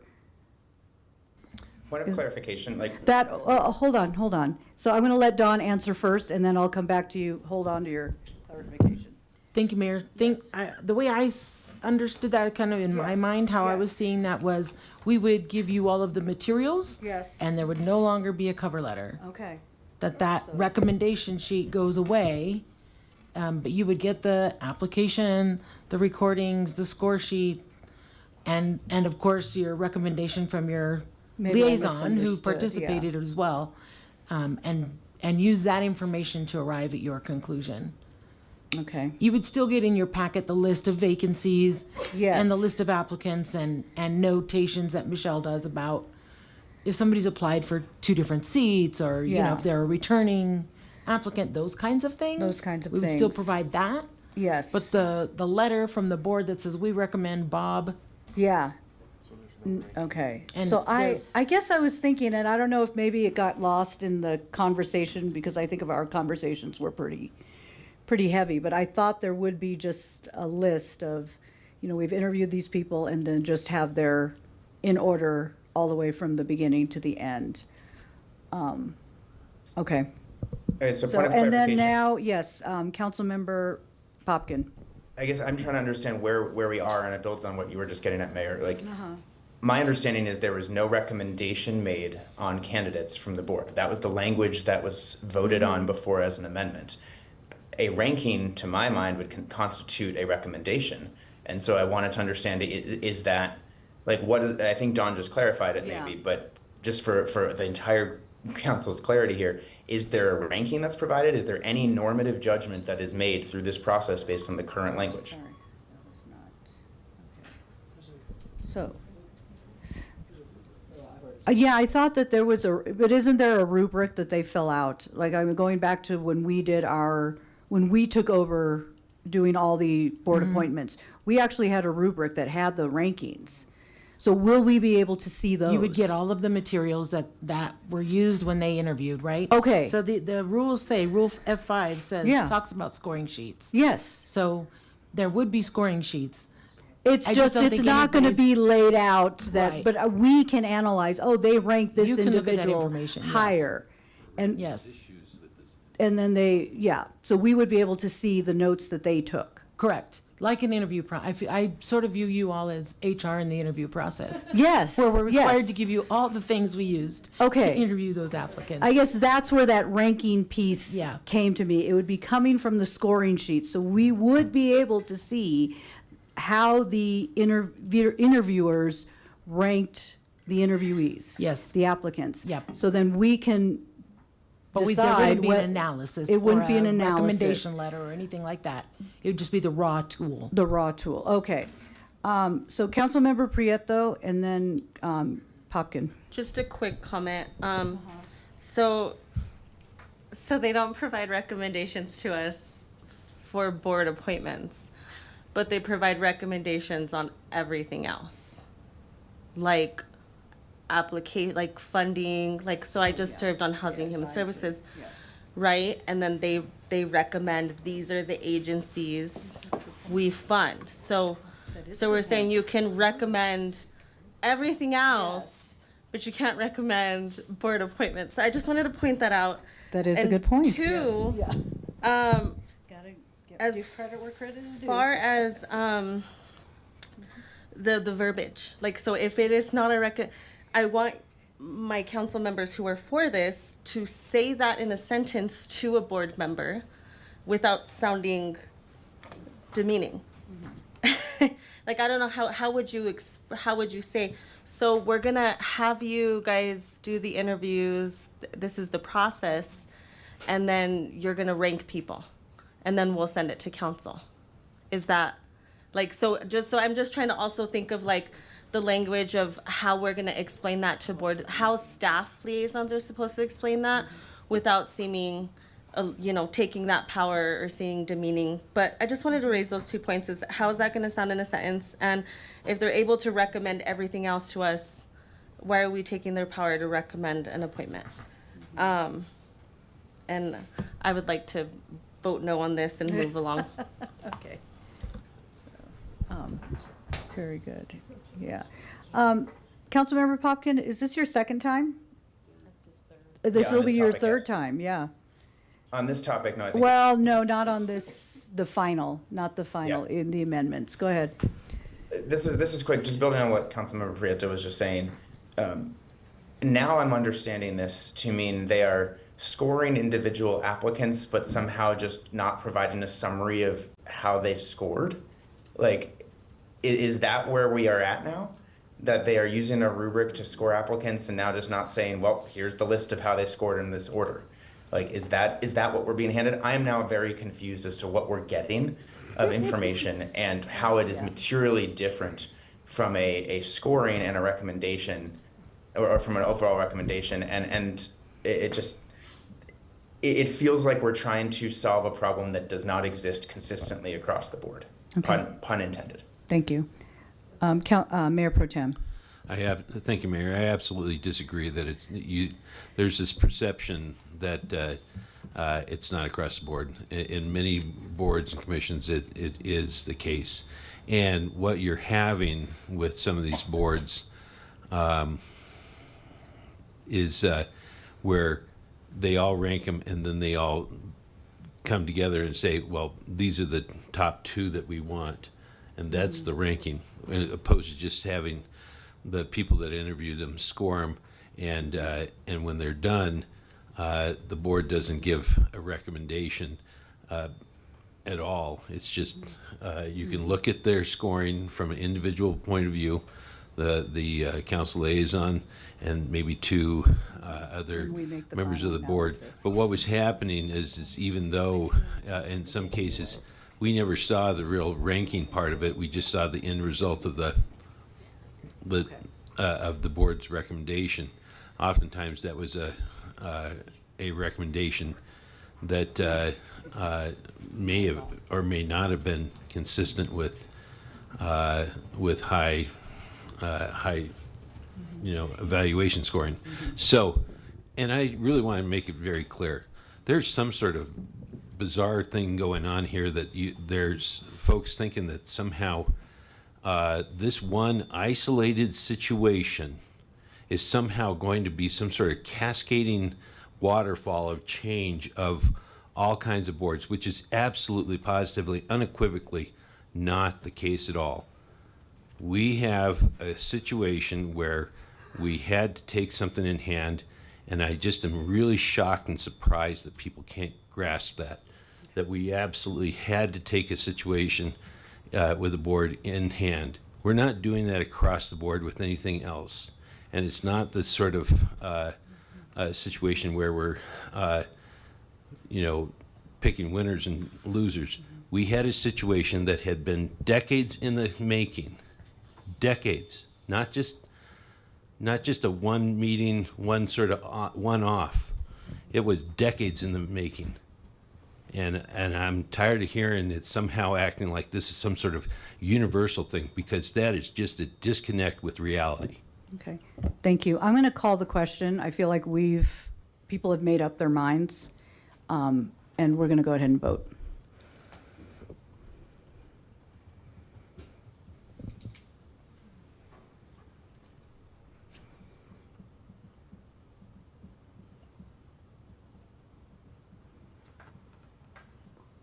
Okay, and so the motion carries 4-3 with council members Christ, Popkin, and Prieto in opposition. Okay, so now we're moving on to general business.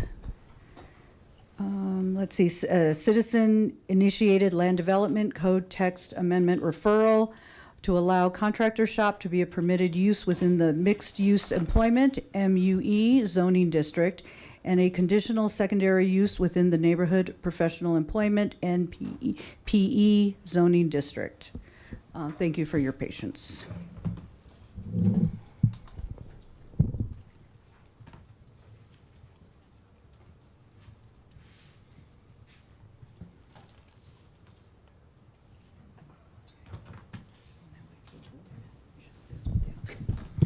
Good evening, council members. My name is Nathan Jones, and I'm one of the principal planners with the Planning and Development Services Department. As you mentioned, the first item that I'll be presenting this evening is a citizen-initiated code amendment to Land Development Code regarding contractor shops. By way of background, city staff met with the applicant in September of 2025, so last fall. We met with the applicant to discuss generally contractor shops, where they're allowed by right, what rules and regulations go into adding new contractor shops in other parts of town. The applicant expressed some interest in expanding that use and better understanding the process to amend the land development code to allow the use to be allowed in different zoning districts. As we'll discuss a little bit more further on in this presentation, the use is only it's considered a conditional use in only one zoning district, the mixed use employment zoning district. And we also walked the applicant through the text amendment process. The Land Development Code allows private parties to initiate LDC text amendments. The first process in that is a referral. So an applicant will first submit an application for referral that will be forwarded on to the City Council. The City Council will then direct staff to use city resources to review the request, develop a recommendation, take it through any boards and commissions that need to take a look at it, and then bring it back to City Council for ultimate approval. So after we met with the applicant, they submitted a formal request to begin these proceedings in October of last year. Due to the timing of the application being submitted, we made the determination to wait till the earliest available council meeting in the new year. And so that brings us to this item this evening. To summarize the request, it's fairly straightforward. It is to allow contractor shops as a permitted use in the mixed-use employment zoning district and to add it as a conditional secondary use within the non-residential primary employment zoning district. Land Development Code does have existing language related to contractor shops. Contractor shops are defined as an establishment that provides a trade service, including but not limited to plumbing, carpentry, glass glazing, welding, sheet metal, electrical, and roofing services. The term contractor shop includes construction contractors' offices. As I mentioned earlier, it's only allowed as a conditional use in one zoning district, that is the mixed-use employment zoning district. It does include two use-specific standards. The first use-specific standard is related to any property that's adjacent to city-owned greenways. This standard applies to many of the different uses in the Land Development Code, and it's not particularly relevant to this case. The second standard does relate to outdoor storage, and it includes some additional regulations related to the height, size, and location of outdoor storage for contractor shops. And that's really what gets us into the differences between a contractor shop versus other office uses. Due to the type of trades that are defined as part of a contractor shops, those trades oftentimes need additional outdoor storage to store equipment and materials, sometimes fleet vehicles. So there are some visual and noise impacts that are associated with the contractor shops that makes it a little bit more intense of a use than a standard office use.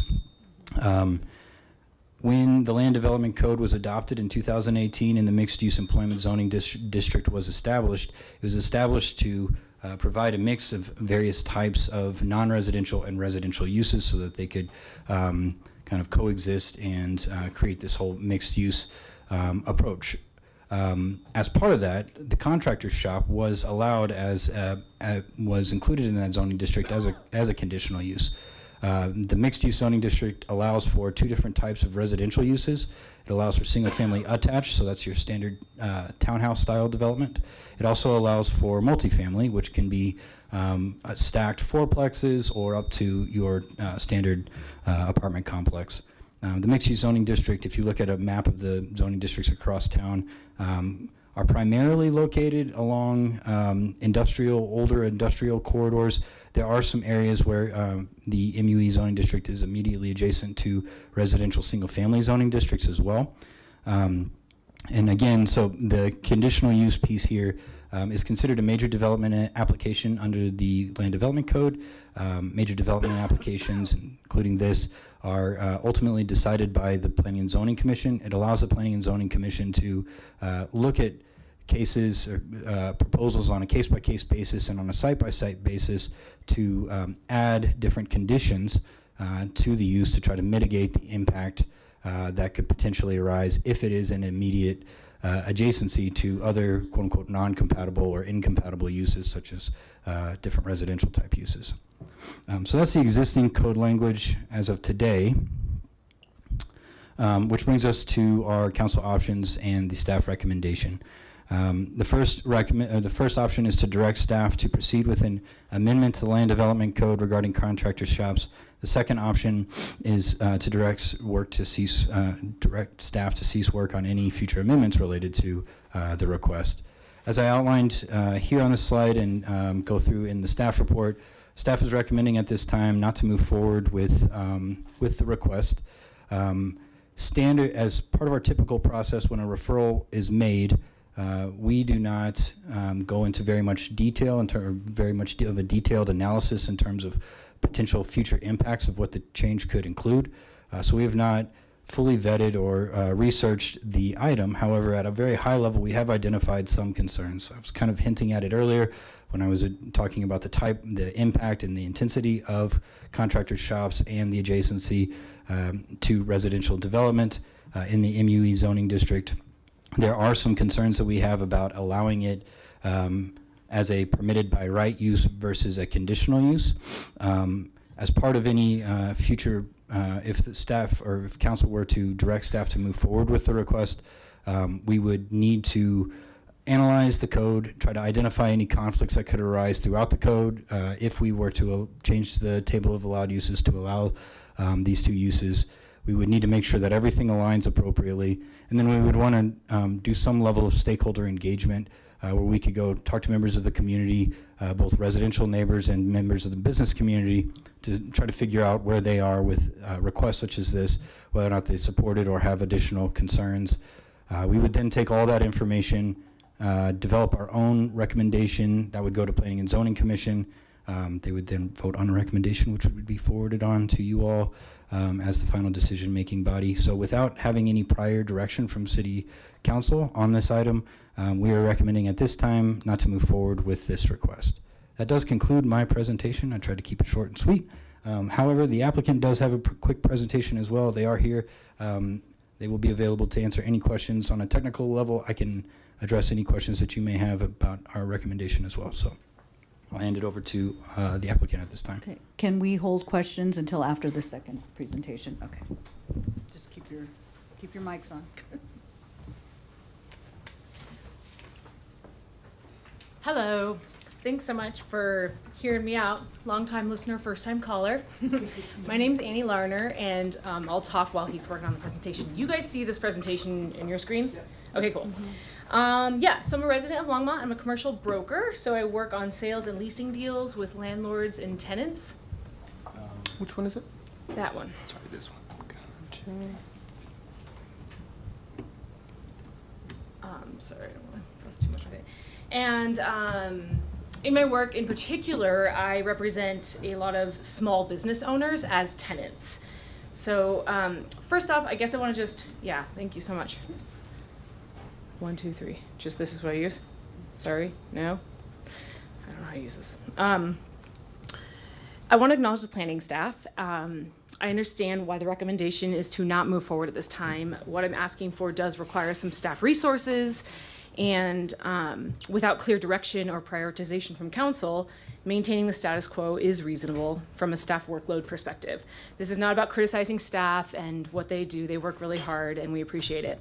But what I am here to do is report from the field on how our land use code adversely impacts our community in practice. So as you each know, the zoning district allows certain uses, and Nathan did a good job explaining that. So that's to say the type of business that you operate, your use, right? So like a storage warehouse, a retail shop, or a gym has different uses that are categorized by our land use code. So you have to put your business where the underlying zoning code allows you to operate. Even if a building you like makes perfect sense for your business, if the zoning doesn't work, you can't be there. When it comes to commercial uses, and especially industrial uses, mixed-use employment is the most permissive zoning district in Longmont.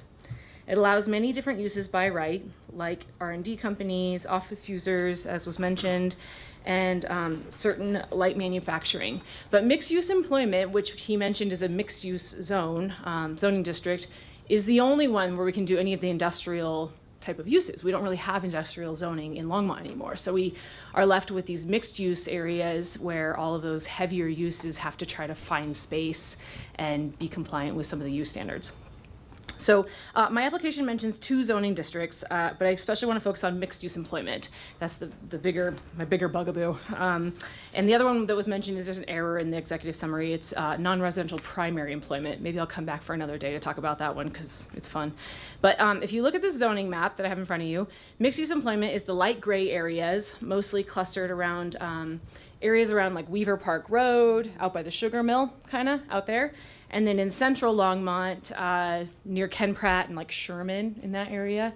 And those are the ones that especially have a lot of the higher concentration of multi-tenant flex industrial buildings. Some of these other areas that you see farther out are newer and have bigger spaces that maybe are better for like R&D and some of the advanced manufacturing, excuse me. So the smaller, more affordable, and older industrial flex spaces are concentrated in those big areas that I've kind of circled. That is also in industrial leasing and sales. That's the tightest segment of the market. That's where we see the lowest vacancies. And so it's really competitive. It's hard to find these small spaces in multi-tenant flex spaces where a lot of our small businesses go into, and I'll get into that in a minute. So I don't know how to switch this. There we go. If you look at our table of allowable uses, right here, this is our land use code, the use category contractors shop, which I didn't define, but it's basically HVAC companies, plumbers, electricians, the guys that are coming in at 2 a.m. and fixing your burst pipes, are allowed in one district. You can see it there, one district. And in that, they are not allowed by right, as Nathan pointed out. They are to be allowed there and to be compliant, notably, they must complete a conditional use review before they occupy the space. So what I'm requesting is that we amend the code to allow that use by right rather than by conditional use review. So just a little bit easier to go occupy space in these areas. And here's why I think this is justified. I have 5 points, and I'm going to try to go through them fast. The current process, as it is, creates timing barriers that are incompatible with small business leasing realities. So most small contractors are likely to lease a space, not purchase. Once they actually identify a space with the right zoning that's actually affordable and that is small enough, they have to negotiate lease terms before even getting to pursuing this conditional use approval. And the reason we do it in that order, where we start with lease term negotiation before we get to conditional use approval, is because the application for the conditional review involves a lot of hard costs, like site plans, documentation, and professional services that you have to hire. You don't want to spend more money on a space before you have even come to terms on your deal. And also, it's of note that landlords in these very competitive markets, in these competitive spaces, are not going to hold a space off market for you for 2 to 4 months while you go and try to do your conditional use review. So as a result, many tenants lose the space before they can even be secured. 2, conditional use review is processed as a major development application. And I know this has been kind of thrown around. It came up earlier in the public comment, and it came up before. So this is a big deal. This is. I apologize. I'm going to have to interrupt for a procedural. Yeah. Oh, shoot, sorry. Go ahead, Councilmember Marcin. Thank you, Mayor. Not your fault at all, Annie. Not we just your have, fault at all. No, you're Yes. all good. I move that we extend the meeting beyond 11 o'clock. Okay, so the motion has been made to extend the meeting past We have to do 11. that, Brooke. We do. not my Otherwise, we're shutting everything down. Yeah. So it was moved by Councilmember Marcin, seconded by Councilmember Kolkhofer. All those in favor, or let's vote. Who's voting Okay, no? we can do Who's that. voting no this time? Okay, that carries unanimously. We have extended past 11. Go ahead. Sure. Okay, so it's really important to understand why this is such a big deal. Major development application, even when no site changes are proposed, the conditional use review application follows the same procedural framework used for rezonings and annexations, really big projects that take a really long time to do. Now, in theory, we should be able to move it through faster, but that's not really happens sometimes in practice, especially for these small contractors, which is where I'm focusing today, who are leasing 1,500 to 3,000 square foot spaces. This level of process creates uncertainty in time, cost, and outcome that most cannot absorb. So as the real life example, as you heard from a public comment earlier, I also included here an application submittal checklist. This is for a recent conditional use review that we did. That was Sentinel Property Management, Corey Cash, who you heard from earlier. He's sophisticated and knows what he's doing, but he was trying to lease a space on Weaver Park Road, so out there in MUE. They were looking to sublease a space out there to stage their operations. It was already a very complex deal that took months. I'm not kidding you, months to negotiate. And then we learned that Sentinel, as a property manager, is considered contractor's shop. That was a little bit of an oversight on the early end of things. And but we were just kind of surprised. And then they needed a conditional review. So after everything had been teed up between 3 parties, CFOs, brokers, attorneys, architects, all kinds of people all over the country, we had to step into a conditional use review at that point. Most people might have just gone under the radar and not done it, but he had permitting to do and everything else, and so you gotta follow the rules. Happy to. The only reason that it did not fall apart is because Sentinel's sophisticated and they can handle the process and they can hire architects and they can deal with everything that was required. So I just wanted to show you in my presentation here. Boom. This is his checklist. This is a checklist for a conditional use review for no site plan changes, just to occupy the space. I'm just gonna go through some of this. ALTA survey, mineral rights disposition, ownership and property encumbrances report, statement of expected utility needs, wastewater classification survey, concept design. It keeps going. All of those check marks are required. Legal description, that seems pretty easy. Here we go, some more fun things. Phasing plan. This is all real. This is his application checklist, just to go in and occupy a space and make no changes. He was doing internal changes only, interior changes only. So I wanted to just point that out. No outside storage, so there's no impacts on the outside, and there were no changes to the site plan. It took us 4 months from the first inquiry to our P&Z conditional approval. So this lease that we all had teed up, ready to sign, had to just sit there. We all just had to wait. We had to hold it from giving an option to anyone else in the market to lease it, and we did it because we had to at that point, but that's a unique anomaly situation. This deal should have fallen apart and it would fall apart in most normal situations. Okay, moving on. Hang on, I want to make sure I didn't miss anything. I didn't. Mixed-use employment already, this is a really big point, already allows for several potentially more intensive uses by right. Uses like vehicle repair, bars and nightclubs, and large recycled collection facilities are already permitted by right in MUE. You could argue those have some pretty significant impacts, as was spoken to earlier, on all of our potential, residential uses in the same zoning district. So, meanwhile, a small electrician or plumber shop triggers discretionary review. This raises the question for me of proportionality between actual impact and just procedural burden on our small businesses. Number 4, residential adjacency concerns can be addressed through objective standards. And what I mean by that is if the concern here is outdoor storage and screening and noise and vehicle counts, hours of operation, etc., these impacts can be managed through clear performance and use standards rather than a full discretionary review process. So all I mean is that we can be there by right. We can have a P with an asterisk and say there's a bunch of use standards that you have to adhere to, but you can still go occupy it without having to do a major development application, which is significant, and you saw the checklist for that. Like, no small plumber is able to do that. It's just not a possibility. It's not a reality. Yeah, my last point there is that it would just help protect the nearby neighborhoods while providing predictability for our small businesses. Finally, let's talk about the broader economic concern. And I think I've kind of said this, but I'll just drive it home, that the large, well-capitalized companies can navigate these extended review timelines. And we saw it happen with Sentinel. That was the exception. And he's not even that big. I mean, he's a totally locally bred, business. But small local contractors often cannot. What I see in my day-to-day is that the structure of the code unintentionally favors large users and disadvantages the small trades businesses that serve our community daily. If we design our zoning in a way that prioritizes R&D, tech, clean manufacturing, but we make it difficult for the very tradespeople who build the homes that those jobs create and who wire those R&D spaces and who fix the infrastructure to operate here, we will hollow out the ecosystem that makes our city function. These are not fringe uses. They're the businesses that sponsor Little League teams and that employ local residents. They respond at 2 a.m. when you need them. And if they can't find space here, they will go elsewhere. And I'm watching it happen. We lose them to neighboring markets where the red tape is less thick. Happens all the time. And it almost happened with Corey. So my request is not to remove guardrails, but to explore whether contractor shops in mixed-use employment could be permitted by right, subject to this defined performance and use standards.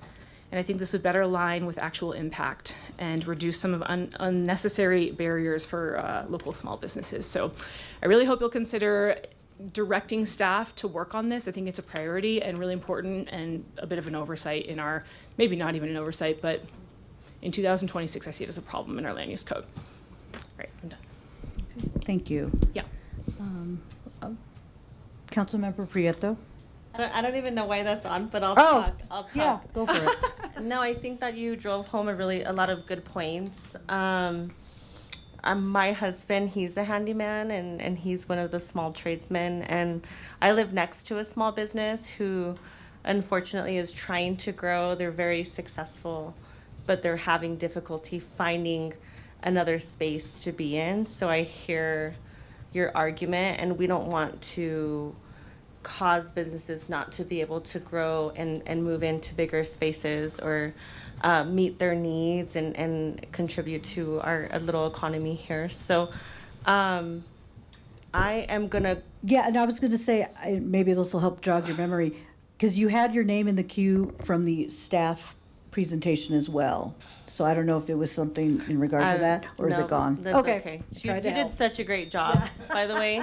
I was like, way to drive it home. You could have stopped midway and I was sold.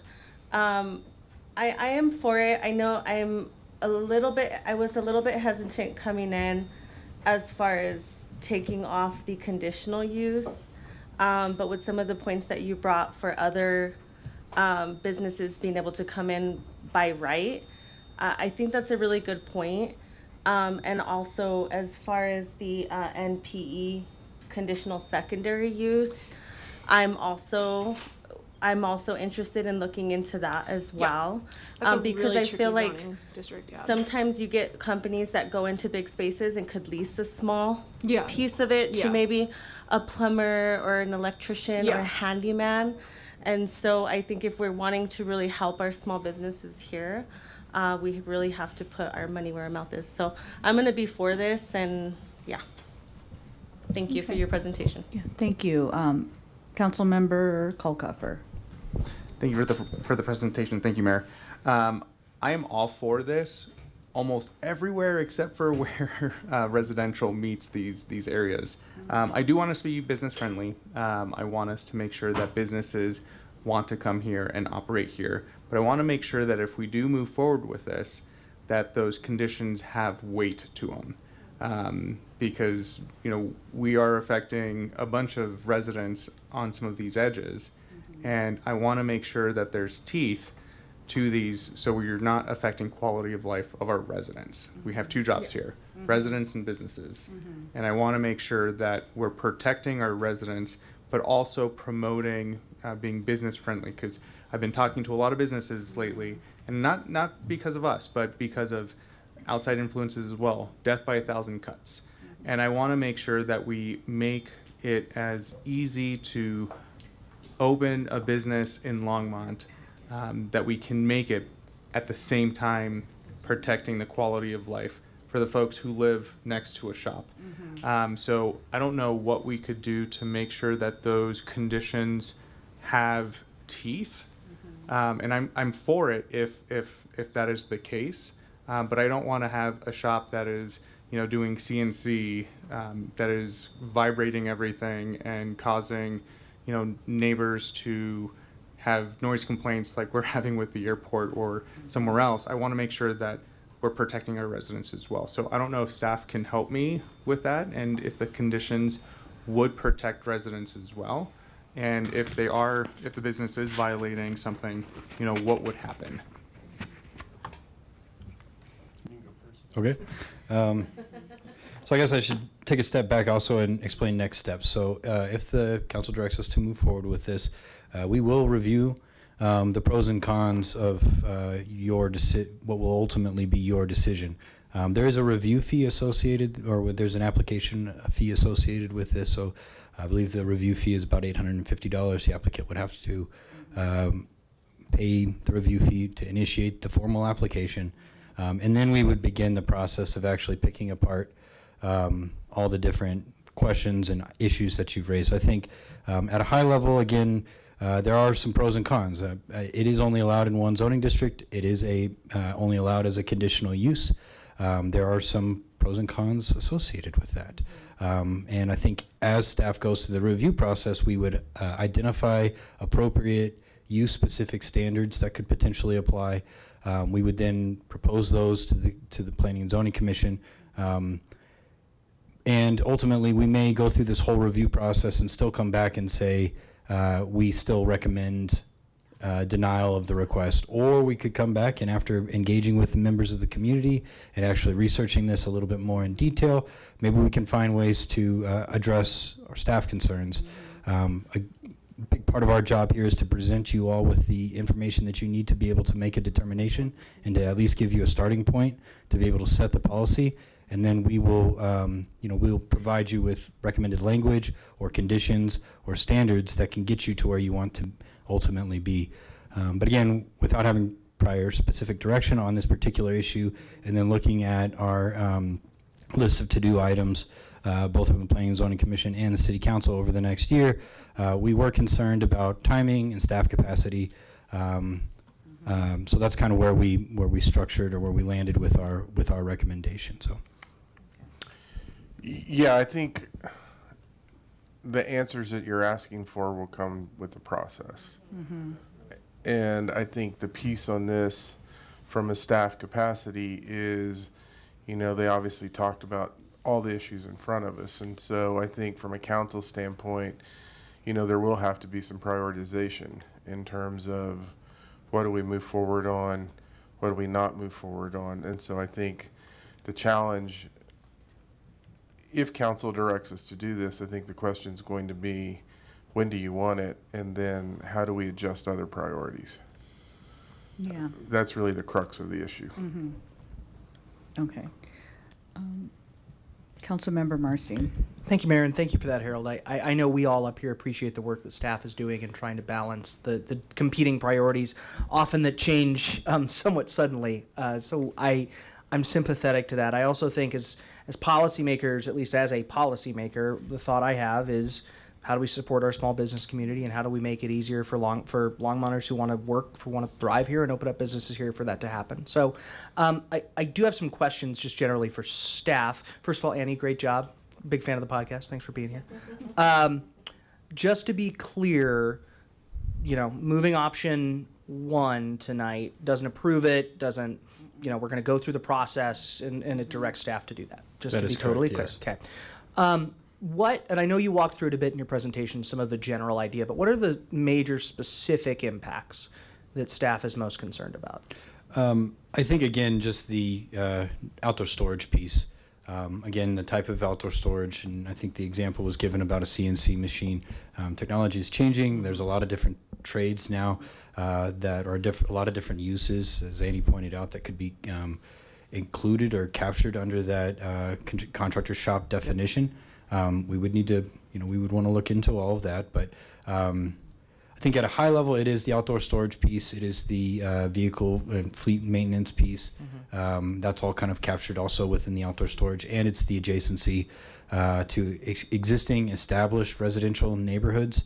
Those are primarily, as I pointed out in the presentation, if you take a look at the zoning map, the majority of the MUE zoning districts are within our more established industrial corridors. However, there are areas where, especially around the St. Vrain Creek area, where it was intentionally zoned MUE with the ability to have additional residential uses in there with an eye towards future redevelopment of those areas. And so, again, when you take a look at all the different types of uses that are permitted, we would just want to make sure, again, that there's no conflicts. I think if we were to move forward with this, we would end up recommending use-specific standards related to try to heavily mitigate some of those impacts. But that's, I think those are the main concerns. Thank you. I think I personally would like to see those use-specific standards and where that winds up from a planning perspective and have that conversation. So I'm actually going to go ahead and make a motion, Mayor, if it's in order. Or do you have other folks in the queue? We have other Thanks. folks in Last the I looked, queue. there was nobody in the queue. Yeah, so. no, Okay, cool. they're all here. Councilmember Popkin? Thank you, Mayor. And thank you, Annie, for a thoughtful presentation after midnight. Oh, no, sorry, after 11. Sorry, I'm on Central Time. I appreciate the thoughtfulness and how you broke down the different issues, because I think sometimes we hear about challenges facing small businesses but can't always put like a name to what the actual issue in the process is. And so I think you did an excellent job of breaking that down. I heard from Nathan and from Harold a little bit about kind of capacity issues and timing, and I'm just was curious if either of you or anyone else on staff could speak a little bit more to the broader to-do list and kind of how this fits into staff capacity. I'm not in a hurry. No, Annie, you don't have to. Take all the time you want. So Yeah, we have so staff. there's Grant going to be a coming. few of us that jump into this. So, Yeah. Grant, why don't you start with? Sure. Good evening. Grant Penland, Planning and Development Services Director. I'm reticent to give any specific timing, et cetera, but of course, there's a lot of projects that I think council is aware of, both that have been, discussed previously and otherwise. And I think shortly you'll see kind of the broader work plans that we've put together. Typically we would look at a process like this and expect that with community engagement, 6-9 month overall process. Depends on the amount of research, et cetera, that we'd have to do. So as Harold indicated, the expectation is we probably have to shift some things around in order to, get back in front of council if you said, you want to see it Q2 or Q3 versus the end of the year. Yeah, I think that's really the issue. I think I've said it before, is if you put an aggressive timeline, we're shifting things. But if we have more time where we can kind of step back and evaluate workload and figure out how we fit it in it, that's an easier process for us to go through. So when we talk about what are the issues in front of us, Obviously, council's directed the MUIR work that we're doing. We have the First and Main work that we're doing. You know, there have been conversations, you know, we talked about it earlier, sugar mill. And so it's when you think of the broader scope, because in that, the planning department's heavily involved in all of those projects. So I think the answer is, if you tell us we want to do it, we want to do it second quarter, third quarter, we're shifting priorities. And I will tell you, there's a challenge. If we have time to work through this, I think it's easier for us to move through it and then make sure we're not missing that community involvement piece, because where this could go south, just for everyone, is if we're trying to compress it in a too tight of a time frame and we miss the involvement component of this. And that's where the unintended consequences start slipping to some of your questions. Have we thought about where are the conflicts? What do we need to do? So it's really about more, if you want us to do this, how quickly you want us to do it will drive the answer to the capacity question. Thank you, Harold. Annie, a question for you. Is there a specific timeline that you were hoping for here, or were you coming here really to flag a kind of an increasing attention for your clients? Yeah. I work with planning through these things, and I know how long they take, so I buckled up for the long haul. But case in point, this is exactly why we want to kind of make some of these things like, let's put some rules in place and then take some of the burden off of planning so they can focus on things that are more important and not be doing these reviews. Yeah. No, thank you for that. Okay. I'm not going to make a motion because I don't know what the queue looks like, but I have a suggestion here for this group, which is we have a retreat in a month, and that's partly where we're going to talk about a number of priorities, and we're going to talk about kind of some of the other goals and ideas. And frankly, I have a few thoughts on other potential code or zoning updates we can make that are adjustments, and I've emailed staff about them, but again, that takes time. And so maybe there's a little batch situation we can, like a little bit of a minor planning code update package that we can put together that pulls a few of these together, possibly in more of the spring, if we have a sense of our priorities after retreat. And some of the bigger things that we were just talking about might have more clarity on in 2 months versus right now. So my suggestion, I'm not making a motion right now because I don't know who else wants to speak. Yeah, My there's still suggestion- others. Yeah, my suggestion would be maybe that we table this until either like the end of April or the beginning of May, when we have a clearer sense of some of our priorities and how this fits in and how we can maybe do this efficiently as a package. Okay. Councilmember Christ. Thank you, Mayor. Thank you, Ms. Larner, and thank you, Mr. Jones-Meyer. It seems to me that making things more efficient would ultimately help the planning department, and having, people having to come in and go through this long process to get into an MUE zoned facility seems like it's as much a burden on staff as it might be on the business owner. And I very much appreciate, Ms. Larner, you bringing this information to our attention in a way that we need to support businesses, and we're always wondering how can we be better at that. So thank you for bringing that to our attention. I just want to point out, when we're talking about time frames, if we're talking 6 months, that puts us out to August. So you also have to be considerate of, when would people be looking for new places to set up their business, and it would probably most likely be easiest for them in the summer. And that maybe sometimes when you have a task list, if you do I don't want to say the easiest, but the thing that you can accomplish fastest first, it clears the road for a lot of other bigger projects, which I know what those big projects are, and they're going to take a while. So, so I would be in favor of option number 1, to bring it back with an amendment. I think probably the complexity here is with the use standards, as we're talking about, how do we deal with residential areas? Probably, I'm just throwing this out because I don't know the jargon, but a setback of some kind might be useful when it comes to setbacks from residential, setbacks from certain other, childcare and what have you. particularly if there's some noise, vibration, you know all the ones that people are going to complain about. So, so anyway, I'm in favor of bringing it back. And I'm interested in hearing what my other counselors have to add to the conversation. And this is a question for staff. Would putting in amendments right now be an appropriate time? Because we haven't even engaged the public. So I would really like to, I don't want to put the cart before the horse, but, I getting a consensus that people are supporting to move forward, but I think don't want to number put one a time. includes through I the don't wanna review put- process. So I want to see what staff comes up. I don't want to put burden. We do have big things coming down the pike. So I do want to be cognizant of the work that we've already put on staff, what our goals and objectives are for this term. And, as we come together during our council retreat, reevaluate some of these priorities. But, I know we have things on the docket right now. So I'm going to pass it over to Councilmember Kalkofer. Mayor, can I jump in real quick? Yes, go for it. I think the question today before council is, do you want us to work on this? in its most simple form. Yes.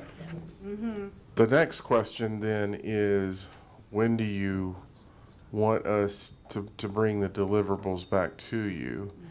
And I think the challenge is, just to be clear, the large projects that we're working on, the load's going to be within the next 6 to 8 months on those projects in terms of what we're trying to move through. That's, I think, what they're alluding to in terms of the capacity. Council could make the decision to say, yes, we want to move forward on this, and then we could have that as part of the priority conversation in the retreat. And really kind of lay that out in terms of where it sits in terms of all of the other projects. But the simple question is, do you want us to work on it? Then we can add that then into part of the retreat conversation in terms of timing. Yeah, and we don't need to table. It's not necessary to table. It's not going to save us any. As long as you don't Yeah. tell us we want it in the Yeah, second quarter, exactly. where we're now starting to jam, I think we can bring that in to have that Okay. conversation. No, that's good. Go ahead, Councilmember Kalkofer. Thank you, Mayor. I move to direct staff to go for option 1 with staff's timeline on when they can fit this in, making sure that we do not move any of our other priorities. So on your own timeline, bring this back to us. Second. Yep, the motion was made by Councilmember Kalkofer, seconded by many, I think. Yeah. Go ahead, Councilmember Christ. Thank you, Councilman Kalkofer. I would actually like to have the discussion during our retreat, which is at the end of March, to discuss what our priorities are. I think that's a good discussion to have, but we may still end up in the same place. I would just like to have that discussion about what priorities are the bumps in the road that we need to deal with. Because I think it's just useful all the way around. Okay. So, Yes, can I add that as a friendly amendment to what you're? So you have made the motion to direct staff to move forward on just researching and just reviewing this process. We have an active motion on the table. It was made by Councilmember Kalkofer, seconded by, like a millisecond, Mayor Pro Tem. So are you wanting to make an amendment? I am. or a I'm asking friendly if he amendment? would accept a friendly amendment. Okay. I think I'd like to keep it as is, and then if we decide at the retreat to move priorities, then we can make the decision then, and then we can direct staff at that point to reprioritize. Okay. If that's okay. No, it's okay. Yes. Yes. Okay, Councilmember Prieto. I would like staff to come back and let us know what they're thinking as far as the timeline, because I don't want this to get lost in the chaos and the busyness of everything, just to kind of be transparent with our small businesses, to our presenter tonight who's worked so hard in getting this to council, and then just for us as council so we can speak to it to constituents and different things like that. So I would like you guys to come back at some point and just let us know. Like a quick update. Yeah, just maybe an in a- update, just letting us know like, hey, this is where we're at with our projects. This is what we're thinking. This is what you can expect to see it. Thank you. Yeah. Yeah, we can do that as part of the process. Okay. And frankly, that may be part of the retreat conversation. That's what I was thinking too. Okay. So are we ready to vote? Oh, I see a hand. Okay. Councilmember Popkin. Yeah, I was just wondering if I could get clarity on what the proposed motion is again. Option 1. Okay, just to adopt option 1. Okay. Yep. I don't know, I'm a little bit here with Councilmember Christ on just like, I'd love for this council, which we really haven't had a chance to really discuss our broad portfolio of priorities, to discuss that first. I don't actually think it changes the timeline much if we wanted to move forward. That's my slight preference in this process, is let's agree on priorities and then work to implement that, both as a council and staff. I don't think from what I'm hearing, it doesn't slow much down because that's a month away. And this wasn't going to be solved in 4 weeks. So I don't know if it changes much other than gives us more clarity and more vision into a lot of different work plans and things that are going on. So if council wants to just move forward with this and direct it, fine. But I think it would actually be more strategic and more intentional if we have a conversation about priorities first and then work to implement those. It's no disrespect in any way, shape, or form to the applicant tonight or her presentation and the challenges that she raised. Okay. So I think what Councilmember Prieto had said, that we don't want it to get lost in the shuffle. I'll be supporting it tonight because I want to make sure it's bookmarked. I don't want it to get lost. So, Councilmember Marcy?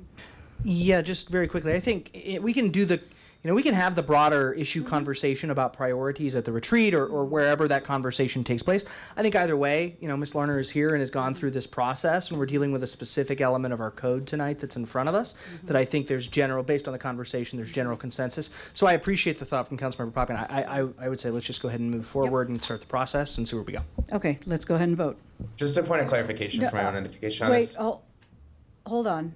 So, okay. You've already spoken twice? No, I've spoken once on this topic. On this topic? I have it marked down twice. Oh, well, then, So, just a point yeah, of clarification. nope. When does the applicant pay? Good question. I believe there's some flexibility in the code, but typically Okay. an application review fees are due at the time of formal application submittal. We can work with the applicant on timing and everything for all that. Yeah, because I think there are still other pieces that need to happen before That's we correct. start collecting dollars. Okay, let's go ahead and vote. Yeah.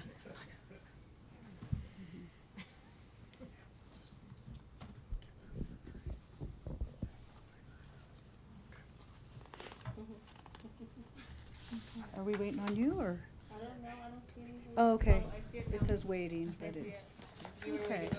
Yep, no, you're fine. So the motion carries 6-1 with Councilmember Popkin in opposition. Okay, so now we are on to, thank you. And I feel like, Annie, you will not let this go either, so. So I don't think it'll get lost in the shuffle. Okay, so Nathan, stay close. 0 reading on proposed land development code amendment related to drive-through uses adjacent to Main Street.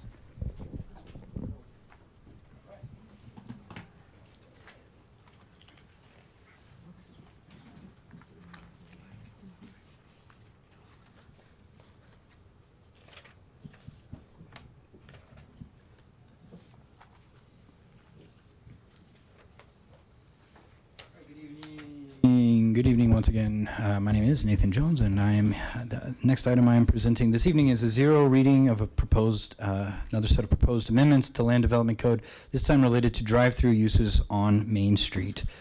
This item really goes back to 2019 and the Main Street Corridor Plan. So the Main Street Corridor Plan was accepted by City Council in 2019 as a visioning document and really set the future land use goals for the Main Street Corridor up and down throughout the city. The real intent of one of the main intents and outcomes of this planning effort was really to try to find ways to transition the corridor from an auto-dominated corridor to more of a pedestrian-friendly, multimodal corridor, something that's more human, quote-unquote, human scale. And as part of that planning effort, it did identify and propose some limitations on auto-oriented uses along the corridor.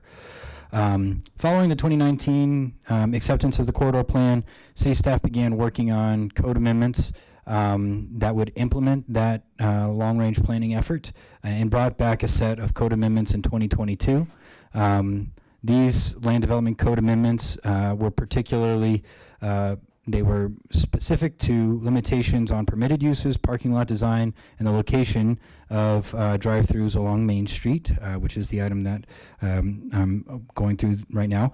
And specifically, it included a limitation and a prohibition on new drive-through uses along Main Street. So it was very clear that as part of this, the staff report and as part of the discussion that was surrounding this, that new drive-through uses would be prohibited along Main Street.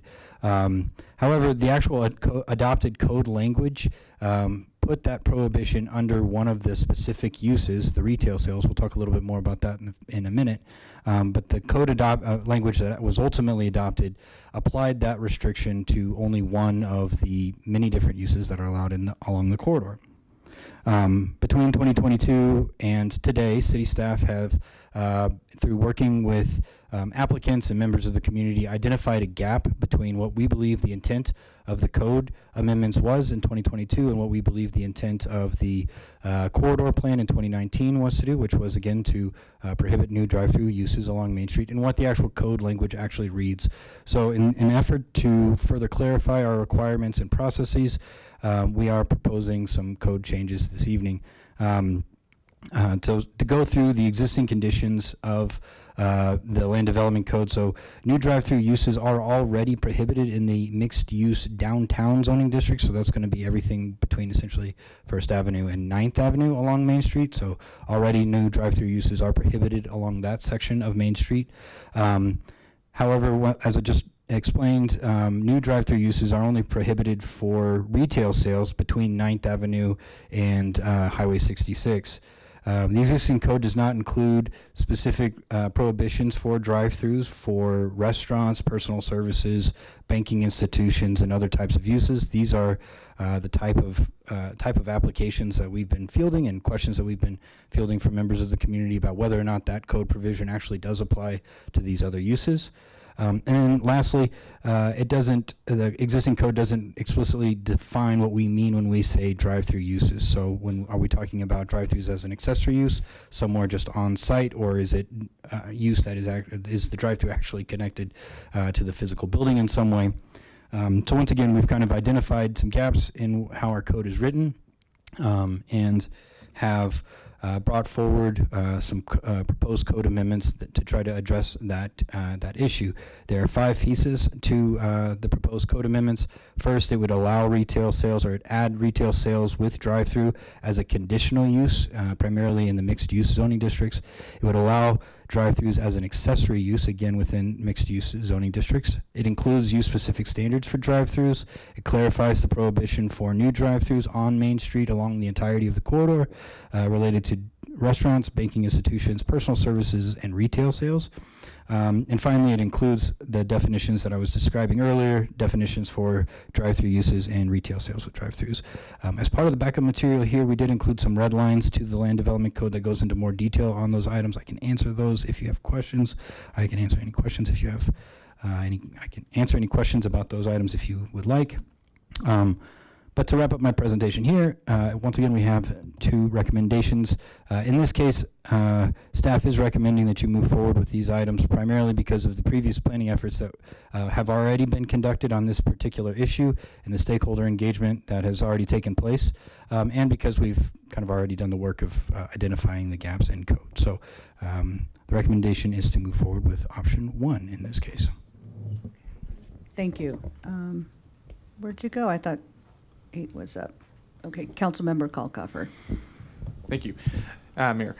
So this would eliminate drive-throughs on Main Street, but what if they were on the corner, let's say, of 15th and Main Street? Could they have a drive-through on 15th, just not on Main Street? I believe the prohibition applies to lots adjacent to Main Street. So, so part of the issue that we've been running into is really where does that prohibition begin and end, and how does it apply to some of these kind of nuanced cases? If you start to look at the built environment between along the mixed-use corridor zoning district between 9th Ave and Highway 66, there's quite a bit of undeveloped parking lot space, and so once again, when you look at redevelopment for those parking lot areas, how they can be reconfigured, we've been fielding a lot of questions about whether or not new drive-through uses would be allowed. Once again, these code provisions would clarify that would not allow any new drive-throughs. That doesn't affect existing drive-throughs.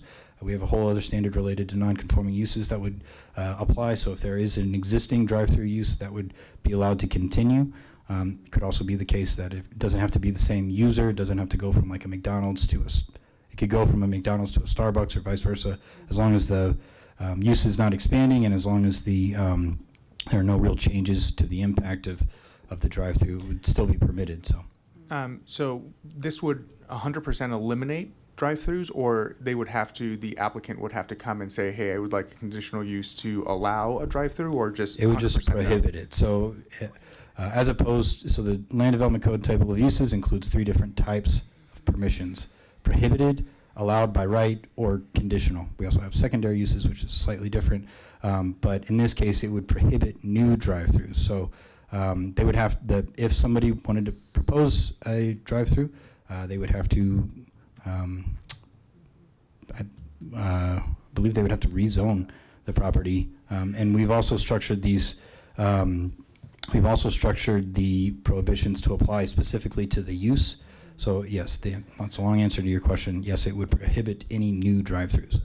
So I am not for curb cuts because I want us to be more multimodal, and I think drive-throughs there's a coffee shop on Main Street that sometimes you get stuck because the drive-through line is so long it's going into Main Street, and that causes congestion and people driving around them, and it causes hazards for the drivers and the pedestrians, block sidewalks for ADA issues.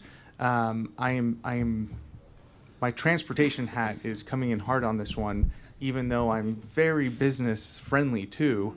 But it creates so many issues when you have curb cuts on a major road that I'm wanting to say no more curb cuts, because I want us to have the space for multimodal, and I don't want us to also gum up transportation when it comes to vehicle traffic on a major road in our town.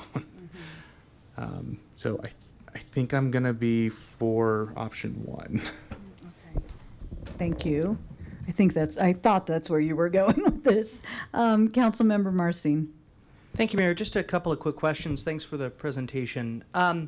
You've mentioned several times that there are like some practical examples of where this has run into conflict with applicants. Can you just give us a sense of like what those have been, who those applicants are, what the confusion has been? Are folks wanting to open drive-throughs and they're confused about what the prohibition is? What's been the like practical implication here? And I'm asking that partly because I'm a little worried about opportunity cost in this to some degree, about like what, like I agree on a lot of points, but I'm just curious about practically what we've run into. Sure, and I guess I should take a step back. We did believe that the part of the impetus of all this was, we did believe it was the intent of the original 2022 code to apply this prohibition throughout the entirety of the corridor. But setting that aside, to answer your question, and without using specific business names, I think primarily restaurants with drive-throughs, so that would be like a drive-through coffee shop or a drive-through restaurant, banking services, so a bank with a drive-through and things like that. And I know you probably can't disclose it, but part of me does want to know what the specific business, organizations that we're talking about are in terms of scope and scale. But yeah, okay, I appreciate that. Thank you. Okay. Councilmember Prieto. Just some thoughts that I'm having. Thank you for your presentation. One of the thoughts, just for my fellow council members, is kind of just like, what is our vision for North Main? You mentioned 9th Avenue to 66, and what's the feedback from the neighbors? And yeah, do we want a bunch of drive-throughs? Like, is that what that neighborhood wants to see? You know, is that what they're wanting? I know that they talk a lot about like downtown, and how come we don't take kind of that aspect of downtown up north, kind of in your area, Susie. And so, yeah, I mean, I would be for not having more drive-throughs. I don't think that's the vision I have. Neither have I heard that's the vision that constituents want, is just a bunch of fast food drive-through kind of places. So that's one of the thoughts I had. Another question I had too, and I'm blanking here, was, the current, like, so let's say McDonald's on 19th Avenue shuts down. Could another place come in and use that drive-through? Yes. That's already set in place? Okay, I so. think there's some technical issues there, so long as the use is not considered abandoned for a long period of time. So if it's 3 or 4 years between like renovation, and it would be considered covered under our code. Okay, and this doesn't impact kind of like our food trucks and businesses like that, Food correct? trucks are considered mobile food vendors and not the same as a Like a drive-through. Okay, Correct. I just want to make sure that this doesn't have like unintended, consequences for some of those business owners. Okay, yeah, I would go for your recommendation. I don't, like I said, I don't think my vision for North Main is a bunch of drive-throughs. I do see eventually, my hope is that we can take what we have going on downtown and move it up north. So thank you for your presentation. So, just for clarification, so I'm thinking about some of the drive-throughs, like Starbucks near 17th. Sure. So that's not coming, you don't enter it, you actually go into the parking lot to go through. So would those continue to be permissible under this code change? Once again, if it's an existing drive-through, it's allowed to continue. For any site design issue, so anytime a new building, if we're talking about a new construction of like a new Starbucks, right? Yes, a new Starbucks. There are some other site design issues. So through the site development review process, our engineers are going to look at traffic circulation, not just off of the main roads, but also onto like within the actual parking lot itself. We have different regulations related to the spacing between curb cuts. So we wouldn't permit a driveway spacing that was too close together. And it's, as you guys may have been aware of through the traffic impact study and traffic impact analysis, we also have to look at if there's these queuing lines that go on forever and ever, does that stop up everything down the line? So those are all things that we normally review as a standard site development plan. And so all that to say, if like under existing conditions, if council were to say, we don't want to move forward with this at all, and we want to allow new drive-throughs for restaurants, it may be the case that there may be still some other site design issues that are insurmountable for certain parcels or certain lots along Main Street. But once again, from the corridor planning effort that was done in 2019, and I keep going back to that because that did have a fairly robust stakeholder engagement process and did set the policy for future actions.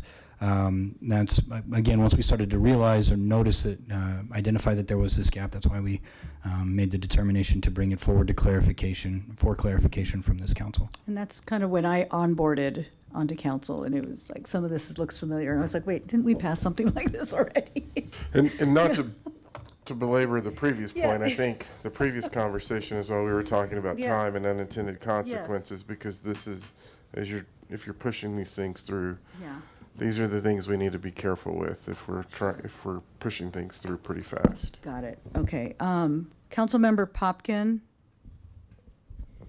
Yeah, thanks, Mayor, and thanks, Nathan, for the good work on this. I support the direction on number one, and I'll just lead with that. The other context I just wanted to share with my fellow council members, I guess it was about a year and a half ago, the Planning and Zoning Commission started a conversation about the future of drive-throughs in our community overall. We had seen 3 come in different places that were more intended to be kind of regional centers, pedestrian plaza, pedestrian-oriented, multimodal-oriented areas according to Envision Longmont in our code going forward. And so P&Z started that conversation. I don't think there was any formal recommendation from P&Z yet. And I emailed with staff a bit in advance of this meeting to understand if this was the right time to bring some of those forward. Staff advised, no, not for this one. That was too different materially from this Main Street corridor update. But I just wanted to kind of telegraph, like, that is a conversation that's already been had a little bit in the conversation about the future of drive-throughs in multiple parts of our community. I'm for advancing part one here, and I hope that we can have a conversation about kind of making some code adjustments for what allowed uses regarding drive-throughs more broadly. Okay. Mayor Pro Tem. Thank you, Mayor. Thank you, Nathan. I appreciate this. I wanted to just kind of echo what Councilmember Kolkoffer was pointing out earlier about ADA and that sort of thing. But also, when I remember a study that I was helping with Dickie Lee Hollinghorst and Ron Stewart when Ron was a county commissioner, and they were trying to slow down, trying to stop or figure out what we're doing about cars idling in a drive-through and the impact of that. And I think a little bit about that, and I think that we have to think that there's so many aspects of this that are negative to our community that the ones that are there and the exceptions that we make down the line here will be exceptions that are really major exceptions, not some sort of like, hey, you get one and everybody else gets one down the line here. So I want to stress that I think where we're going with this is, maybe we don't know what the game plan is for every part of Longmont or how things might change, but, and here's the but, the but is that we can always make exceptions if we absolutely have to, because there's to Councilmember Marzin's point there, a cost-benefit analysis that actually helps everybody. Hey, let's call it. Hey, you know what? Don't claim I wasn't listening, buddy. Okay. Thank you. Councilmember Christ.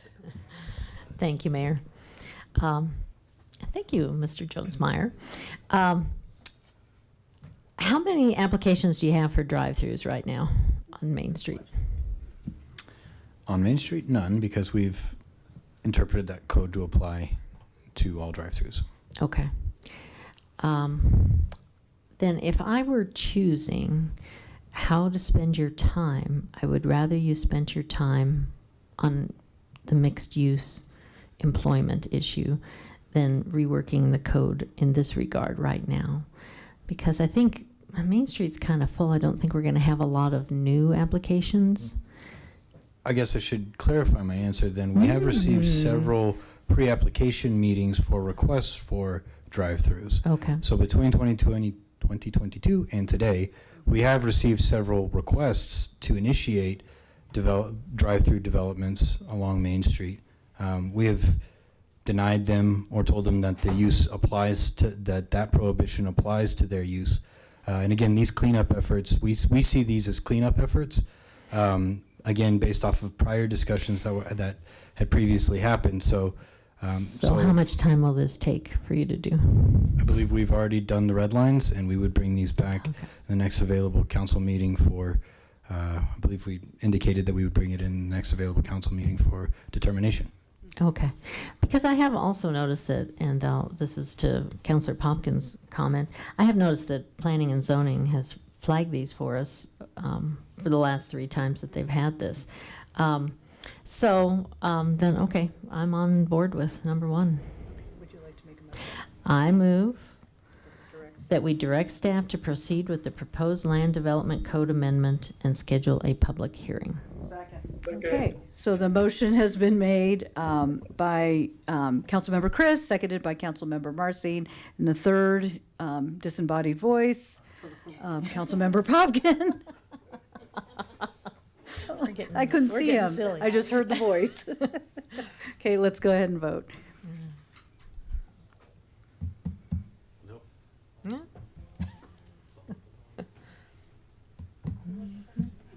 Of Marcy. It's just, yeah, give us another problem. Give us another problem. Okay. And so that carries unanimously. Thank you. Thanks for putting up with us. Thanks, y'all. Okay, we are on to the 2026 legislative bills recommended for city council position. That one's Is the one we're pulling because. Oh, that's the one we're Yeah. pulling. Never mind. That was so many pages ago. That is. Never mind. So we are now. Yeah, almost yesterday. So we are now at final call, public invited to be heard. Are there any members of the public who wish to speak? No, thank you. Thank you. Okay, and now we are at mayor and council comments. I can wait. Okay, yeah, I'm tired. That's my comment.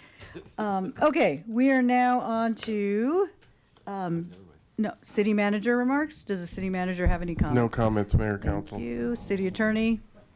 No comments, Mayor. Okay. Okay, motion has been made to adjourn, seconded by Councilmember Christ. All those in favor? Aye. Opposed? Okay. We are adjourned. Thanks for the remote.